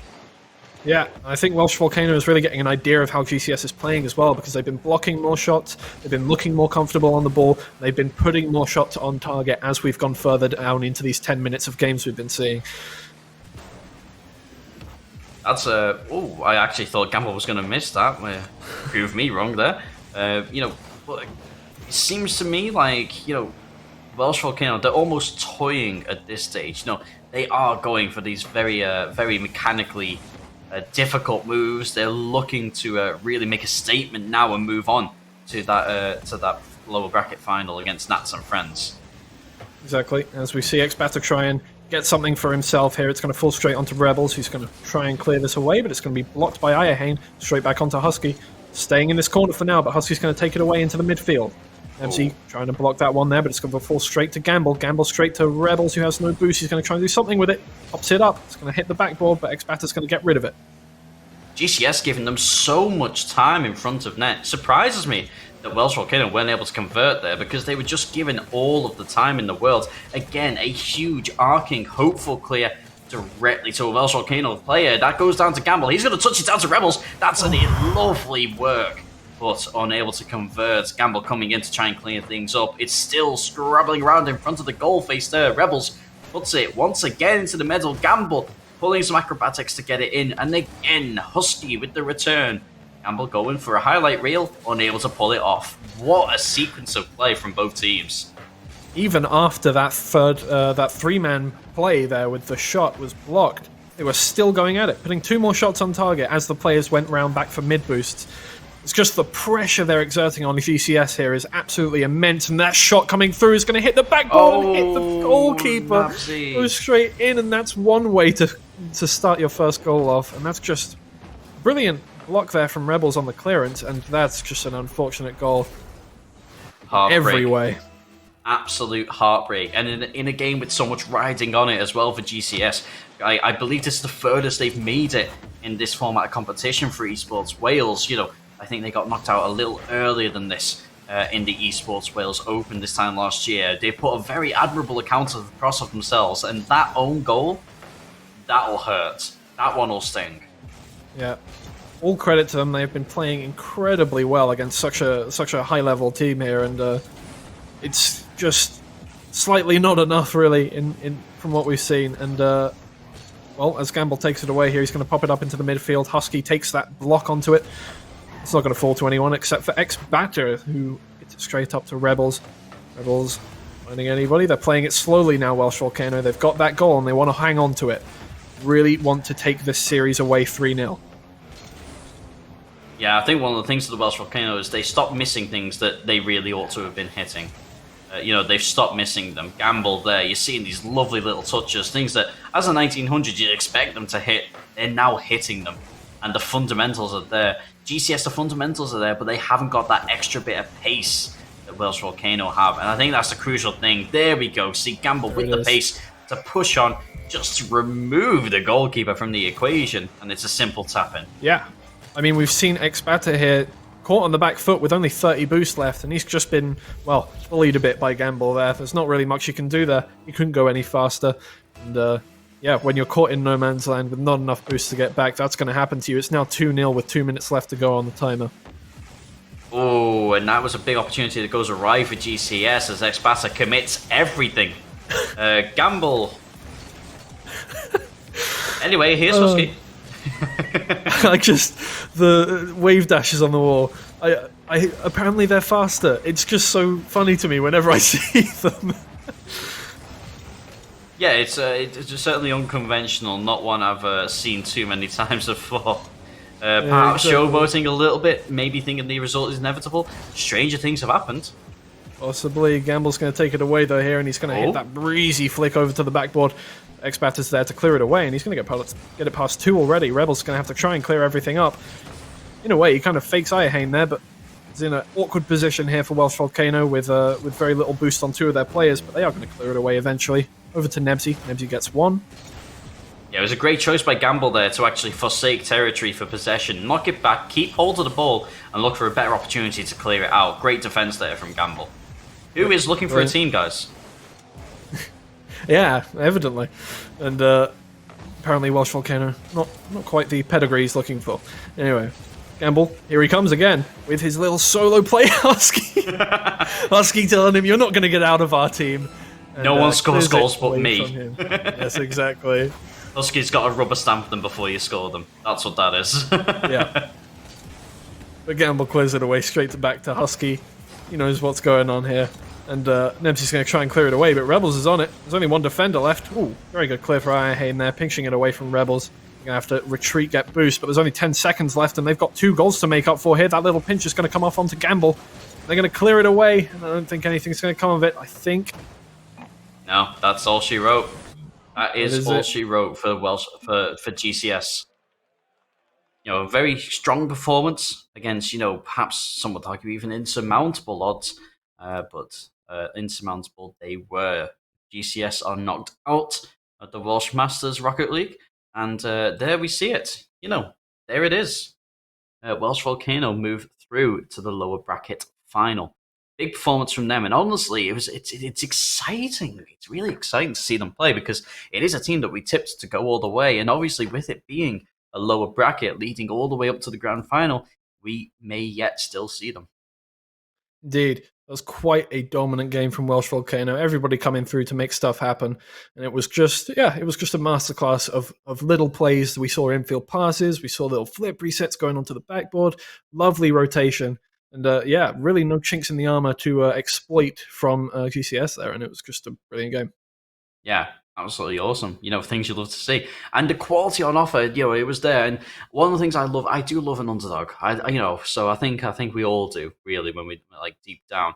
It doesn't matter who you were supporting there. It's always nice to see an underdog put up a good fight against a stronger opponent. Will we see any more, of that? Will we see more of the same? Will we see any upsets coming up in the lower bracket final when we see Welsh Volcano go against Nats and Friends? Who is going to meet 8-Ball Fools in that final? All that and more to come in just a moment.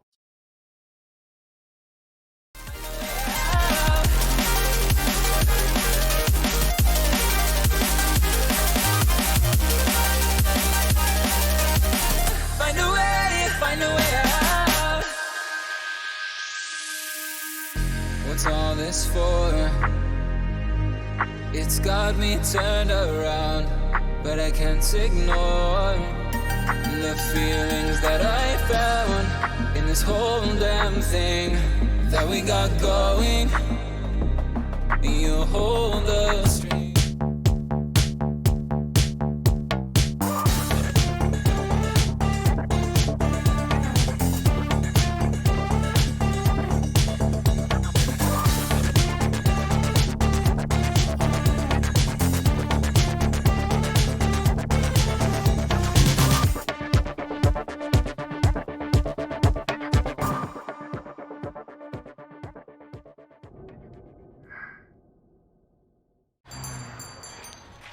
What will you like today?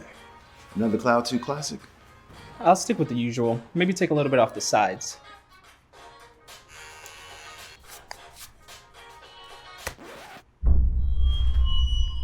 Oh, that's fresh. The HyperX Cloud 2 Wireless. Legendary comfort goes wireless. Hey, watch it!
lost my best friend to 23. She left her body and hovered above me. I saw no shadow, I looked around, searched every building and home that I found. I saw no shadow, but felt a glow. The warmth inside me kept me afloat. It felt like heaven had found my bones and gave me comfort when I feel alone. Now you're gone, I'm alone. I guess it's time to get better. Through the pain, I will go alone. If I fall, break my bones, I will scream even louder. 'Cause I'm not dying alone. I lost my best friend to 23. She left her body and hovered above me.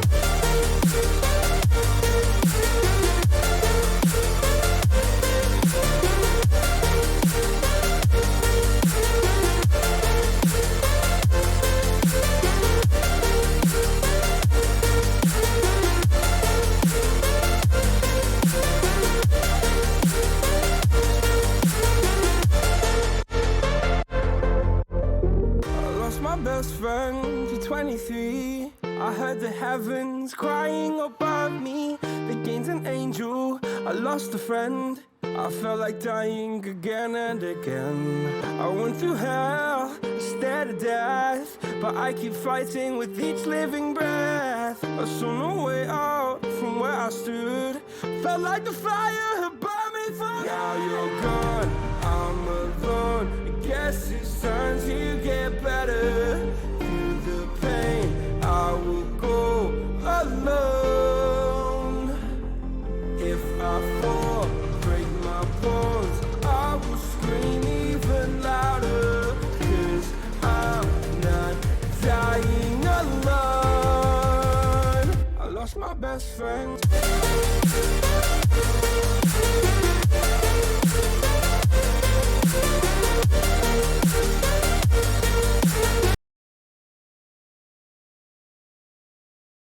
Hello, you're back at the Welsh Masters.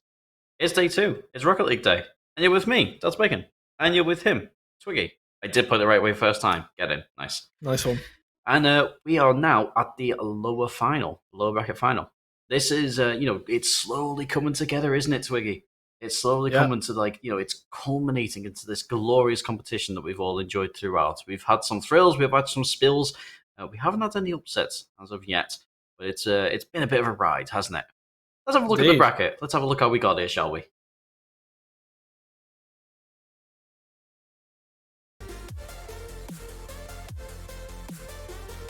There we are. Nats and Friends against Welsh Volcano in this lower bracket final.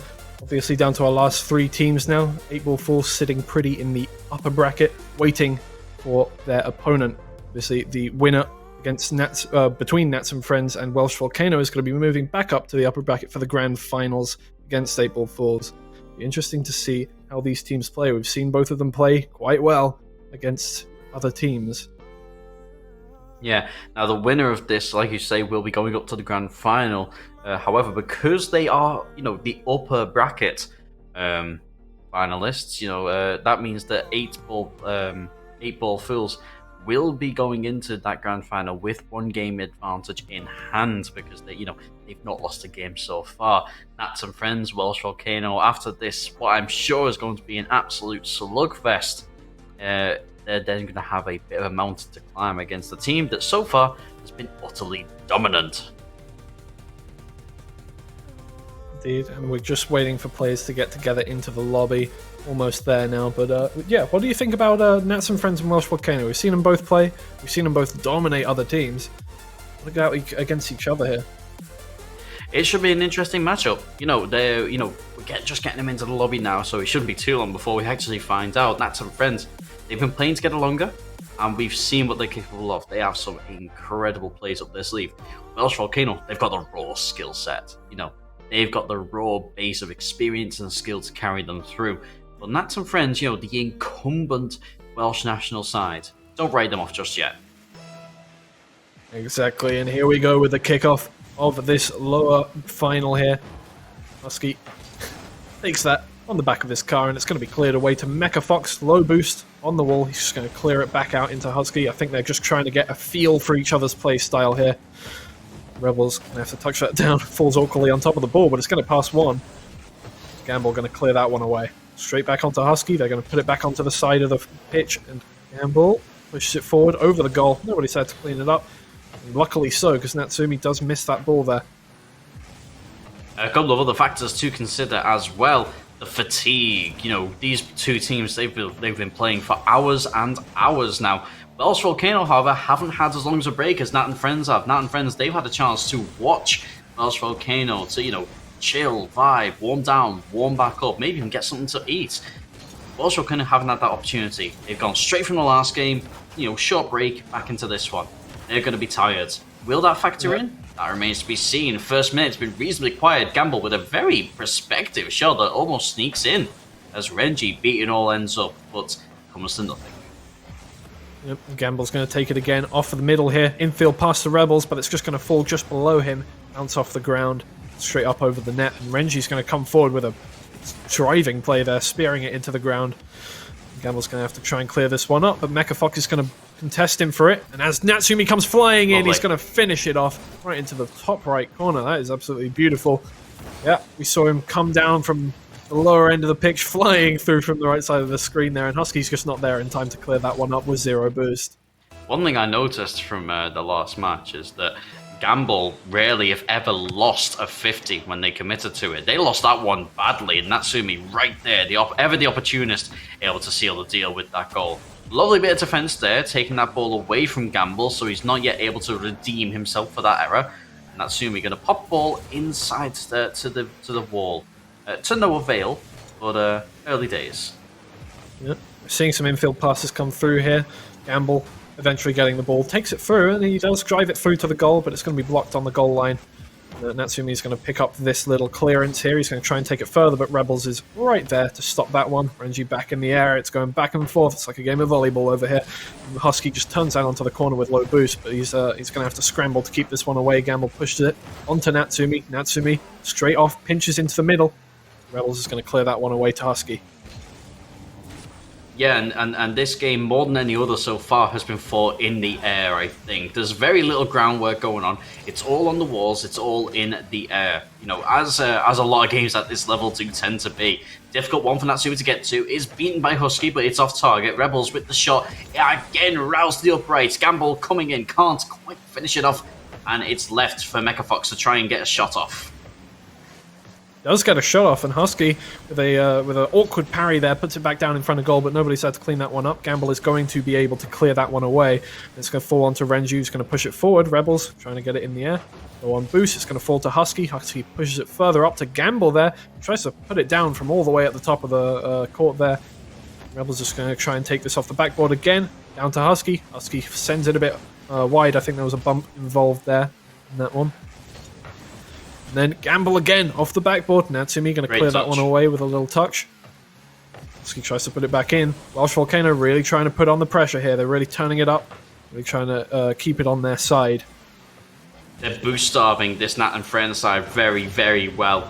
Natsumi been without boost for about 10-15 seconds now. Really, really struggling just to find anything. Finally able to boost back up. But for a period there, Welsh Volcano controlling the tempo of the game. Not only with the ball, but also the pace at which Nat and Friends could play at. Really, really good stuff. And unfortunately, they weren't able to convert that into a goal. Great play from both sides. Almost able to convert that one into a goal, but it just comes off the post and Rebels isn't able to read it. Comes off his car at an awkward angle, and it's going to clear it for Nats and Friends without any interception from them. Rebels is going to now take it off the wall, try and make up for this. He hits it straight into the ground, try and hit it again into the backboard. Doesn't happen. Renji going to try and clear that one. No boost. Gamble coming up to it, but Natsumi's going to beat him. Beat him again. Mecha Fox blocked by Husky there. I think sometimes you do need that critical element of luck. Nats and Friends gifted at a reprieve there, but Welsh Volcano back on the offensive. Gamble, we know he's deadly. What a touch, and beautiful. He scores it. Unfortunately, Renji unable to save it, and that draws us level in the first game of the series. Yeah, that was a beautiful little shot getting it over Natsumi. Natsumi still had boost to go, so it was just the factor of not seeing that one coming.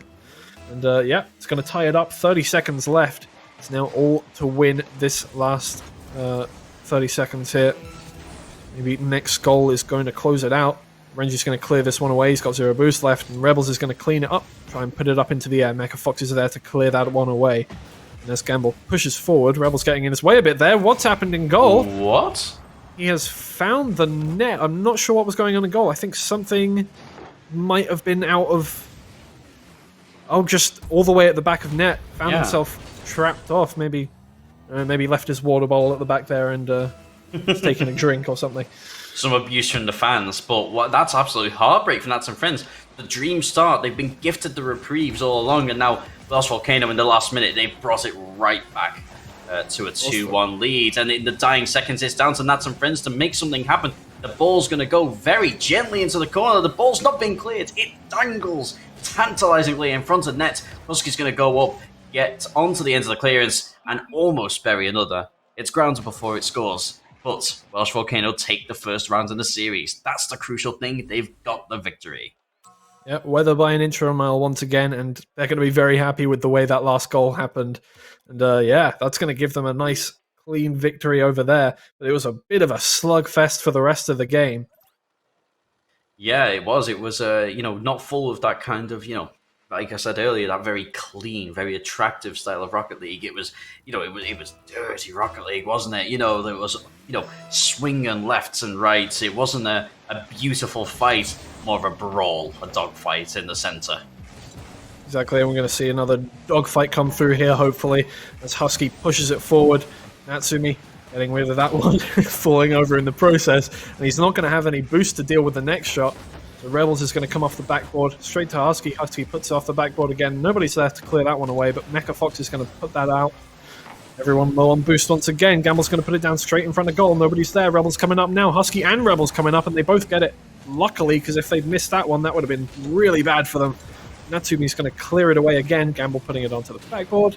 Rebels is going to try and clear that one. Beautiful. Yeah, great work in defense from both teams there, doing really, really well to deny the other. That's a huge attempt from Gamble, trying to pick the pocket of this Nats and Friends defense. Unsuccessful. Will tends to get the ball over, but Husky kind of tumbles through the picture to no avail. Rebels left to pick up the pieces. Yeah, I think maybe not expecting that second touch from Gamble. Either way, does not convert that one. Husky's going to put a nice little shot on target, but Renji flying through the air manages to get a little touch on it. It's going to fall back to Husky in the midfield. He puts it up in the air. Nobody's there for this one. Mecha Fox is going to be very easy to clear this one. I'm going to do it again, but Rebels is back on it. Oh, and Gamble really trying for that bump there. Just doesn't see it come off. Would have been a very nice goal there. Both, in spite of it being the second game in the series, both teams still seem like they need to figure each other out. Husky going to make a very good attempt at an intercept there. It doesn't quite come off, but he puts the ball away from Nats and Friends long enough for them to mount another defense. Husky, crossfield ball to no one in particular. A bit of a desperate reach, that one. Rebels going up for the clear, and that one's a little bit more certain. Yeah, exactly. Yeah, there's a lot of uncertain stuff going on in this game. There's a lot of defensive last-ditch efforts come out there, but fortunately the shot... Oh my god! I was going to say, fortunately the shot not coming out this time, but Renji from the side of the wall there falls to him, and he just takes advantage of that fully. That's a beautifully placed postage stamp top left corner shot from the wall.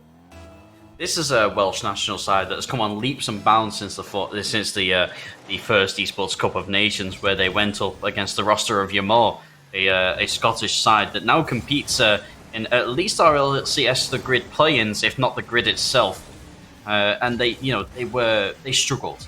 This is a team now that has grown. They've had about 6 months to grow since that defeat, and well, look at them. Like, they're looking great. They're hitting shots from these angles. They're holding their own in defense, and they're here at the Welsh Masters, fighting once again for their place. Exactly, and even as we've seen them get beat by Welsh Volcano in that first round, they looked good. They looked solid. And they looked like they were playing together well. And that's what matters. Really, in the long run, as we can see here, they're 1 goal up. It's not like they're out of this series at all. And they're going to push it up to Natsumi here. Gamble's going to try and clear this one away. Unsuccessfully, though. Again, uncharacteristic, just not making certain of that shot. Gamble seeming to, well, I mean, not to make the pun, but seeming to be taking a lot of gambles, really, with how they're playing. Maybe running out of boost a little bit prematurely, although whether that's through their own control or the boost starving the Nats and Friends are trying to enforce unsuccessfully. Right, yeah, as it comes down into the blue corner here, Natsumi pushing it further in. And that's going to be a brilliant shot there from Mecha Fox, which is blocked in midair by Rebels. But Renji's going to try and make something of it. Not going to happen. Natsumi putting it up. Maybe can block this one down, but Rebels is there again. Rebels getting in the way of everything there. Gamble trying to control it in the corner. Forces a 50, it comes back to his player, but Natsumi on the end of that one can clear. And they're going to try and set something up here. Mecha Fox gets up, he puts it on the backboard. Gamble, bit of a risky clear, not out of the danger zone, but does extraordinarily well to push it out, and it's a 3-0. Empty net. Rebels says, thank you very much, I'll take that freeload. You've got to wonder exactly what was going on with the other two players here. Still in the opposition half, getting boost from the corners, I think. And just, not there in time when Rebels beat him. That's kind of the last man, even though it was in their attacking, their defensive third even.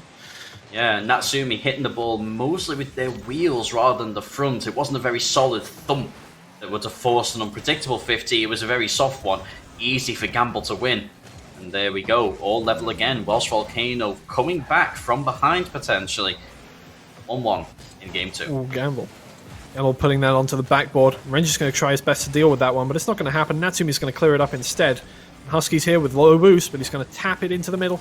Rebels tries to get there, but it's cleared away. Gamble for the follow-up here. Puts it onto the wall. Not going to find anyone. Mecha Fox is going to go for a massive clear here, which Husky barely gets on the end of. Natsumi missing that one. Gamble making contact, pushes it down the field. Natsumi having to rush back, looks for the demo in the backfield, unable to find it, but does put the Welsh Volcano's attack off long enough to allow Mecha Fox to pick up a demo. Exactly, but Rebels is coming back with his own response to that, pushes it down into the corner. And Gamble's already there for it. He's going to smack it down towards goal, but Mecha Fox is going to clear it away very nicely. And the demo comes out onto Husky. It's going to leave Rebels on his own. Low boost. He's going to try and get it. And Husky comes back just in time to clear it away with 1 second left. It's going to go into overtime. Renji, they're out of boost. Probably worth just trying a one-up shot. And if it doesn't hit, at least it'll probably go in the air. Instead, tries for the fake. Doesn't quite have the boost to see it through. And unfortunately, we're taken to overtime, game 2. Oh, yeah. Overtime starting off big with a massive clear from Mecha Fox trying to get that one through on goal. Renji's going to have to clean up a shot from Gamble here, but it's going to fall straight to Husky, who sends it on target. Ooh, and almost getting in each other's way, Natsumi and Renji there, but they do manage to get it out in time, and Renji's going to have to try and get rid of this one with 0 boost. Gamble pushing him away, takes it up the wall. Does well to force the 50 and just slow down any advantage that Welsh Volcano could take from that. Mecha Fox there, just kind of vibing in the center. Renji, again, the stalwart of this game too, having to do a lot of the work around the pitch. Not necessarily overly, taking an overwhelming amount of the workload, but certainly pulling their weight. But unfortunately, Welsh Volcano, they're not going to let us see a minute of overtime. They're going to take it out as fast as they can. Absolutely not. Rebels is just going to sneak that through the bottom of Mecha Fox's car. I think was it Husky that was trying to come in for that bump anyway. But it does touch the wheels of Renji and go back in for the goal. Yes, Mecha Fox slightly off balance, not quite centered on the ball. I think he careered off to the left of it rather than under it. Very unfortunate positioning, and that's it. It's a game of inches, and twice now in the one match, the Welsh Volcano have taken out Nats and Friends. Now, this is, I mean, not to be the obvious commentator, but Nats and Friends, this isn't too good for them. This is last chance saloon. One match, 5 minutes, and they lose, they're out. And they're the incumbent Welsh national side, and it's good for EsportsWales because we're seeing all this, new exciting talent come through the system. It's bad for these guys, because their places are, they're up for grabs, if they're not up to snuff. So everything to play for, and not forgetting that the winner of the tournament overall does also get a couple of nice little goodies from HyperX that you've been seeing in the adverts. Exactly. And they're really going to try and show us what they're capable of here in this last game, possibly last game, excuse me, as they try and make sure that it isn't. Husky on the corner is going to try and clear this one away. Doesn't get it very far, and it's going to fall right onto Natsumi's car. Natsumi trying to put it into the middle for Renji there. Doesn't get it past Rebels though. Rebels going to push it forward, but Mecha Fox is there to stop that one. It's over. It's going to be blown up into the middle of the pitch, and Gamble is going to have to try and deal with this one with 0 boost against Mecha Fox. Gets bumped around. Nice. That's what you're looking. Like, fight dirty. There's no reason not to. Yeah, bump them around. Like, if you leave the Welsh Volcano, you know, just to go and grab boost at their leisure, hit the ball at their leisure, you're not going to beat them. They're 1900s for a reason. You know, you don't get that way by being bad at the game. You've got to put them off their game. Don't let them play their own game. Bump them around. Rough them up a little bit. That's how you're going to win this game. Exactly. The way you win at these levels is not by amazing plays and all this. Those will help you get where you need to be. But in the end, it's always going to be about mistakes, whether they're unforced or whether they're forced by demos. It's always going to be about positional errors, mechanical errors, and that's what's going to give you a little opportunity to score goals. Absolutely, and talking about unforced errors, you know, how many have you seen from Welsh Volcano so far this series? I can count them on, you know, one hand. Oh, exactly. Gamble, stop it. Oh, beautiful ground pinch from the top of the court there from Gamble. He gets it. So much speed on that ground pinch to get it past Mecha Fox. Yeah, absolutely. Mecha Fox, good attempt to try and get on the end of that, but he just pushes it onto post and it goes in anyway. And that's the thing, you know, Gamble, I think, has perhaps, I don't want to say has been the weak link, but they've been missing a lot of things that they perhaps ought to have hit. But then they pull things like that out of their repertoire, and it kind of makes it worth it. You know, certainly making up for that first round's missed touch, eh? Exactly. He's been pulling stuff out of his sleeves here that is changing the course of games, even if not regularly throughout the games. And as Nats and friends try and get this goal back here, they're trying to push it forward, but there's nobody in defense. I don't know what's happened there. Gamble just going to throw it straight onto goal. And this is something that we saw in the Esports Cup of Nations with this roster, that when they do go down, a couple of the fundamentals start to perhaps get neglected in favor of, you know, this almost panicked style of play, where they're, you know, scrambling, scraping for things to try and shift the tide. And now they are 2 goals down as a result. And Welsh Volcano, they're cool, calm, and collected. They're not the ones that, you know, are potentially about to go out. So they can play their own game. I do hesitate to call it tilt, but maybe nerves getting the best of Nats and friends here as they start to make more errors. We saw Mecha Fox just miss that one completely on that, and that was a big part of that, the way they conceded that goal. And now it looks like Welsh Volcano are really taking control of the game as Gamble hits it off the ceiling, and it's just going to soar over the whole Nats and friends defense. Nestle its way into the net. Gamble looking for team, almost certainly looking to put a .ESW after that, and well, look at the goals he's been producing in this series. Some incredible, absolute screamers. That is very dangerous. Not the kind of kickoff you want if you're following Nats and friends here. That's very dangerous. Renji chasing it out into the backfield, trying to buy his teammates time to set up for a defense. But again, was falling into that pattern of when you go behind, you start just launching the ball forward, hoping it gets to something. Renji here, 2v1 situation. The pass comes in, but it's just too close to Rebels. He'll snuff that one out, and all of a sudden it's a 2v1 the opposite direction. Yeah, and exactly. Time is really the name of the game here now for Nats and friends. They've got to make up 3 goals in a minute and a half to stay in this competition, and they're really trying everything. They've got no boost here. Natsumi trying to push it through, gets it past one, puts it onto the corner, and it's going to get past Rebels there. He's going to put it into the middle, but it's not going to find anyone. Husky with the clear. It's really looking dire for them coming out here. Yeah, it's a 4v3 at the moment. It's Nats and Friends versus Welsh Volcano and the timer. And look at this. They're just able to enjoy themselves. Gamble looking for a cheeky fourth. Unable to find it, but gets very, very close. And look, that's the kind of thing. They should be punishing it. An opportunity goes awry for, you know, a consolation. Not even getting that. And with 1 minute ticking down, it looks for all it's worth like it's Welsh Volcano's day to go to the grand final. Exactly, another hit onto the post, really trying to get rid of the water on this sinking ship, but it's filling up in the bottom. It's filling up. The engines are going down. It's 44 seconds left with 4 goals to make up, and Gamble just keeps putting these away. Gamble, we get it. You're looking for team. Like, let someone else score. Like, this is a match. It's not your own personal highlight reel. Although it is certainly looking like that, having scored every goal in this third match of the series. just taking those risks because he knows now he's got the teammates to allow him to do that. He can make these pushes forward and just vibe with his incredible mechanics. And when you've got a solid team behind you, you can do that, and you can, start to just really push and do these things. But yeah, indeed. And Nats and friends really trying to get anything they can, a consolation goal, really trying to push it out, defend their honor.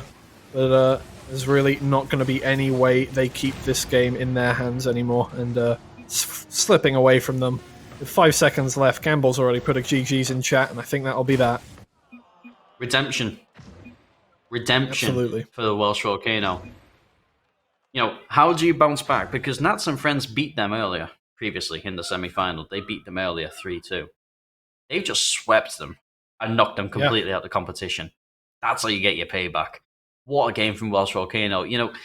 Commiserations to the incumbent Welsh national side, Nats and friends. They've put an incredible match in. And you know what? You can't take anything away from them. They played extraordinarily well throughout the competition. But unfortunately, it's now time for us to say goodbye. Twiggy, what a match. What a match. Absolutely. Both sides, nothing to take away from Natsumi and friends here. They absolutely showed what they were capable of, and they really tried their best out there to beat Welsh Volcano. But in the end, Welsh Volcano, with their mechanics, with their team play, it just worked out. And they just got everything past them. And, some brilliant plays coming out from both teams. But Welsh Volcano definitely, in the end, showing the more capable team in this kind of situation. Yeah, absolutely huge. Both teams deserving, arguably, of a place in that grand final spot. Let's not forget Nats and friends beat them earlier, but in the return, in this match, the one that matters, it's definitely the Welsh Volcano that run amok. That's your grand final then. Welsh Volcano versus the 8-Ball Fools. It's going to be an interesting one. Are we going to see any upsets? Are we going to see anything different to what we've seen? Are you hesitant to put out a winner? I couldn't choose between them, Twiggy, to be honest with you. I wouldn't want to. Yeah, we've seen great things from both teams, and I'm really interested to see how this next game goes, where the 8-Ball Fools have been soaring their way through the upper bracket, but the Welsh Volcano have been absolutely coming back, showing what they're made of in the lower bracket there, to come back through with the disadvantage in the grand finals. Yep. We've had a long tournament. It's been a long day. Only the grand final now. This is the Welsh Masters, the Rocket League. It's day 2, and we've got one match to come after a short break.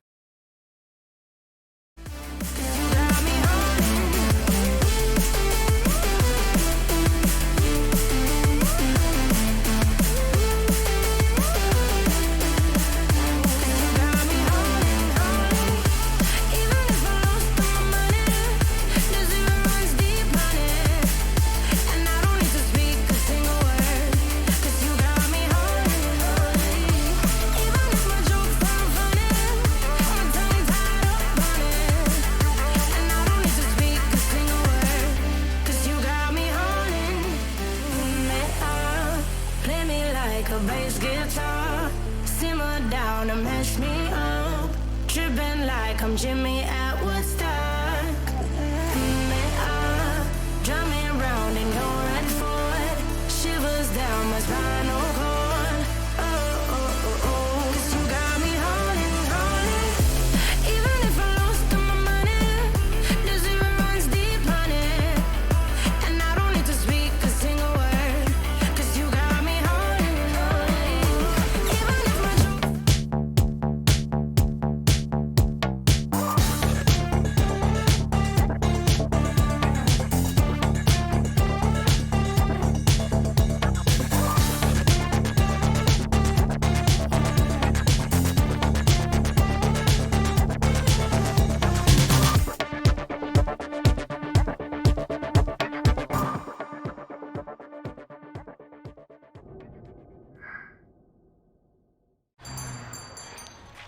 What will you like today?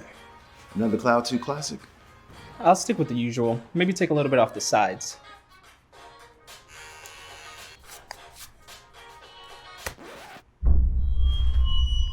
Oh, that's fresh. The HyperX Cloud 2 Wireless. Legendary comfort goes wireless. Hey, Watch it!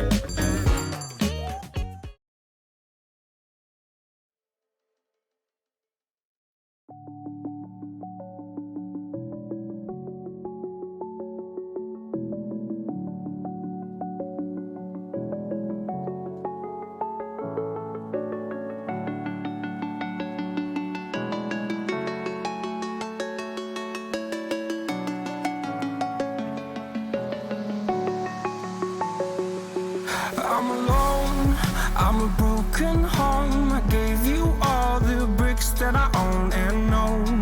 I'm letting go, I'm breaking these walls down, breaking these walls down. If you want adventure, then fly to home. But if you wanna travel, then go alone. Yeah, what's the point in us if I never know? Yeah, if you're gonna leave, I'ma let you go.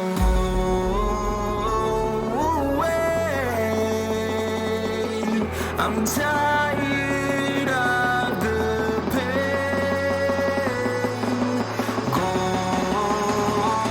away. I'm tired of yesterday.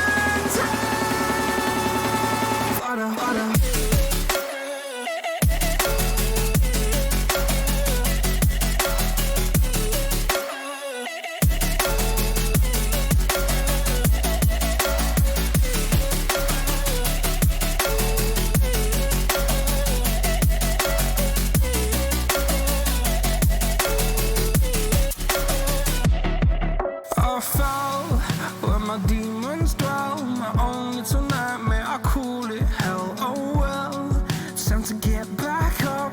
Climbing and climbing, I'm done with this ride, is what I tell myself, so I could feel something else. Yeah, I guess I had my bad days, but it doesn't mean I lost my style. Darling, where were you when my heart was on the ground? I thought time would prove that you would stick around. I guess time stops still, a king without his crown. Now I'm breaking and you're faking, girl. You never made a sound.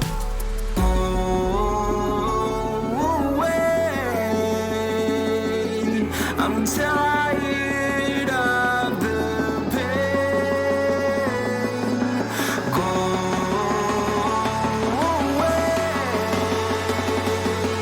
I'm tired of yesterday.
used to being forsaken.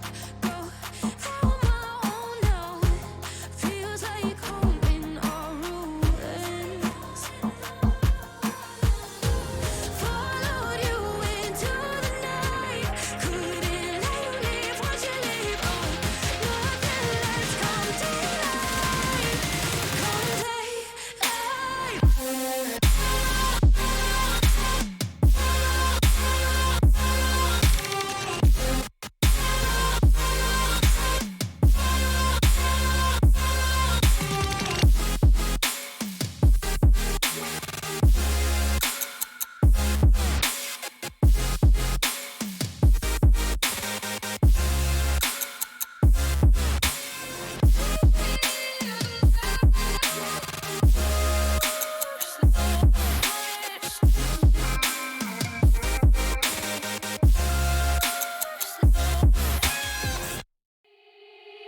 They said, don't fall, don't forget all the things you've been taught, you've been told. Don't blink, don't run, don't turn left or turn right or look straight at the sun. My mind's going in circles, I'm trying to fight it. Getting these voices inside to stay quiet. Going to the place where all this began.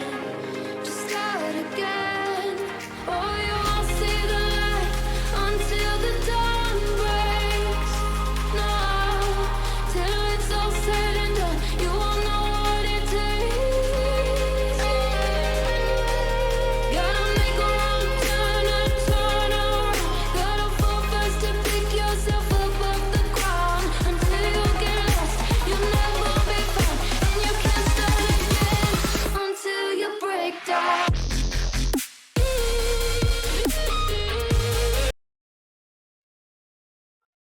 Hello, and welcome back for the last time to day 2 of the Welsh Masters Rocket League tournament.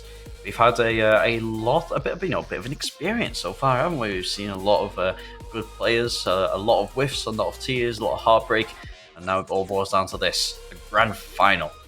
My name is Dr. Delta Bacon. You can follow me at my Twitter handle, which is located just there. Nope, missed it. Good.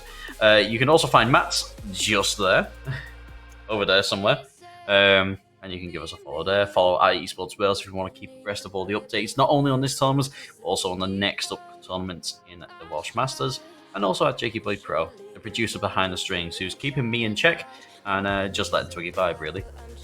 The grand final we've got coming up today, it should be a really, really good one, because, you know, this is the penultimate end of the competition. This is what we're here for, to find the best in Welsh talent to compete for Wales at the Esports Cup of Nations. We've got the teams in the lobby. Twiggy, any words before we move into this final?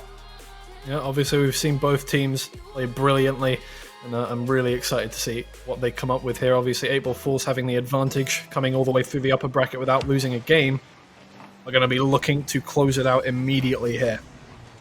Yeah, 8 Ball Fools, because they came to the final through the upper bracket, start with a 1-game advantage, and they'll be looking to put this final to bed early. Yeah, and it looks like Welsh Volcano, though, is going to be having most of the possession to start off with as they push it forward. Gamble trying to throw it off the backboard there. Rebels doesn't have enough boost to go for that one. He doesn't find it in the middle either, so he's going to have to go all the way back. Foxy not able to start any attacks here, so we're just going to see a lot of lofted clearances from both teams, trying to just get control of the ball, slow things down, make things happen. You see there, Toxic again coming in for 8 Ball Fools, as they did in the upper bracket final, replacing Ravana, who themselves was replacing Zerko. Unfortunately, they couldn't make it today, but here we go with 8 Ball Fools, looking to take the advantage earlier and doing so with aplomb. That beautiful inside ball coming to Tails, and from that range, with his abilities, is he really going to miss that? I don't think so. Actually, a very difficult shot, I feel like, to score there, with both defensive Welsh Volcano players soaring across goal. There was really only one place he could put it, and he found it. Yeah, absolutely fantastic. Tails cancelling his liftoff there. He sees the Husky, I think, pre-jumped up to it. Just cancels it. Husky, you have it. You waste your boost. I'll just chill here for a bit. You knock yourself out there, son. Toxic and Gamble both go up towards the ball here. Gamble wins it, and Husky's going to have the ball lovely in his corner. puts it across goal, but Gamble's not able to get there in time. And also Rebels not able to make anything of it. It's going to come forward here now for 8-Ball Fools into the opposition corner. Tails tries to drop it down, but Gamble's going to be there with him, stopping him from doing that. Toxic stealing possession from him, and Rebels is going to have to clear that one. Gamble going to be looking to add to his highlight reel in this match in the grand final. They're going to want to keep the boost away from this boy if they want to win 8-Ball Fools. There's no underestimating them after that performance in the lower bracket final, is there? Absolutely not. As we can see here, coming forward, 8-Ball Fools tries to get that little redirect, but it falls onto the crossbar there, maybe a little higher, backboard. Toxic and Foxy are going to grapple with the ball over here in the corner. Not going to make anything of it yet, but Gamble's out of position. Well, not out of position, but out of boost, and he's not going to be able to get there in time. Tails just slams it away. It's a bump. That's what happened there. Yeah, Tails. Bump off the wall. Tails, the former Esports Wales representative, looking to stake his place to become one again, with a lovely brace of goals so far, and we're not even halfway through the first match of the series. Foxy looking to create something, takes it past one. He's going to keep going. Tails coming in, not able to create anything, but it'll fall to Toxic, who is demoed by Gamble. Getting a bit dirty in the middle of the pitch there. Husky puts a long shot in. Tails equal to the task, cancelling it out. Going to look for something, but the ball, it just doesn't cooperate. Absolutely not. Neither team have found anything solid yet. But Tails is going to come up to this one, slam it down into the left corner, and Toxic going to try and pick it up. Doesn't quite get there. Gamble's going to be able to clear this one away, but it falls down to Toxic, and Toxic throws it down onto Foxy's car, and it just slams into the bottom right corner there. Lovely stuff. Oh, what you could, again, it's one of those. I said earlier about one goal that, if you spent half an hour looking for the perfect pixel to place it, you still wouldn't find it. Toxic just found it. Just places it perfectly on Foxy's bonnet. Thank you very much. Yeah, you have this goal, son. Not a worry. Yeah, very unselfish as we'd like to think. But Foxy coming out with the ball again here. Gamble's going to get on that one pretty easily. Toxic's going to try and clear away again here. Foxy already in front of him, maybe going for a redirect, doesn't find it. Husky's going to clear that one away. Toxic's going to be forced to make a rather unconventional save. Effort. Indeed, and Toxic with zero boost trying to put it away, puts it straight onto Rebel's car. Rebel not able to find the goal, puts it onto the backboard, but Gamble's going to be able to put that back up into the corner and into the middle there. Toxic clearing. Reads it straight away, Toxic, sees the 50, predicts that it's going to go up and is immediately there. Tails now going to go down the field, being bullied by Rebels, unable to get onto it, but distracts Rebels enough to make it a very slow clearance. And a lovely pass there from Gamble. Just doesn't find the player it needs to get onto the back of the net. Toxic's going to push it away. Foxy on the rebound of that, pushes it forward. But it's not going to find anything, and Husky's going to try and get this away. Gamble onto Foxy. Up Dangerous. To Tails. Tails trying to get it up. Toxic finds it, but it's saved by Rebels. A brilliant little save. Not sure if he was going to block Toxic there or Tails, but either way, finds the save. Tails there winding it up for Toxic, and Toxic does everything he can to get to it, gets the shot off, but more than equal to the task of the Welsh Volcano. However, they are still 3 goals down. Will this be the first one? It will not! They're unable to convert, and Gamble, who was so prolific in the lower bracket final, unable to convert that empty net. Absolutely, it was a beautiful effort, beautiful chance.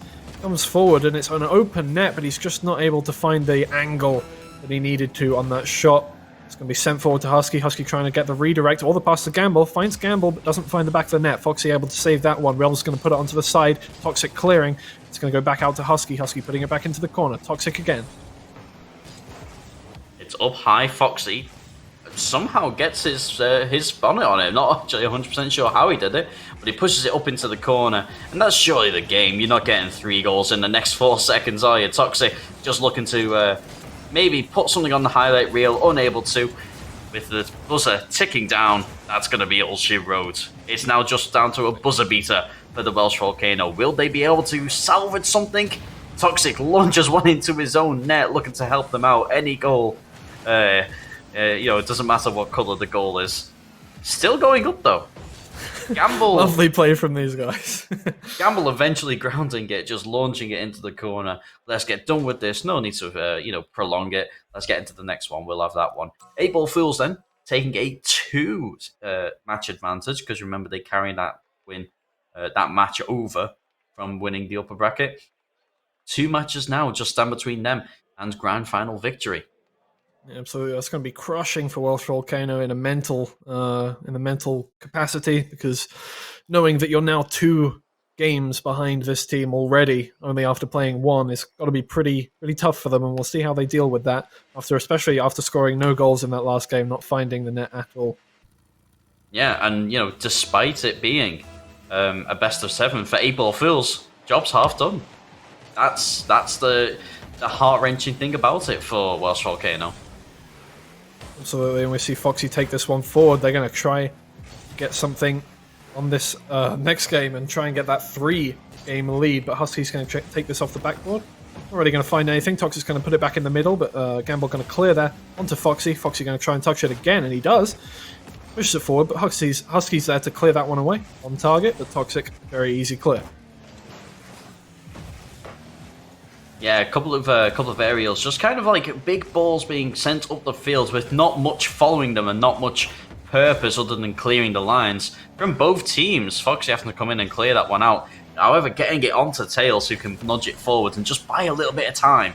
A lovely pre-jump from Foxy. He's going to create a goal. Oh, take a bow, son. He pre-jumped that. He was in the air so far much longer than Gamble hit it. Perfectly reads it, then gets control in mid-air. Like, that is insane. That is absolutely glorious. Goal. Absolutely. Reads one player, gets it past the other player, and that's just beautiful car control, beautiful ball control. Knows what he's doing, and that's masterful there. Going to put them 1 goal up within a minute as Rebels clears it back towards Toxic. Just going to clear it back away. Gamble not just about touching that one. And Toxic pushes it forward onto the backboard. Rebels pushing it back away. And Tails is going to have to clear this one, maybe. Gets over Tails, but not gets over Foxy. Foxy going to put it into the corner, puts it back onto Rebels. It's going to go back into the orange half. Foxy just trying to do as much as he can. Gets it past 2 players, gets it past another. Toxic tries to take the shot. Blocked by Gamble, but Foxy's there for another one. Flip reset, doesn't quite get it through. And Tails is just going to fly through, not quite hitting the ball. Back the other end, Toxic forced into making a save. Reasonably easy save, manages to direct it onto Foxy, who'll put it up for Toxic, and the interplay between this team is now, it's clear for everyone to see. Even their clearances, they're coming to another player. They're there for each other. They're so in sync, it's unreal. Yeah, it's beautiful play. And here comes Foxy again, jumping up into the air, see if he can get a repeat of the last goal, but he's not. He's going to go for it on the ground. Rebel's going to clear that one. Let's go back onto Husky. Husky tries to get it past Tails, and Tails isn't going to be beaten by that one. Gamble, though, 0 boost on Tails, and Foxy's going to have to tip that one onto the crossbar. Another shot comes out from Rebels, but Toxic clears that one as well. Gamble left to pick up the pieces, has to take it onto the wall. Toxic tries to get rid of one of the attackers. They're always going to get rid of that. Tails is going to push it forward onto the backboard. Doesn't find anything, but gets the demo onto Gamble, and they're going to try and make an attack out of this one. Toxic hitting it onto the backboard. Not going to find anything. Rebel's going to push it away.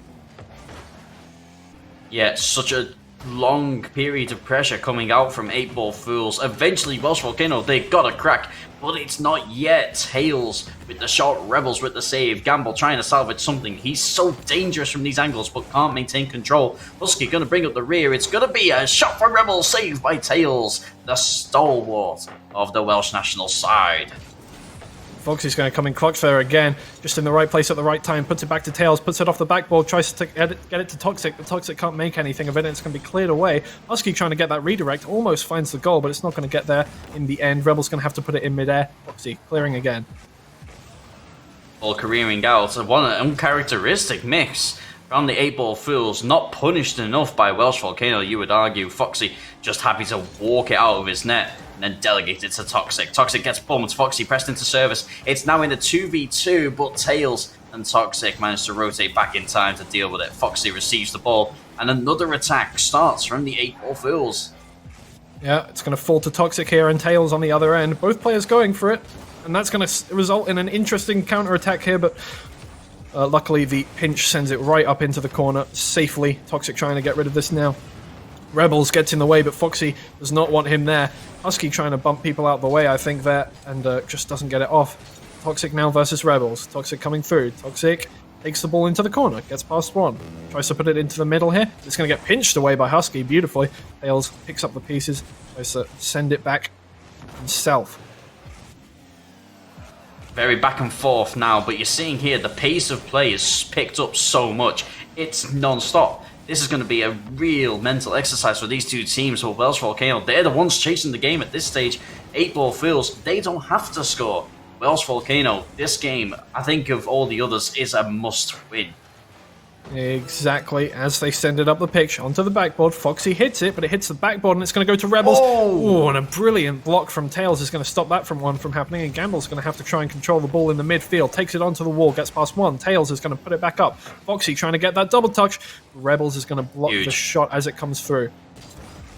Yeah, Gamble there looking for the demo onto Tails, doesn't quite come off, and it does put his teammates in danger. That's dangerous from Welsh Volcano, but they can't convert. 4, 3, 2, the timer ticks down. They've got to keep it in the air. They've got to find a buzzer beater. It's going to get knocked down, and they can't convert. Another match for the 8-Ball Fools. Absolutely, we're looking like this could be a clean series for the 8-Ball Fools. Only winning this game 1-0, not quite as dominant as the last game. They're looking very close to taking this grand final.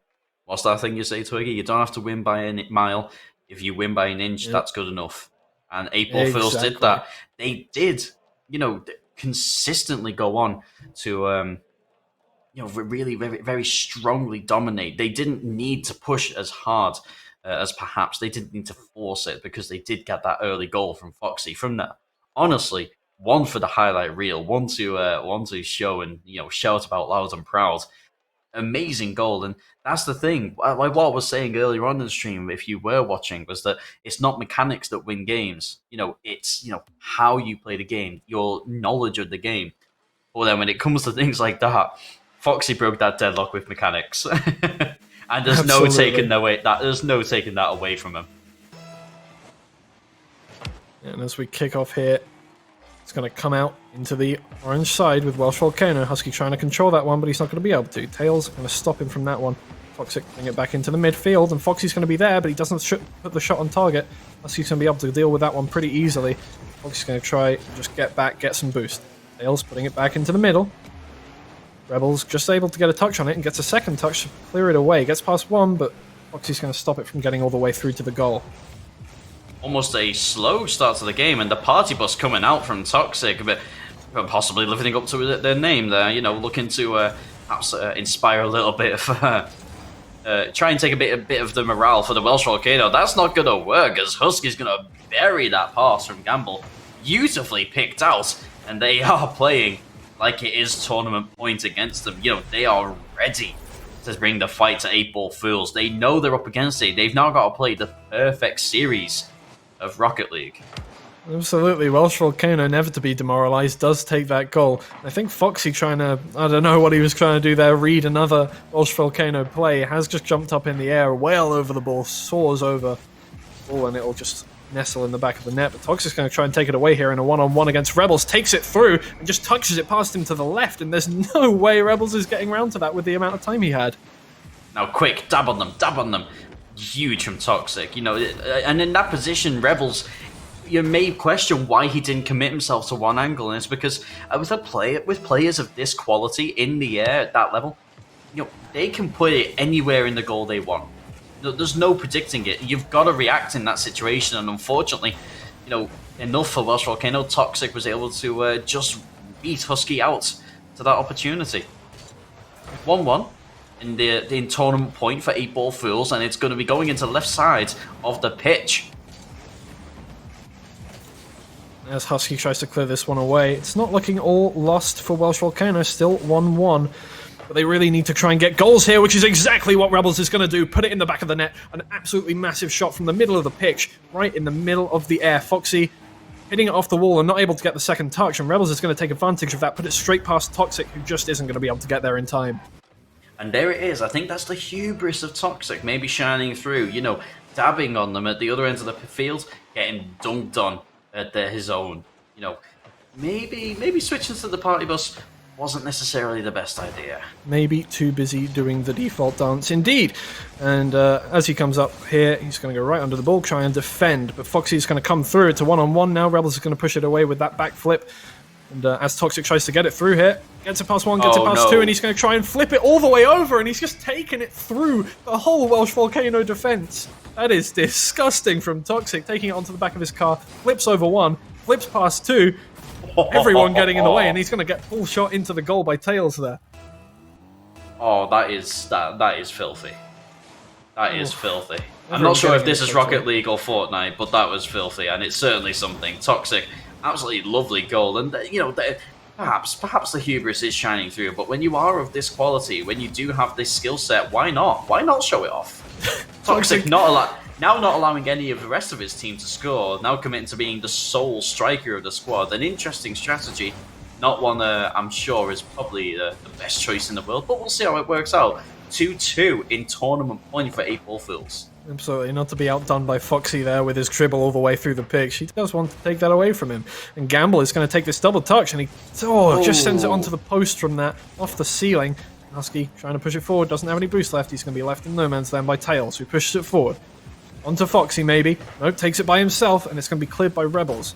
Rebels going to push it around the corner, but Toxic is there already. He's going to take that flip reset, try and get it to Foxy. Foxy puts it back to Tails. It's going to be cleared away nicely. Not nicely enough. Husky puts it forward. Toxic going to get there just before Rebels cleans him up.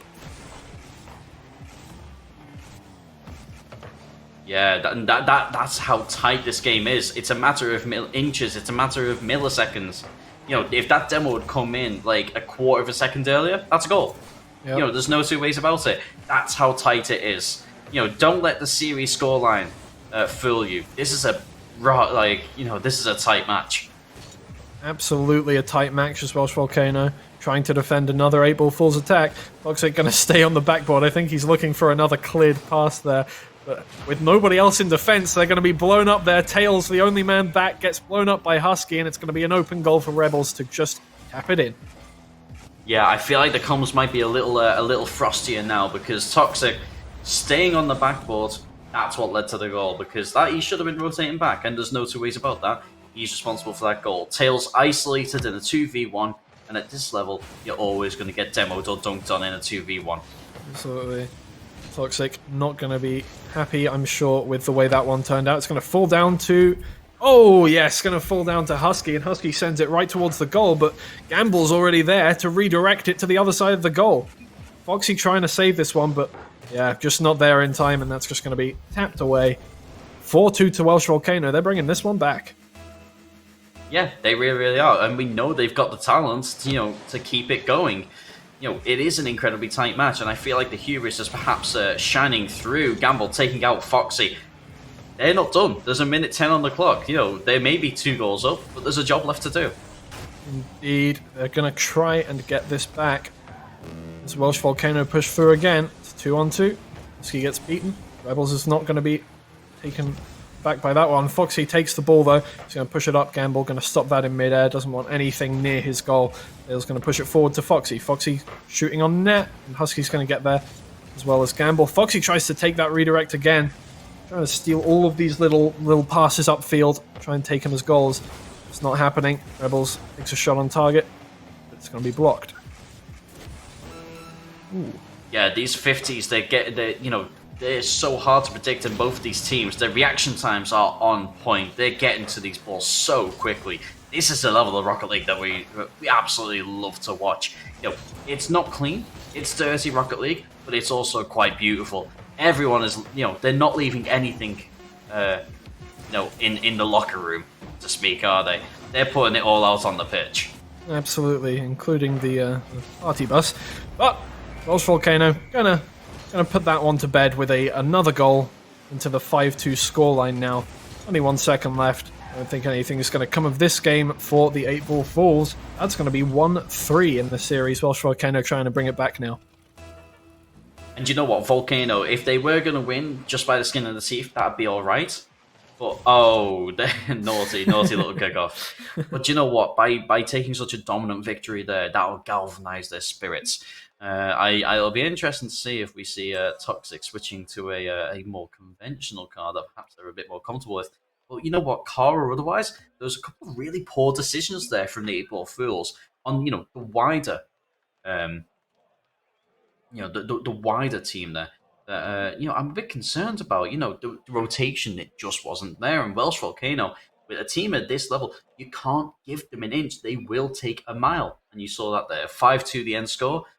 And 8 Ball Fools really ought to have won that. Yeah, 8 Ball Fools really maybe showboating a little there, maybe a little toxic, maybe trying to just show off in front of them. And yeah, unfortunately that is going to be able to take that game for Welsh Volcano. And as we wait for the next game to happen here, how do you feel about that performance from Welsh Volcano, actually? Brilliant from them to bring that last game back. Absolutely. Yeah, huge. I mean, you can't attribute it solely to, perhaps subpar play from the 8 Ball Fools. They are very accomplished players in their own right, and what they did is they did make a couple of mistakes, but equally it was down to Welsh Volcano to take advantage of the gaps that presented, take advantage of those opportunities, and they did with a bomb. 5-2 the eventual scoreline. Who'd have seen that coming after those first 2 games? Exactly, and we're just going to be coming into the next game here as Welsh Volcano are going to try and keep this momentum going, and 8 Ball Fools are going to try and put the game to bed. Foxy with a brilliant save to start it off. Toxic clears onto Gamble. Gamble turning it around, pushes it forward. And the shot from Toxic, just going to be blocked by Husky. That's a brilliant save to put it onto the post and not let it go into the goal. Follow up from Foxy, not going to be found. Husky pulling that defense out. Absolutely beautiful. No, we see it. Toxic has switched back to what looks like an Octane in the air there. We'll confirm it when we get switched back to him, but maybe taking it just a little bit more seriously after seeing what the Welsh Volcano can do. Absolutely, we know the Welsh Volcano can play incredibly, and we have seen it in that last game there, and we've seen it in games before. And maybe 8 Ball Fools took it a little bit for granted that last game, let it slip away from them. They're not going to try and let this one slip away from them. Putting in a brilliant effort off the start.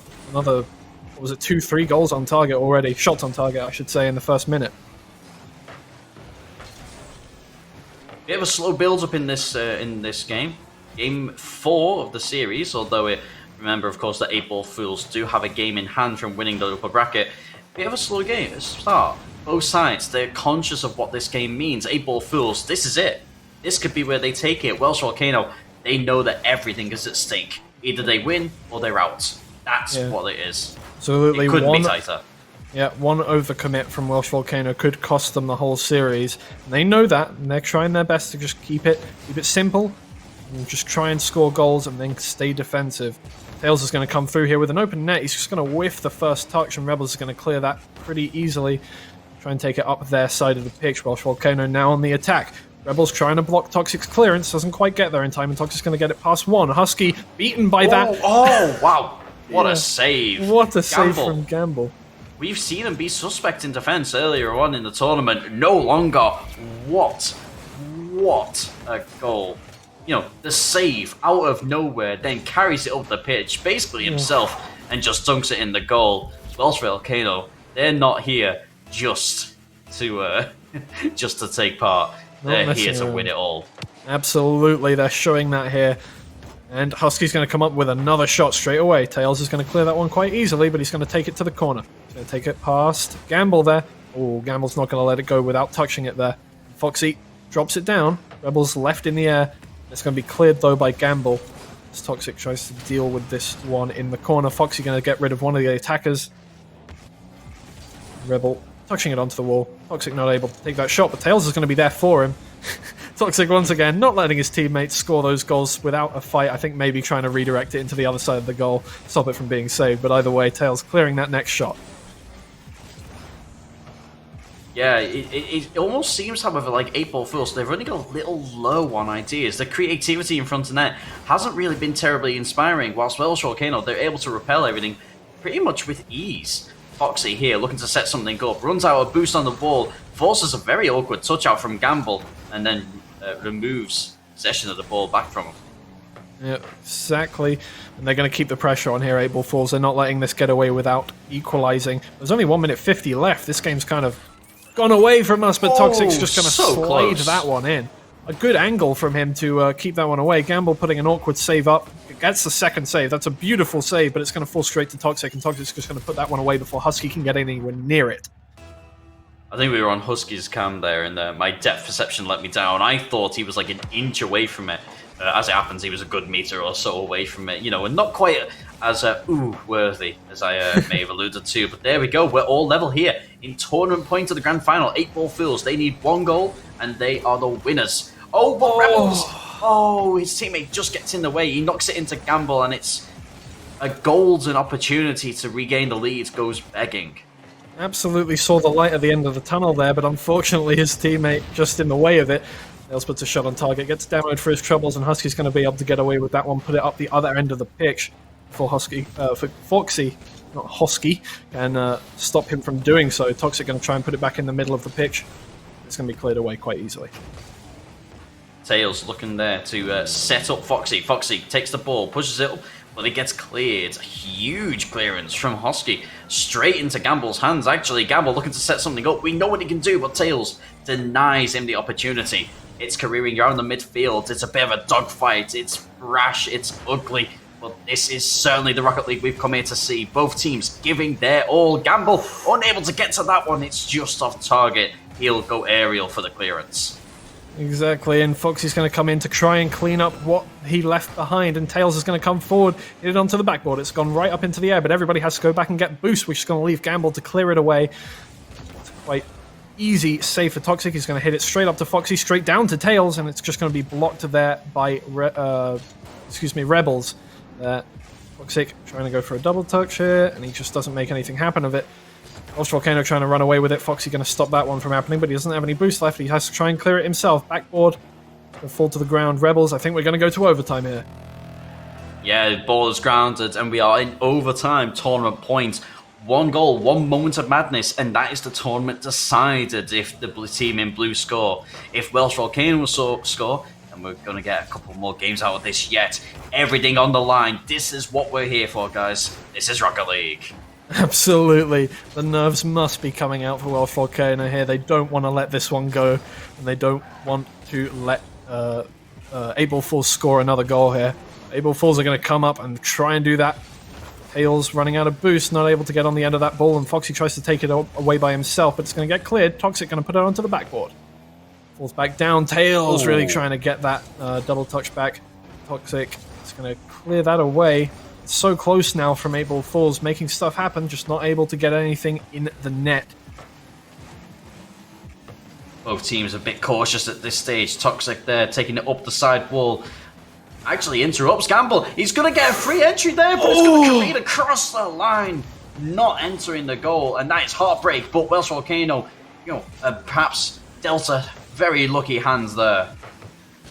Absolutely, just comes across the goal, hits one post, hits the other post, comes out. Gamble looking for a backboard pass there, and they're going to put on the pressure now, Welsh Volcano. Here we go. Rebels coming up into the air, going to hit it into the corner. It's going to come back down into the mouth of the goal, but Tails is going to get that one away, and Foxy going to try and clear that one fully. It's going to be deaded in air. Toxic trying to clear it. Foxy trying to clear it. Gamble going to take the shot, and it's cleared away by Tails, but the second shot blocked by Foxy. Foxy, ever the hero, getting in the way there. I mean, every player on the pitch, absolutely. There it is. That's it. There it is. Foxy just pouncing on that ball after the demo. And that's all she wrote. Toxic with the demo, clearing the road. And Foxy burying it in the near corner. 8-ball fools, the winners of the Welsh Masters. Must have been unfortunate there for Rebels, watching his teammate get demoed with nothing he could do on that shot coming in. And that's it. 8-ball Fools going to take that last game in the series and win the grand finals. Beautiful gameplay from both teams, but well done to 8-ball Fools taking that. And there you have it. They'll be receiving some lovely HyperX headsets in the mail very, very soon. As congratulations for their victory, and what a well-earned one, stomping their way through the upper bracket. And then, in spite of having a game in hand, you can't take anything off them. They won 3 matches to 1 in that final. Huge work. And what can you say? A great match at the end, going all the way to overtime. You love to see things like that, don't you? Absolutely, yeah. Brilliant performance for both teams, and Welsh Volcano, absolutely amazing, coming up from the lower bracket, and they really did try their best there. They got one game on the 8-ball Fools, and they showed a lot of promise, especially in those last few games, absolutely coming through and trying to get the best they could out of it. 8-ball Fools in the end, just with the defensive and the attacking, they were just putting pressure on constantly, and it just, in the end, just too much. Yeah, and that's all she wrote. The Welsh Masters. That's day 2 done and dusted with Rocket League. We've got more events coming up for you. Stay tuned. Don't forget to follow at EsportsWales to keep abreast of those and when we go live with those tournaments. Don't forget also to follow myself and Twiggy. You can see our Twitter handles just here. And at Jakey Boy Pro, the unsung hero behind, pulling all the levers, cranks, and handles, and pedaling so hard to keep this production going. It's been the EsportsWales Welsh Masters, brought to you by HyperX. That's it. It's done. It feels almost anticlimactic, doesn't it? I'm almost gutted. Let's do it again. Another 6 hours. Let's go. Go on right now. Get everyone back in. But that is all we have time for tonight, unfortunately. 8-Ball Fools, your champions in the Welsh Masters. I've been Delta Bacon. This has been Twiggy. I got the pointing right. Good night. Good night.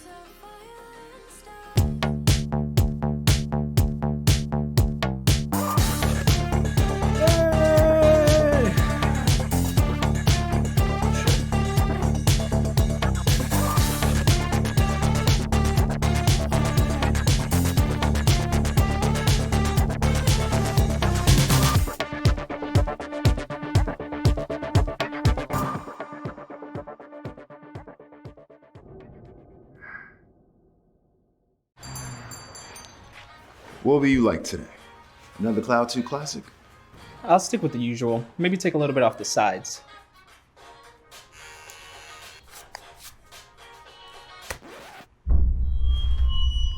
Oh, that's fresh. The HyperX Cloud 2 Wireless. Legendary comfort goes wireless. Hey, watch your head.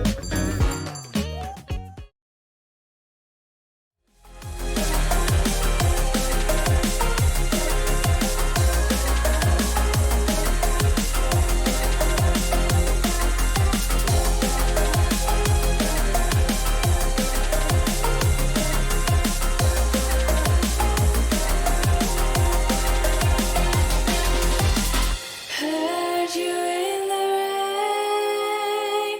Will you always be there?